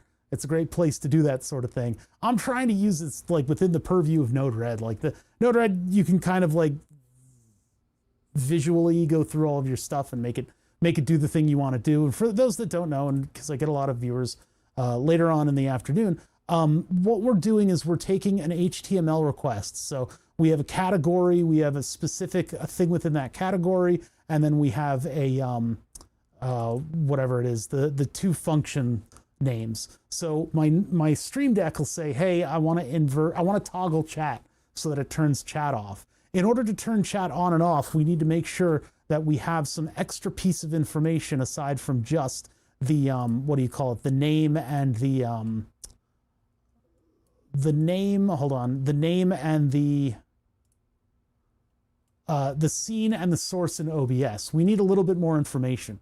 We actually need to get the source ID because there's an ID number associated with it. So the way to get that is just through another OBS request, and we can get that request from our own assigned whatever it is, thingamajigs in JSON that we've put in down here. So once we get that, I need to put all those values together and then throw that out as a command, and that will get us back whether or not that scene is active.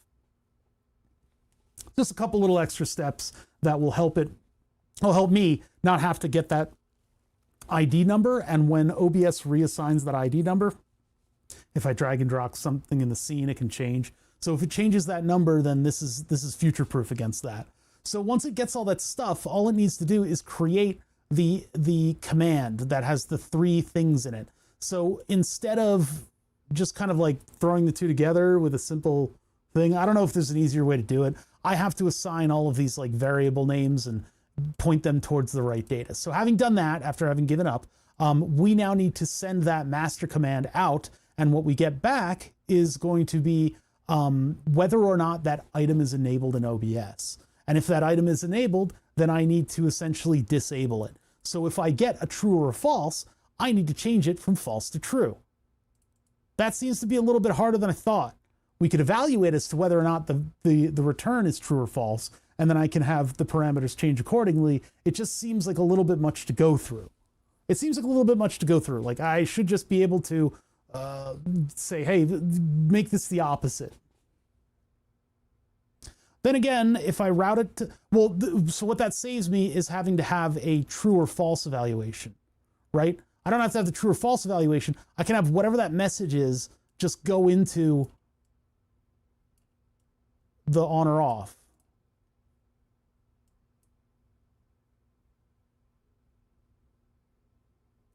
Yeah, thing equals not thing. Can I just do that in the equations? Let's test. Let's just check. If I get scene enabled or disabled, put that in here. Let's clear all this stuff. Let's take the output and we're going to take here in and we're going to take here in. So we'll have two messages and the second one is going to be, oh wait, not preload. Hold on. So let's just move all this stuff out of the way. I'll clean it up. I'll clean it up. I'll clean it up. So we're going to invert, move that there. This outputs into here, and then it also outputs into here. And so this is going to be our command.scene item enabled is equal to, it would be message.payload -1? No. Exclamation point message payload. Does that even do it? Do I need it? This is weird. Done. It hates it.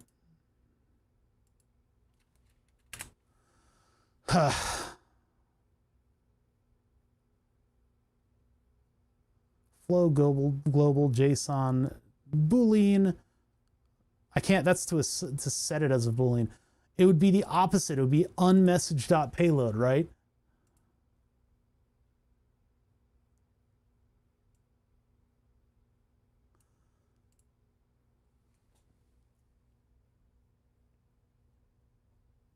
What? Cast the argument to a Boolean using the following rules. Boolean unchanged, string empty, string non-empty. What the fuck? Array empty, object empty, function false. Yeah, if I put it outside the parentheses, do you think that fixes it? That's what I was going to try next. Done. It still hates it. Unless I now have to put all that behind its own parentheses.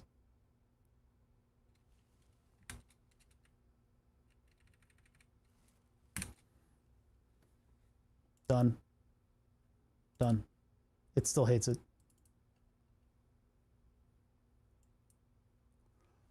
Invalid JSON.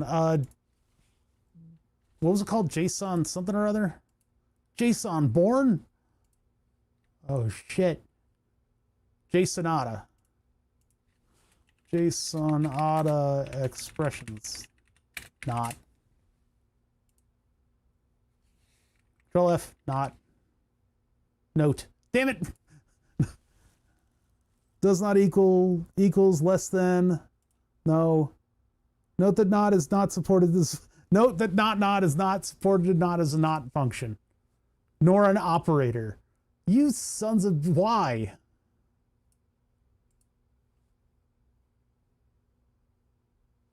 It can do and or, but it can't do not.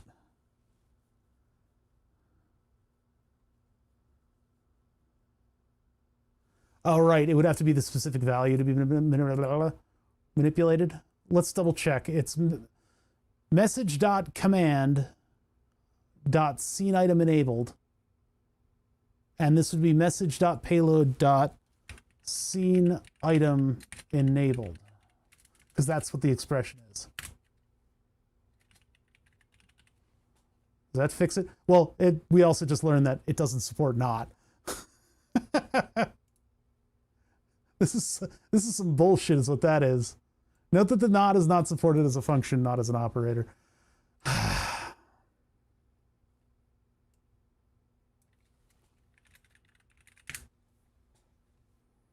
Not function example. Oh, now AI wants to participate. JSONata, the not function, returns the...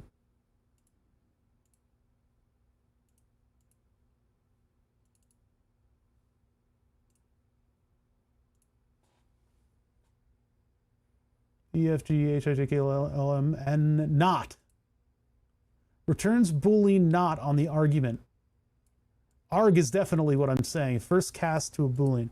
Returns Boolean not on the argument. So it would be not.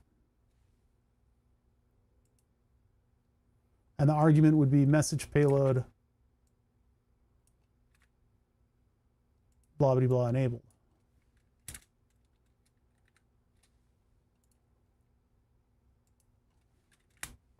Message.payload.sceneItem enabled. Scene item enabled.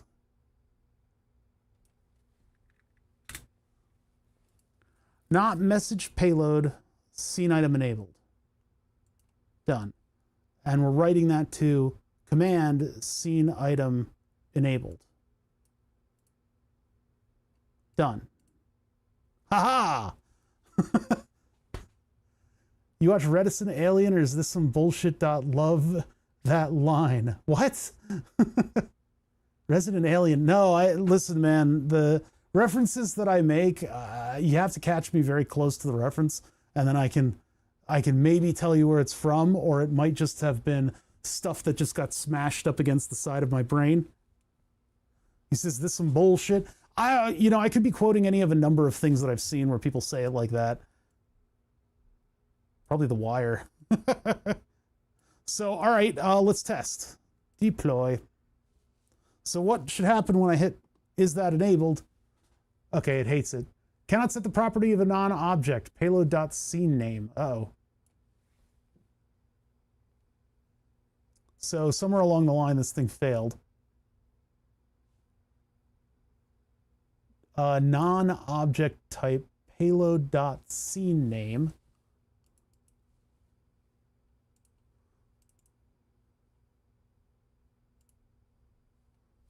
Okay, I probably typoed in this up here. Set the message payload to message command scene item ID. Message payload dot, yeah, because I'm throwing the item ID down into the message. Oh, command. No, wait.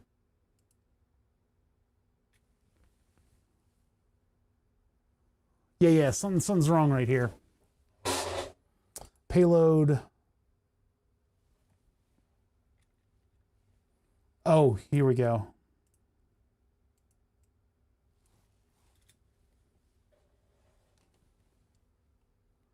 Payload.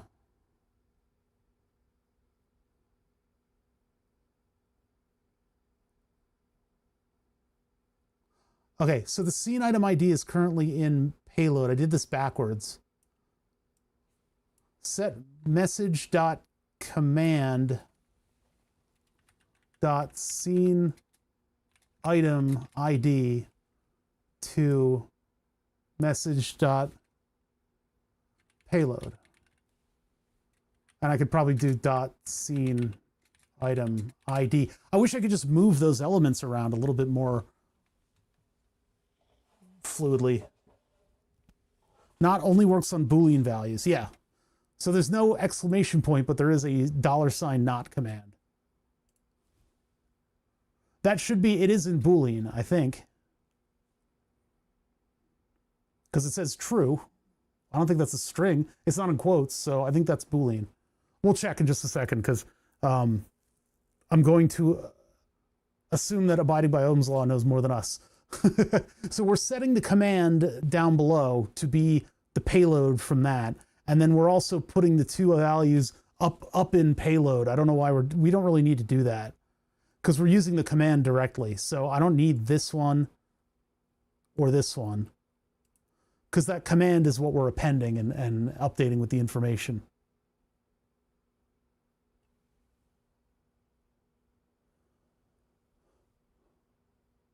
Or would have previous flow data you could get autofill as you type. IntelliSense. There is a way to access the older data in this, but okay, so I think we're doing all right. Oh yeah, if it could do that, yeah. Okay, so this is much simpler. Basically, we are setting our scene item ID into the command, because as we move through this flow, we're getting more information that we're putting in there. So then we send the command. So instead of message payload, we just send message command. And that's get scene item enabled. So then we do the same thing actually. But as we do it, we invert it.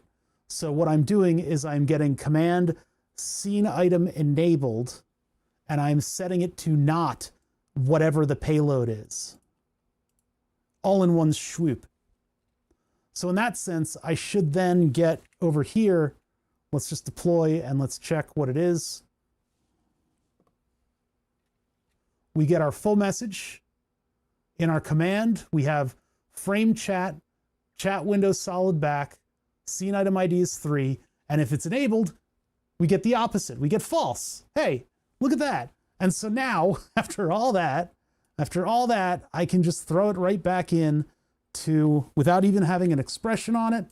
I don't need this crap anymore. I can just say, hey, why don't you go ahead and F yourself. We go set scene item enabled. So set scene, set that scene for me. We set the scene, and now all we do is point this at message.cmd. Bada bingus. That should give us everything we need out of it. And then for sharts and gargles, do I have to copy the entire flow?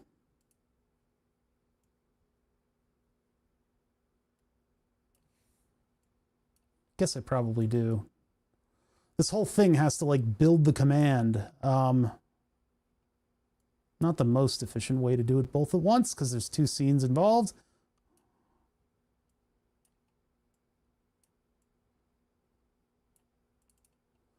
This would be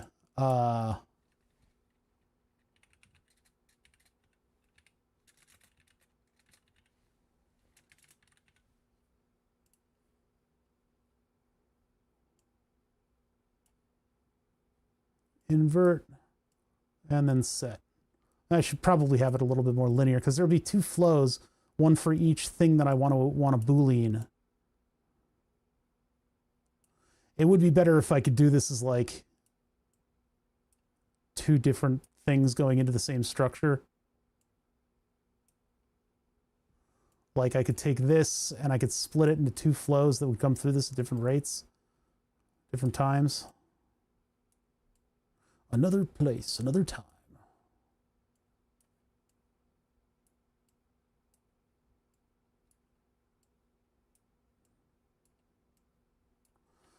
Because like this is the thing that changes.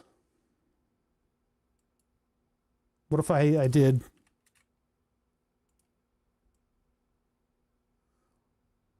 no, that's not. Is that going to work? Wait, would that work? I think it would.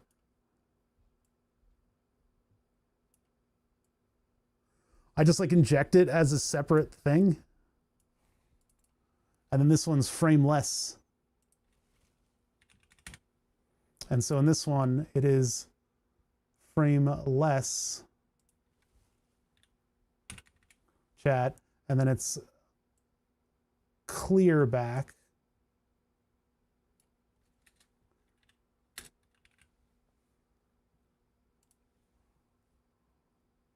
And then those will create 2 different messages to get both of these scenes. Ooh, none of this looks, all the lines are so woobly. There's very weird lines. That looks a little better. So yeah, inject both of those, do the same thing to both of them, and then set both of the scenes. Let's see what that does. So now what I should be able to do is hit one singular button, chat's gone. And then I hit it again, and they're back. Yeah. What about on this camera? Now for this, I need...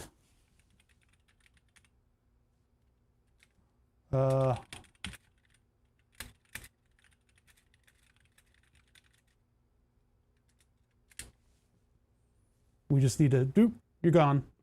Okay, now you're back. But when I bring it back, I'm not going to be able to see. It'll be only new messages. Because there's a timeout. Will that work? I feel a disturbance in the force. It works. Only I need to actually also disable another frame in here. So I actually probably could do... This is useless now. I don't want them to all go through at the same time, but then again, all of the messages are going to be on their own flow. So I guess I could activate them simultaneously.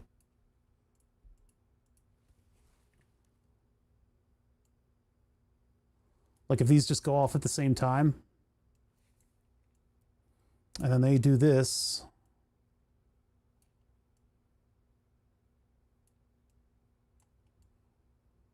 And that'll just be my Boolean scene enable disable. So I can put this like here, move this up. We need to move it out a little bit.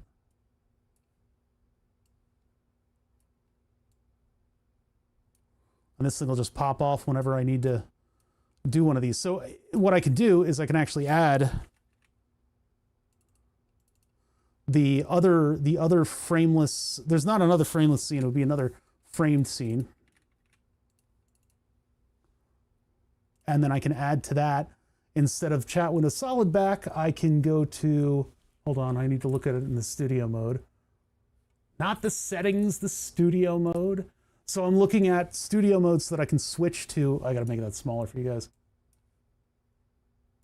We've learned a lot today, chat. I know, it's pretty cool that this works so well. And once you get it, once you get it, it kind of, yeah. But I can also use this to turn off the thermal camera. So I'm going to work on that one too next. So hold on. A frame is the framed chat, and then chat panel is the other piece of this. That's this part. So chat panel.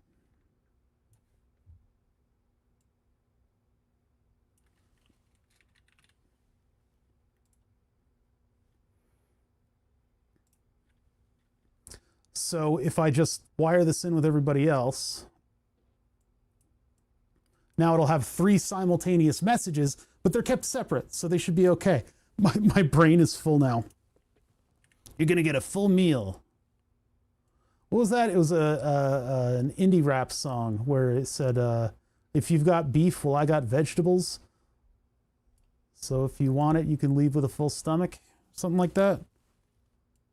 We'll put a debug at the very end of this. But disable it, because we don't need all that information. Deploy, and now if I disable this chat, where was it? It's gone. All right. So this is how I can handle elements with multiple pieces to it. If I want to have something, if I want to have other of these frames disable globally, I can disable them without having to manipulate them in each individual scene. I can get to them with my global scenes up here, and I can, for instance, like the frameless scope, I can take, well, I would only have to disable this one, but that would get the scope out of the way so that it wouldn't be in the way. So we've got a couple more things that I need to program into this. One button to rule them all. No, it's multiple buttons. It's multiple buttons. But this way I can have my overall overlays. So I can add to this scope.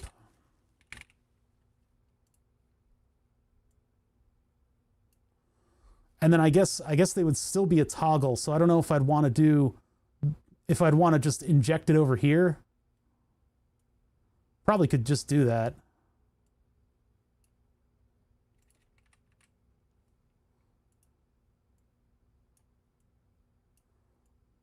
Scope, switch, grab this.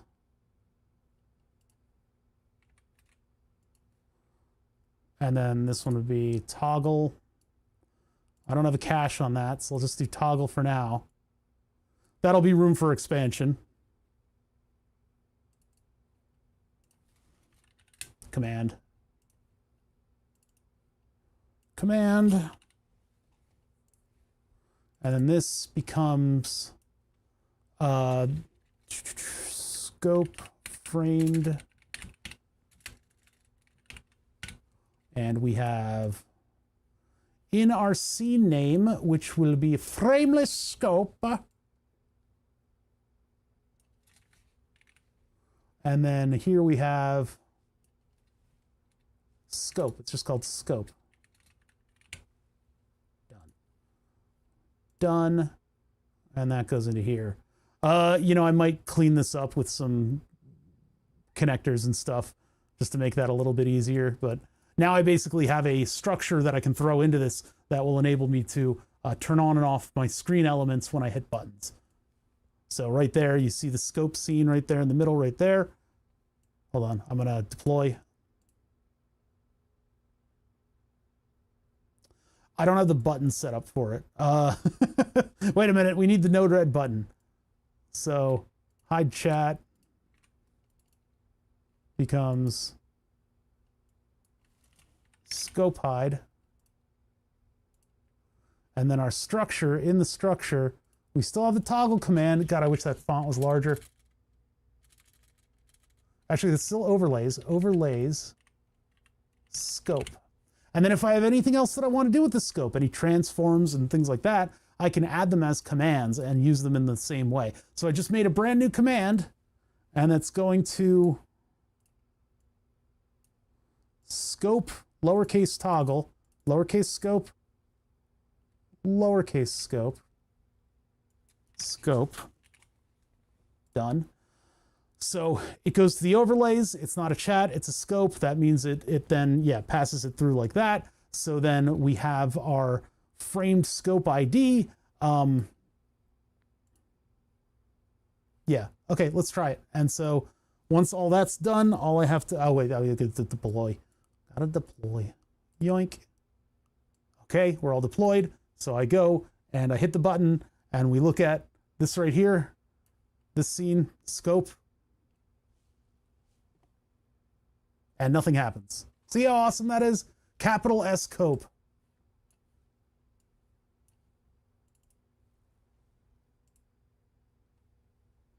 Capital S scope, frameless, hold on, let's check. Frameless underscore scope, capital S scope. That should have worked. It could be that we didn't initiate it. So what do we down to? Overlays, lowercase o, scope, lowercase s, request params device, lowercase scope, streamdeck, overlays, lowercase scope, no slash. Yoink. Okay, so once I do that, now, right here, scope hides, and then it comes back.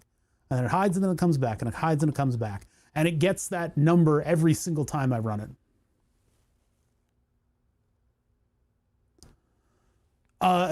It's the bar rater tools. Yeah, I don't know if you necessarily need the bar rater tools.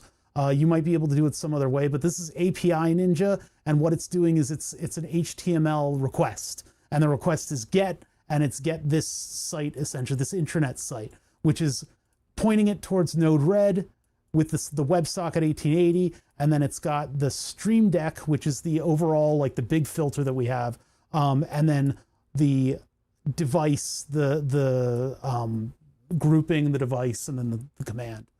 And that's set up through Node-RED WebSockets over here. I have one big entry point for all this stuff. The get Stream Deck :group :device :command. So now when it makes the flow, it will have the properties of the group, the device, the command that the HTTPS requests get had in it. So, and that's through OBS WebSockets. It's very weird. LebTV Live helped me set it up. But it works. It's worked for me for centuries. Since I've begun streaming, this has been working for me. So now we have a little bit more functionality, and I will be able to build using my toggle flow, using my Dracula flow.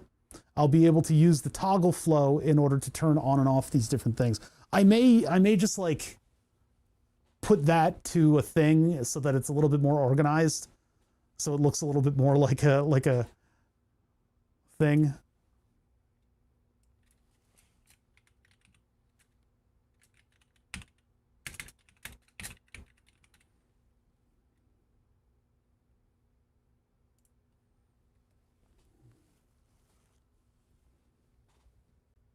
With a get command, you can type into a cell phone on the same Wi-Fi and run the command from anywhere in the house. Yeah, so if it was a pooping emergency and something really terrible happened in chat, I would be able to set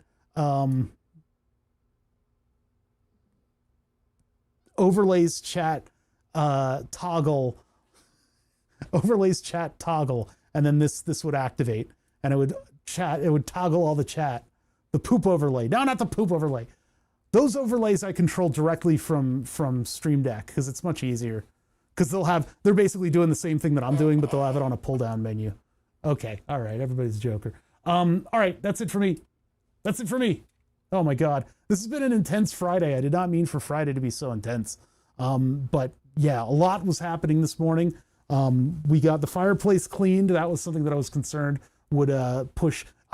Maybe for you and me, C-Stratchen, because we're the ones doing Node Red. I'm not sure if other people felt this was a great one, but I certainly learned a ton. And I will forget it promptly and probably curse my own memory the next time I come back to Node Red. But I still have some stuff that I want to do in Node Red. I want to be able to enable all of the, this stuff. All this stuff that I have available. I want to be able to enable and disable this stuff in, dynamically. Right now, we only have chat, but I have the ability for more stuff to enable and disable in this manner. So this Dracula flow will be responsible for a lot of this stuff. And it can actually probably, well, I don't know. We could use it for maybe some more advanced stuff. I don't think I'm going to get to the point where I want to animate the elements. If I were to do that, I could get a different piece of streaming software that would slide the elements in together. I think that's a little bit much. Just being able to enable and disable them and move them around. Move them around like by clicking on them in the program. I'm not going to like add arrow keys to the different scenes to move them around. That would be cute, but I'm not. Anyway, my voice is dying. Here's the end card. I think I'm going to stream again tomorrow. I don't know if we'll do more Node Red using the arrow keys. Well, it would be arrow keys on the Stream Deck, and I don't know about that. Moving them with arrow keys would be pretty funny, though. I think I would rather just click them with the mouse and move them around, because, yeah. But having them, like, slide in and out, you could potentially do that, and I'm sure there are plugins that already do that. This has been fun. Like, we got a lot of functionality, and I was actually able to get it to work and then show how I'm going to expand the function. That was really good today. I will catch you guys at this date in about 18 hours and 50 minutes, and we will do something. I don't know. If my voice is terrible, I don't think it will be. What did my BG look like? BG. Where's that one? Oh, okay. All right. Well, that's pretty good. Huh. Didn't persist very long, the hyperglycemia. So yeah, we'll see what we're doing tomorrow. I maybe we'll do something different than programming, I don't know. We'll see what I come up with. And until then, I need my stop button. I need the button that'll do this. It'll enable this one.